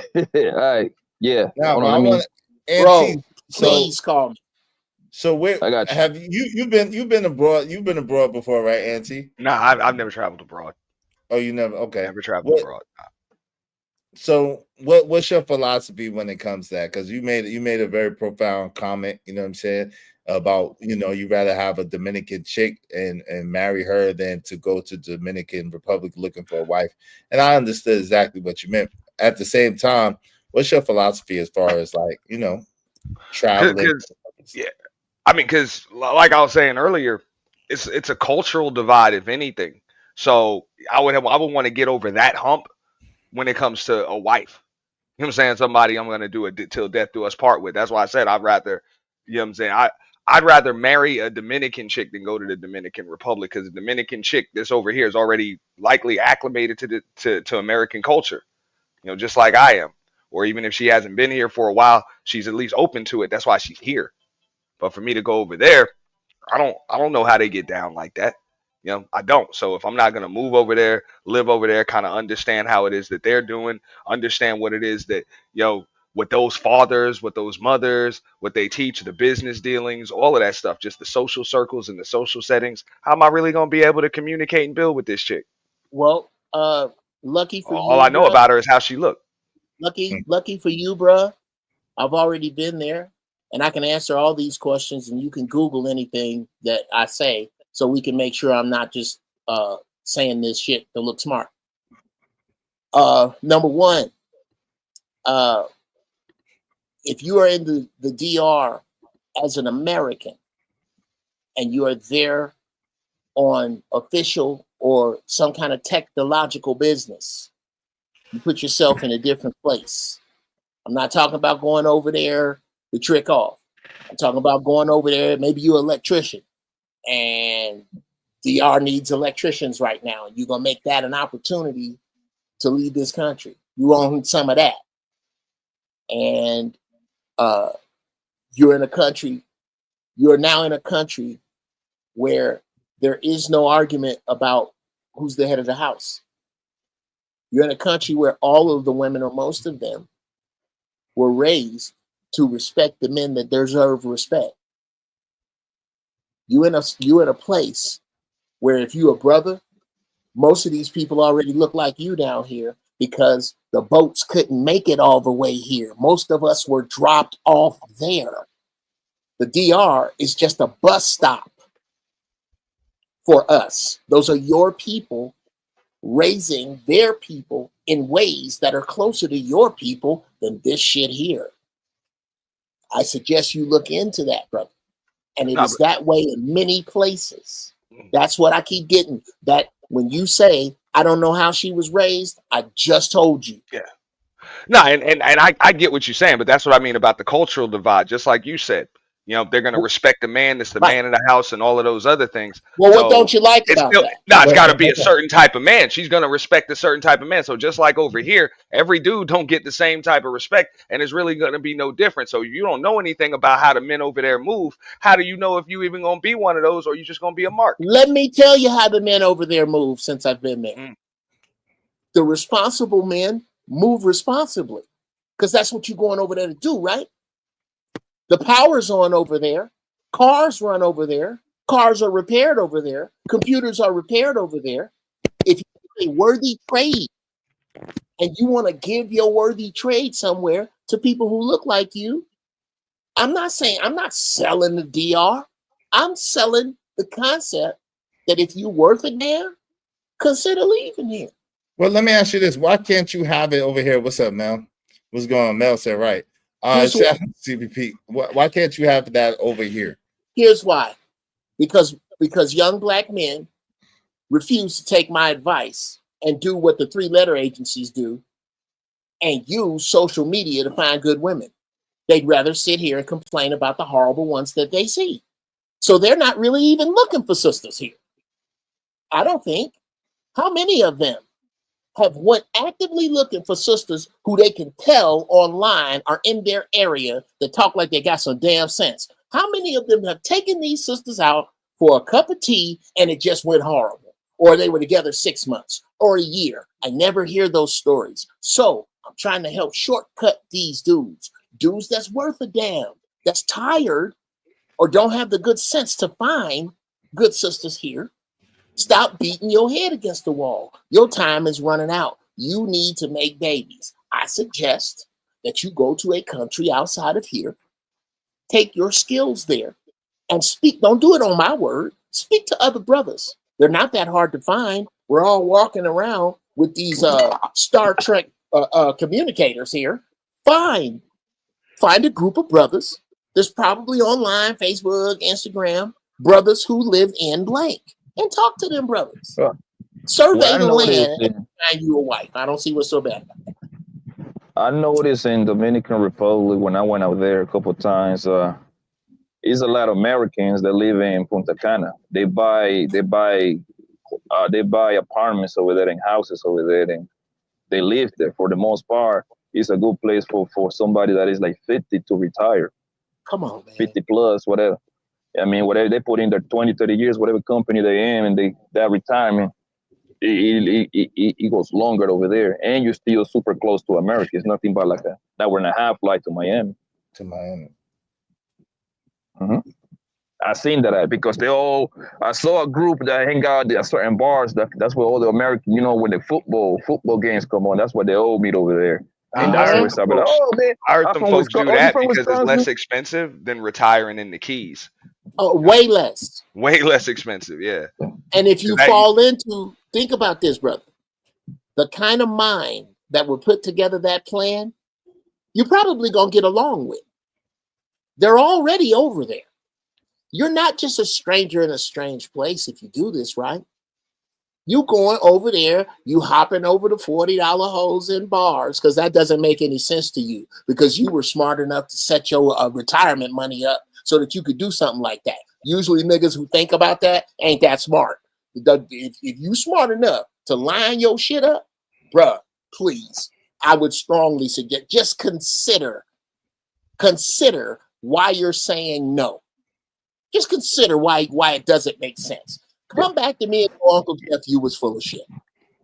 Yeah, and the thing is, like, that's not just like something that is out of the ordinary, bro. Because the same game is being played everywhere, fam. Like last night, right? I was in South Beach. I went to this club named Buddha, right? Guess what? The same hoes is going to be there, man, because the South Beach is supposed to be a place where your pockets have to be at the very minimum decent, because it costs to be in these places, right? Yeah. Guess what? It's going to be hoes in there, right?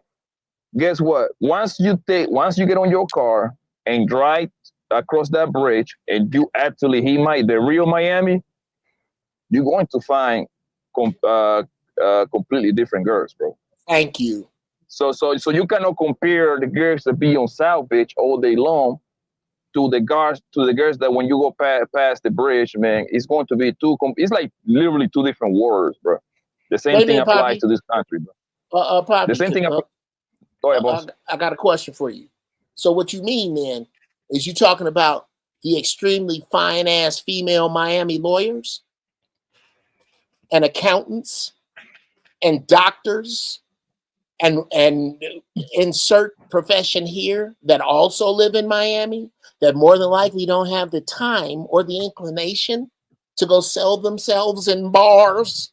But wait, those women. But Uncle Jeff, come on, man. Listen, Dr. Cheyenne Bryan, remember her? She's a alleged doctor.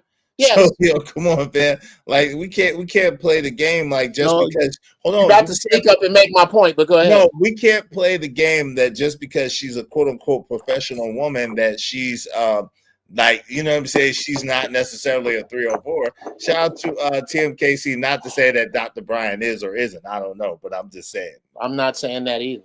Right. What I'm saying is it just, your point reeks of of this narrow choice and what the choice is made by.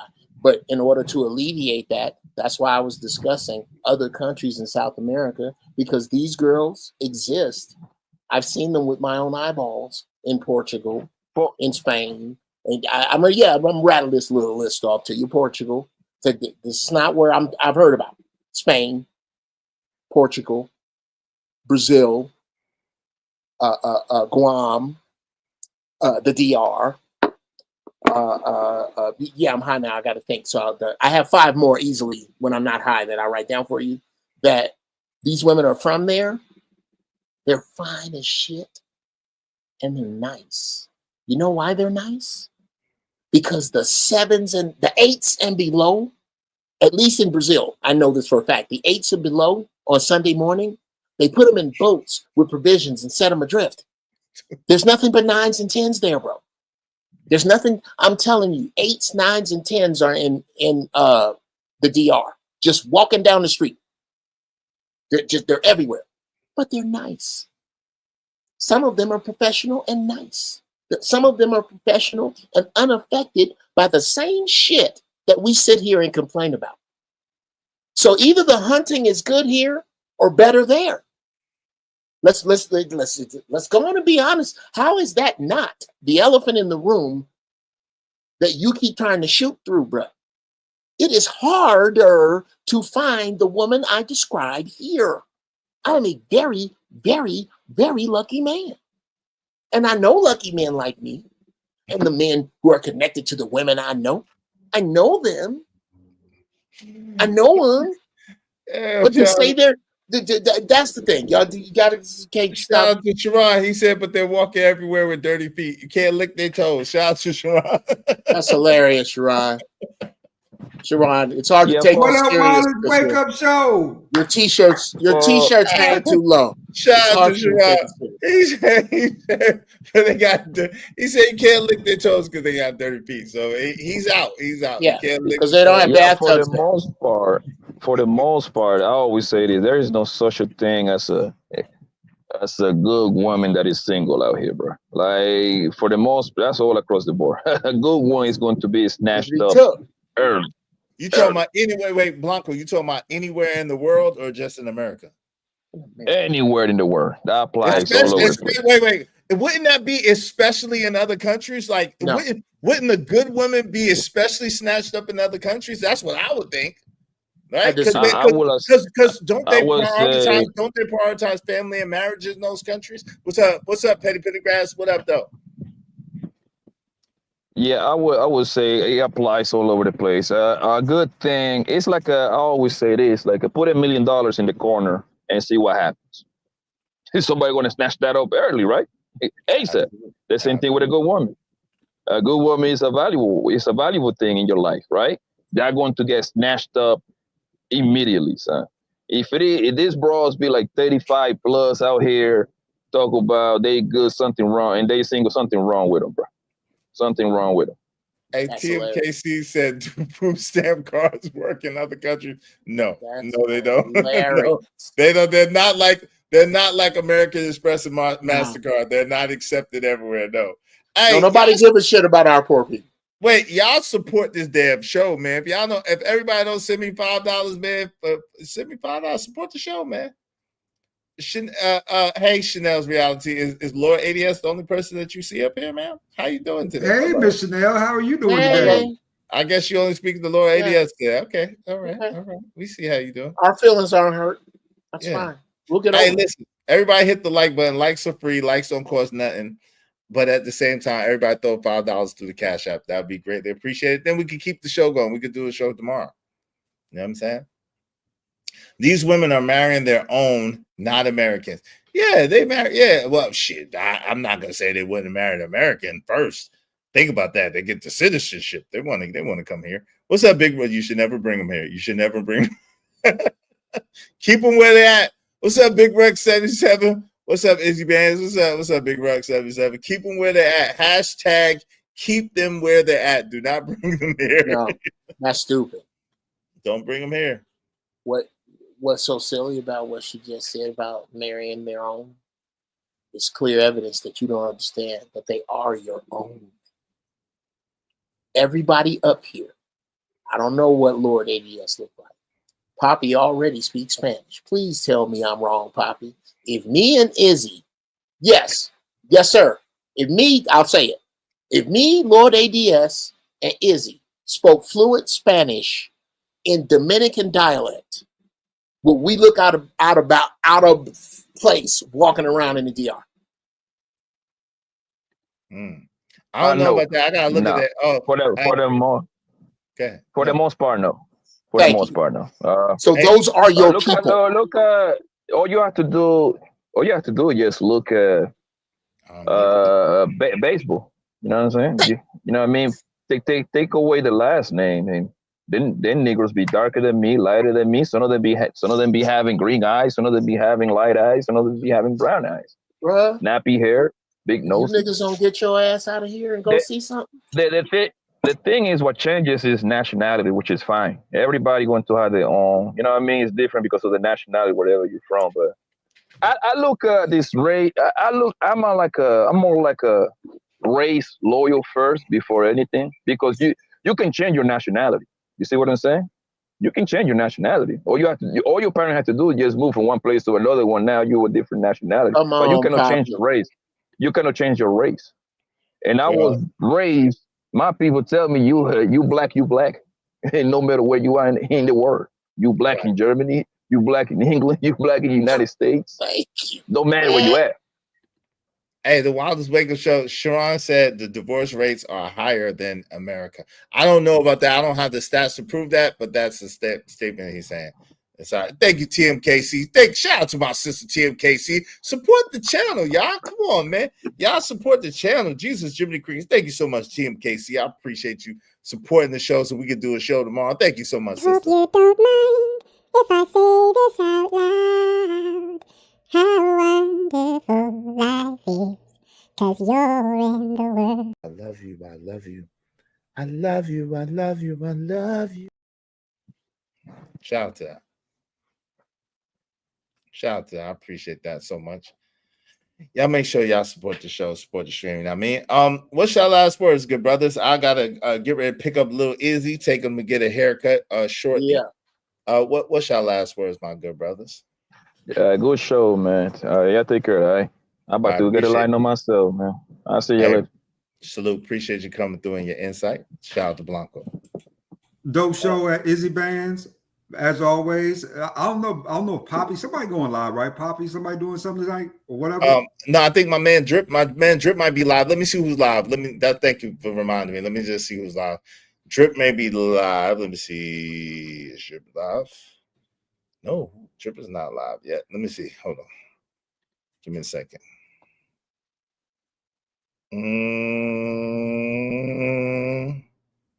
Dang, nobody live that rock with us?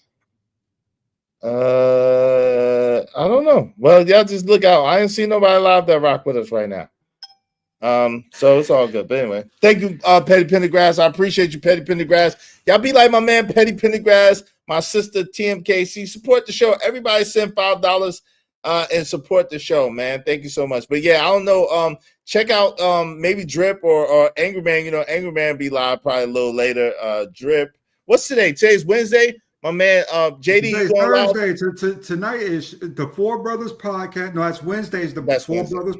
Yeah. And then tonight is some Wildest Wake Up, but that little prissy asshole ain't popped up in months. Wait. Dad, go on. Why you gotta do the wow? Like that? Wait, wow. Damn. Shot in the mouth. What the hell? Why you do the brother like that? He ain't even do nothing.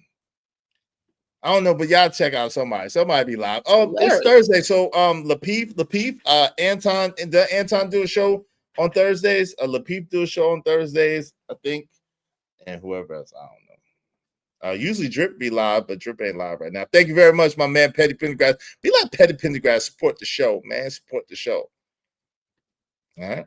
But go ahead. What's your last words, ADS? Good show, brother. Dope show as always. Good talking to you, Jeff. Good knowledge.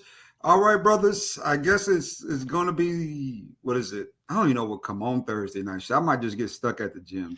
Hey, yo, but if you like basketball, summer league game, you know, Dallas and the Lakers are gonna play a summer league in Vegas. So you know, Bronny and Daggone Cooper Flag. So that's gonna be good for tonight. It's Thursday night.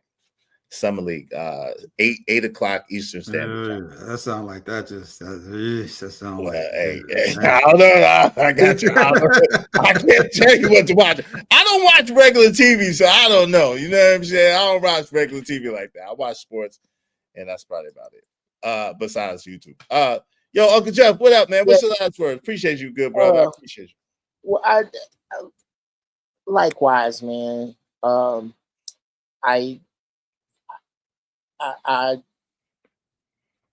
This is what black male social commentary is supposed to be about. And I enjoy monkeys doing shit as much as everybody else. But every now and then, just so I can clip it to have Israel Mills as a guest on my show later, I take the devil's advocate position on certain shit. I threw some shit at him just to be throwing it because I knew how he was going to cut it in half. Like, a lot of shit Mob threw out, he cut in half. Ladies and gentlemen, what you just saw was two Master Jedis in the dojo in front of you. That's what you're supposed to be here for. It's supposed to be some goddamn grown-ass men somewhere talking some goddamn grown-ass sense. Creator chose us. I'm honored to do it. That's why I did it up here today, so I can cut it up for some dope shit later. 2, can I do a real quick commercial? Yeah, you got it. Hold on. Okay, y'all, it's out. Hold on. Okay, let me. So, okay, there it is. The family secret. I've opened a business with my sons. This is the most natural shea butter, body butter you can experience. I put no additives in it. I don't put nothing to make it preserve. It got a throw this shit out date on it. It is made with the best shea butter, coconut oil, jojoba oil, castor oil, and beeswax and natural fragrances that I can find. This shit smells fantastic. Everyone, wow, Uncle Jeff, why is your skin so smooth at 60? Well, besides what I eat, I put this shit on my skin. The family secret. Go to ZeroFrameStudios.com. I'll put it Yeah, put it in the chat. In the regular chat, not the back, not the back chat, in the regular chat. Studios. Ooh, I spell studios. When y'all go to studios, take the E out of that. You goddamn it. I'm gonna do it again. ZeroFrameStudios.com and click the family secret tab. Zero Frame is the gaming company that I also started with my sons. And you about to hear from and about us, and especially if you game, those of you who game, hit me up. We have a server running. We got some other shit going. Very, very seriously getting into the gaming business. If Lil is game, hit me up. Hit me up. Okay. Is money, bruh? I don't go nowhere where it ain't money. Yeah, I know. We'll holler. If you know somebody that get out like that, especially if you know somebody get out over here, I'm finna LeVar Ball this shit because my sons are exceptional. Salute, no doubt. AC Brad said I need to hop on that gaming. Bruh, it's Coin over here.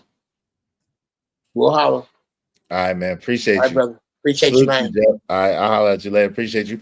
And then thank you very much to everybody who came through. Make sure y'all check out Uncle Jeff. Check out his channel. Check out the family secret shea butter, man. Go, y'all see what the link is. Go check them out.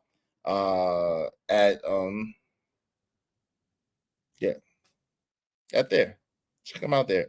And get some. I'm gonna hit them up later and get some of that shea butter. We gotta support each other's business. Y'all could have been here anywhere in the world. Y'all chose to be here. I really appreciate each and every one of y'all.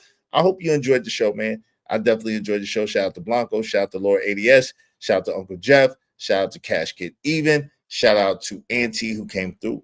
Y'all, I really appreciate you. Shout out to Petty Pendergrass. Shout out to my man, Q. Thank you very much. The scientist in training.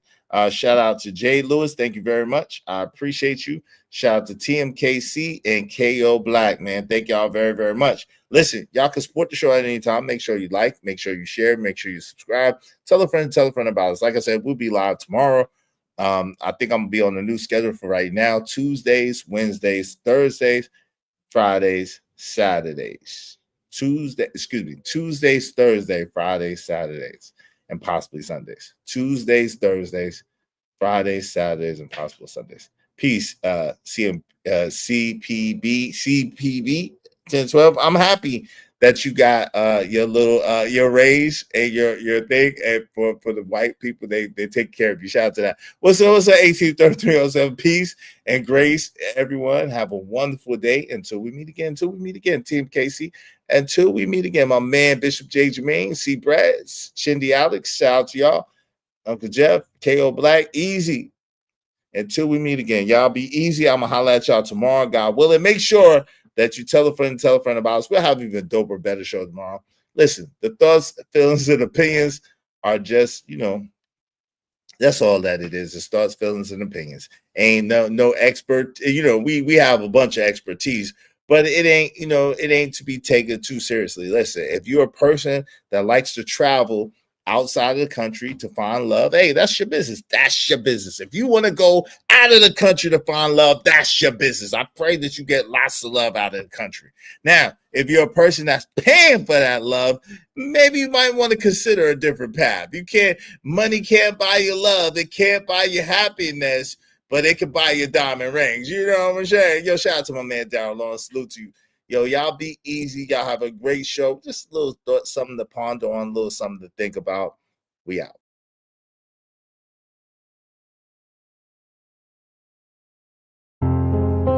Yo, I'm out, cuz. These conditions are weighing heavy on my mind, man. I need a break from it. Got my bags packed, got my itinerary, I'm gone. I finally had a good dream till shots woke me out of my sleep. In case you're wondering exactly what provoked me to leave, that was the last straw, cause I ain't sleep well for years. Paranoid, heat hell for years. So I gotta move on from this poverty-stricken maze. Rats in a cage, killed for cheese that's strategically placed. Crack holes with dope fiends, keep polluting their veins. And my mom is telling me that I'm a part of the blame. How can I proudly wear a chain with shame attached to it? No, I can't take it off, I'm attached to it like the ghetto's pain. I'm like, when did I get that foolish? That question crossed my mind as I watched the ass moving for a piece of change. Till it's back to the block, my Glock rattling shook. Niggas, I crack them apart. I took vengeance till it blackened my heart. Knowing vengeance is yours, Lord, so please take me out of the dark.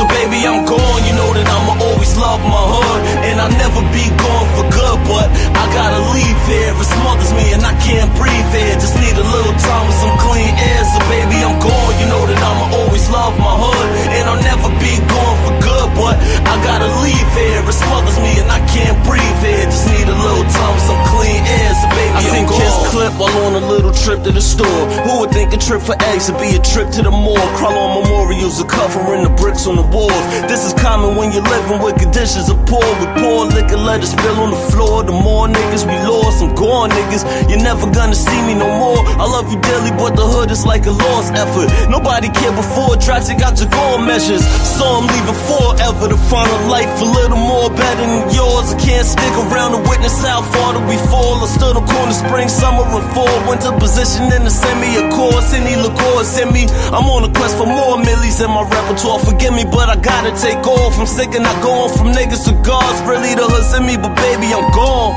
So baby, I'm gone. You know that I'ma always love my hood. And I'll never be gone for good, but I gotta leave here. It smothers me and I can't breathe here. Just need a little time with some clean air. So baby, I'm gone. You know that I'ma always love my hood. And I'll never be gone for good, but I gotta leave here. It smothers me and I can't breathe here. Just need a little time with some clean air. So baby, forget my vet and can't abandon my home. Though I'm impatient with our situation, I won't leave you standing alone. Stand on my shoulders if you need me, I could carry the globe. Overdoses in the hood, fiends slamming they arms. Some of us made it out the hood, good at slamming the ball.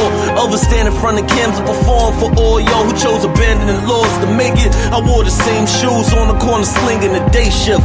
So I'm back, needed a vacation from the monotony of poverty blocks I hated. So I'm riding for my G's who play the bench on the daily spit flames until the yellow tape layers the fence. When the boys come, we don't run, we wait for them and say it's defense. Till we're finally arraigned and we're pinched, hanged and lynched with razor blades, marking down the days on the wall. But if the bell comes, baby, I'm gone. So baby, I'm gone, you know that I'ma